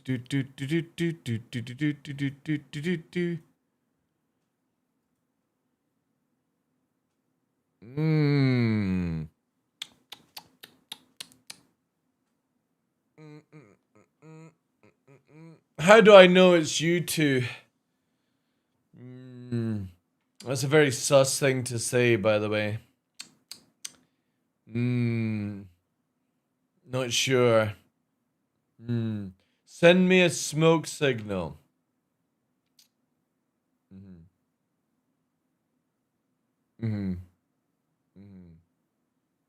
Send me a smoke signal.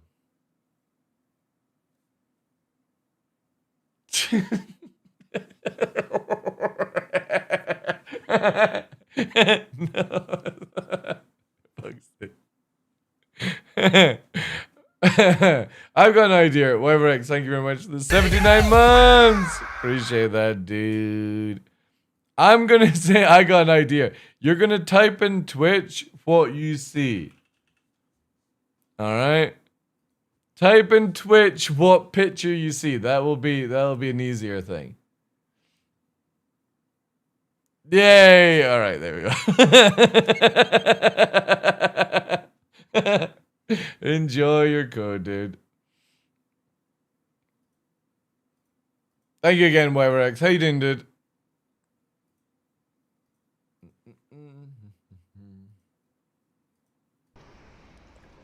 What a weird capture interaction. Hey, it's the fastest thing I could think of. Yes. You never know, man. There's a lot of people who would send it in.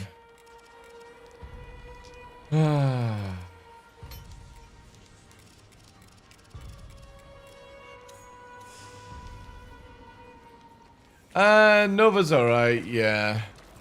Unfortunately, he his left leg is ruptured, and we have GoFundMe set up and all that jazz. I don't know if you're aware of that one, but we got him x-rayed yesterday.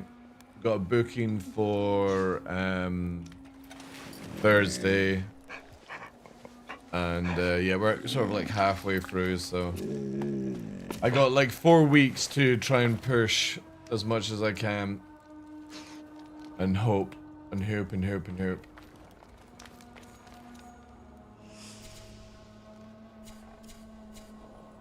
And I will say, like, it will be most likely the last time I do anything for Novi, because yeah, it's just getting too crazy. Should we do... No. I kind of want to get to there, but yeah, you know what, we'll do that. Probably something we useless in there. But yeah, I hope they do something with the wolf.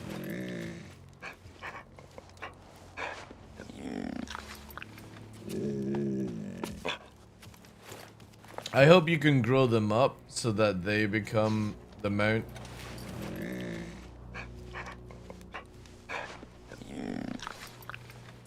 Such a good little pup. Unlike my white one, that has been a very naughty boy today.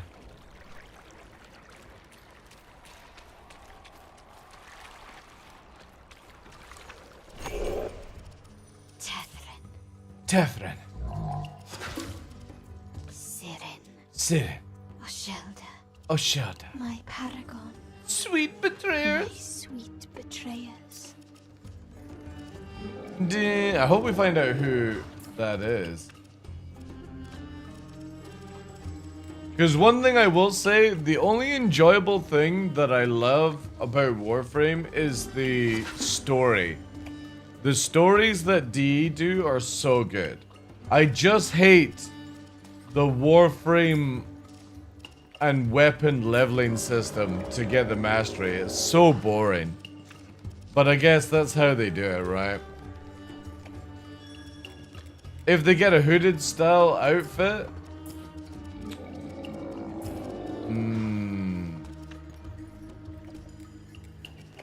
What do you mean like that? Like that? One thing I do like is, see here, you can open up the face mask, which is really cool, and it brings out the claws. But then the claw stays out all the way for some reason. Like it's weird how it sort of bugs. Medieval hood? Alright, yeah.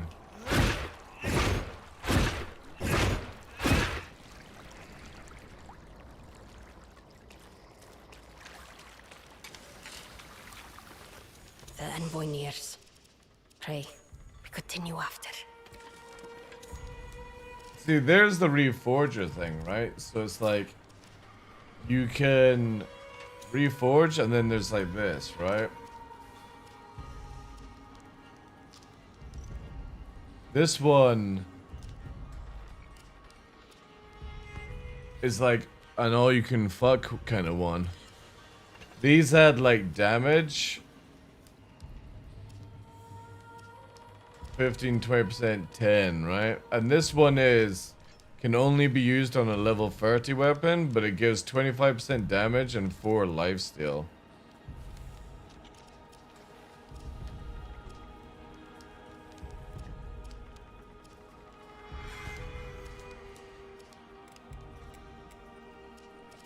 Which is kind of cool. Kind of cool to reforge, but it's like, why would I reforge?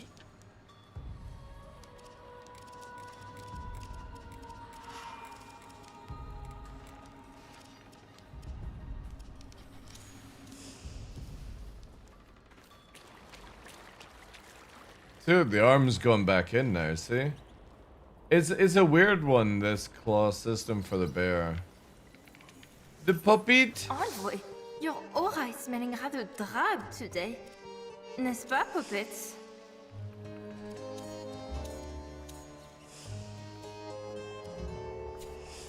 Dun, dun, dun, dun, dun. So you got like all the stuff. Something I said. I think this will definitely be a game I return to just for the storyline missions, like in Warframe. But it would be, for me, it would be a killer if they go the Warframe route, which is just lots, like, if you look at Warframe, right? Look at this shit. Warframe frames. Right?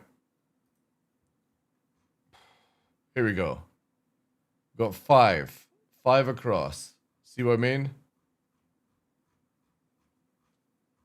And then you've got the prime versions as well.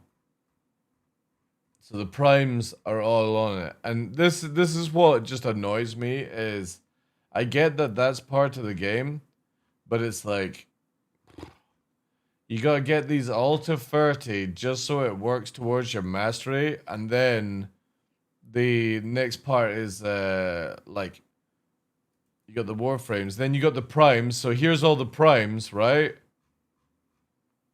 It's like holy fuck. And then you got the proto frames, all these as well. It's just so much, man. It generally that's what makes me not want to play it, you know.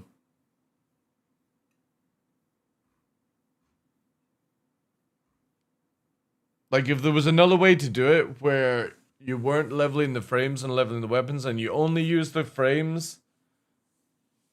Or like I should say is like you get the mastery rank for crafting the frame, right? That would be kind of cool. I just don't like how the classes have levels. I think it should just be based on more skill and stuff, but I get what they're trying to go with it, right? It's just too much. Too much. Makes me not want to play because it's too much. And I just hope they don't go that route with Soulframe. Because I generally would rather it be like Dark Souls kind of difficulty and enjoyable, you know, than grinding arm pieces. The good thing is though is I do like the fact that you don't have to level the armor, right? So you're only leveling the pact, which is your arm basically. So all of these are your different arms. And it just changes your arm, right? So now you can see my right arm is changed. You can go to like the green arm or whatever.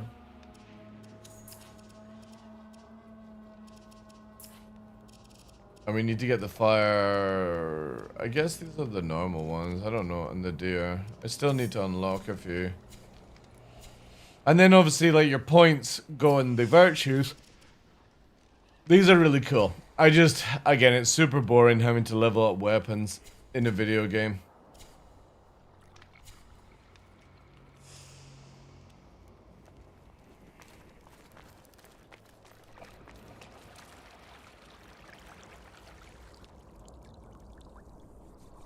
And apparently there's an XP farm that you can do, but it's like, you've got to go, and, like, I don't know. You've got to, it's not like Warframe where you could just like spot, you know how like in Warframe there was the places where you could go and get carried by somebody, like using, stuff like that, you know? That would be sick. But again, it's mainly because of playing Star Citizen so much that it's just got to the stage now where it's like, it's very difficult for me to play any game that requires you to level up. I rather would have rich storyline than ever leveling a character to get different perks and stuff like that, you know? You should get the perks by completing the story, right? Have the story evolve, like, you know, old school, like, sort of Assassin's Creed, where, you know, you learn to get the blade and stuff like that. Now it's like, you learn to fucking be able to teleport and do shit in Assassin's Creed, and it's like, ugh. Yeah. But definitely, like, definitely for me, this would be a game where I would always return to it just to do the storyline quest, or if they have, like, the mounts or whatever they plan to do. Because again, it looks kind of cool with the mounts. Let me bring it back up here, the video. It's like, yeah, right? When the felling fields burn, my gifts returned. Sharp end. So I guess like with the prelude, the next prelude, so we'll bring more. Of wild kin. For thee, envoy. My arm. Because obviously at the end of the video here, it shows her, right? Find me. Form. Betray me again.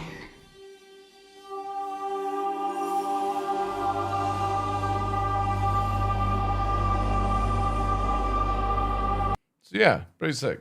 Pretty sick, chat. Pretty sick. However, this is where I'm going to leave it.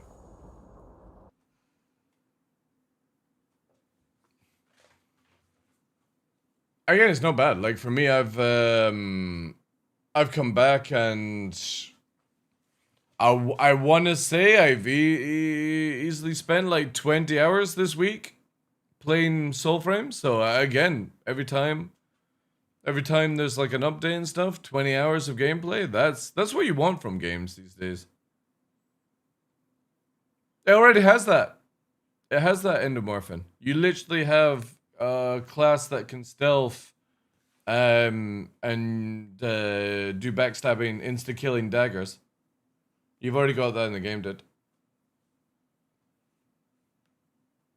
They're very, very good at doing those sort of things. But yeah, that's sick. That's sick, chat. Again, we've left the fundraiser to 600. To 700 actually. Somebody just fucking dropping a ton. Cheeky little ton. Thank you very much to whoever did that. Appreciate it.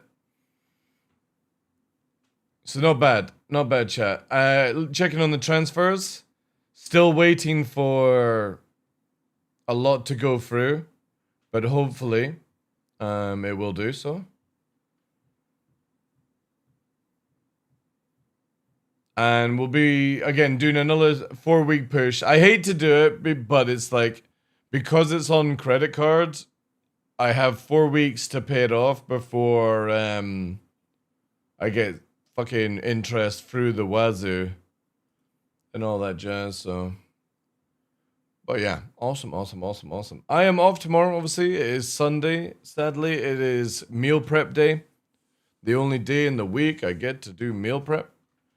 But yeah. I got information from the wonderful Arc VR, ladies and gentlemen, that is going to include Nova in his charity stream, and he's running a special stream for his 1,000th stream on Tuesday. We're going to run a mental health charity. Mental health is a really good, important thing. Through Tiffany, but we will lower the goal and have used theirs too. So he's doing it also for Nova as well, which is very, very generous of him. He's doing some mini games, so obviously what we'll do is try and promote that as much as on the channel on Monday and Tuesday. But yeah, thank you to ArcVR for that. He's an awesome dude. Very, very kind when it comes to doggos. Let me just drop the little monkey a shout out so you guys can go and drop all the follows and stuff. But yeah, that's on Tuesday apparently. I'm off tomorrow. We're back all next week. However, I will be maybe a little bit late on Thursday because I need to take Nova to the hospital for his operation, and then Friday I will be off. I will probably be taking Saturday off next week as well, just purely as I have no idea how he will be after the operation. You know what I mean? Like it's not nice. It's not nice when you poop yourself and you pee yourself because you've got so many fucking drugs flowing through your body. So I'm gonna just spend that time and take care of it. So it's just a solid 4-day week next week, and yeah, then hopefully that should be back to TDL recovery plan and no more things. I don't have anything until April. I have some games actually coming up with Henkin very soon, which not disclosed because I need to just find out all about parties. I've been speaking to many content creators about it. Still need to see if she wants to play and stuff like that, but yeah, it should be kind of fun. And yeah.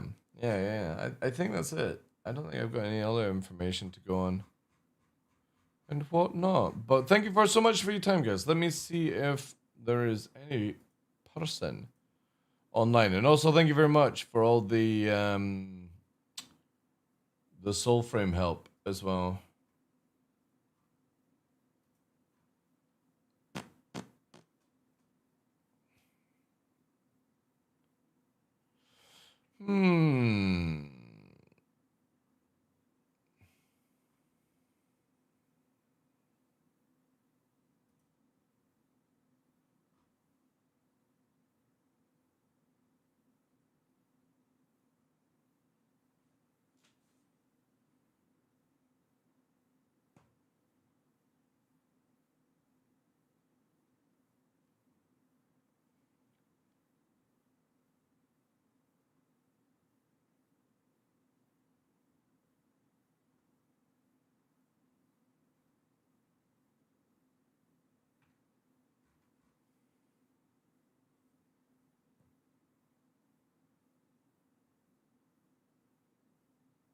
Yeah.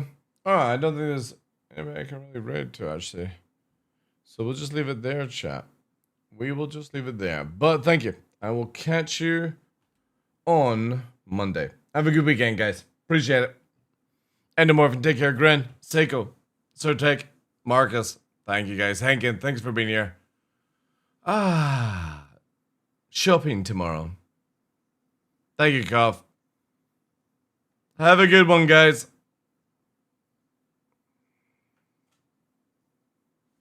John, take care. Oh, there he is, Ark. How you doing, dude? We were just talking about you. Cell, take care. Have a good one, everyone.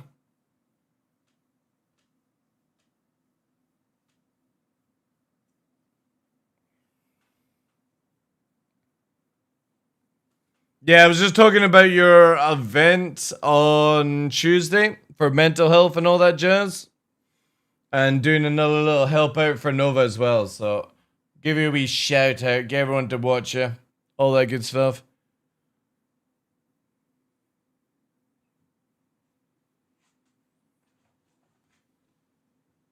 Well, Rocket, yeah. Thank you, dude. Alright, guys. Have a good night.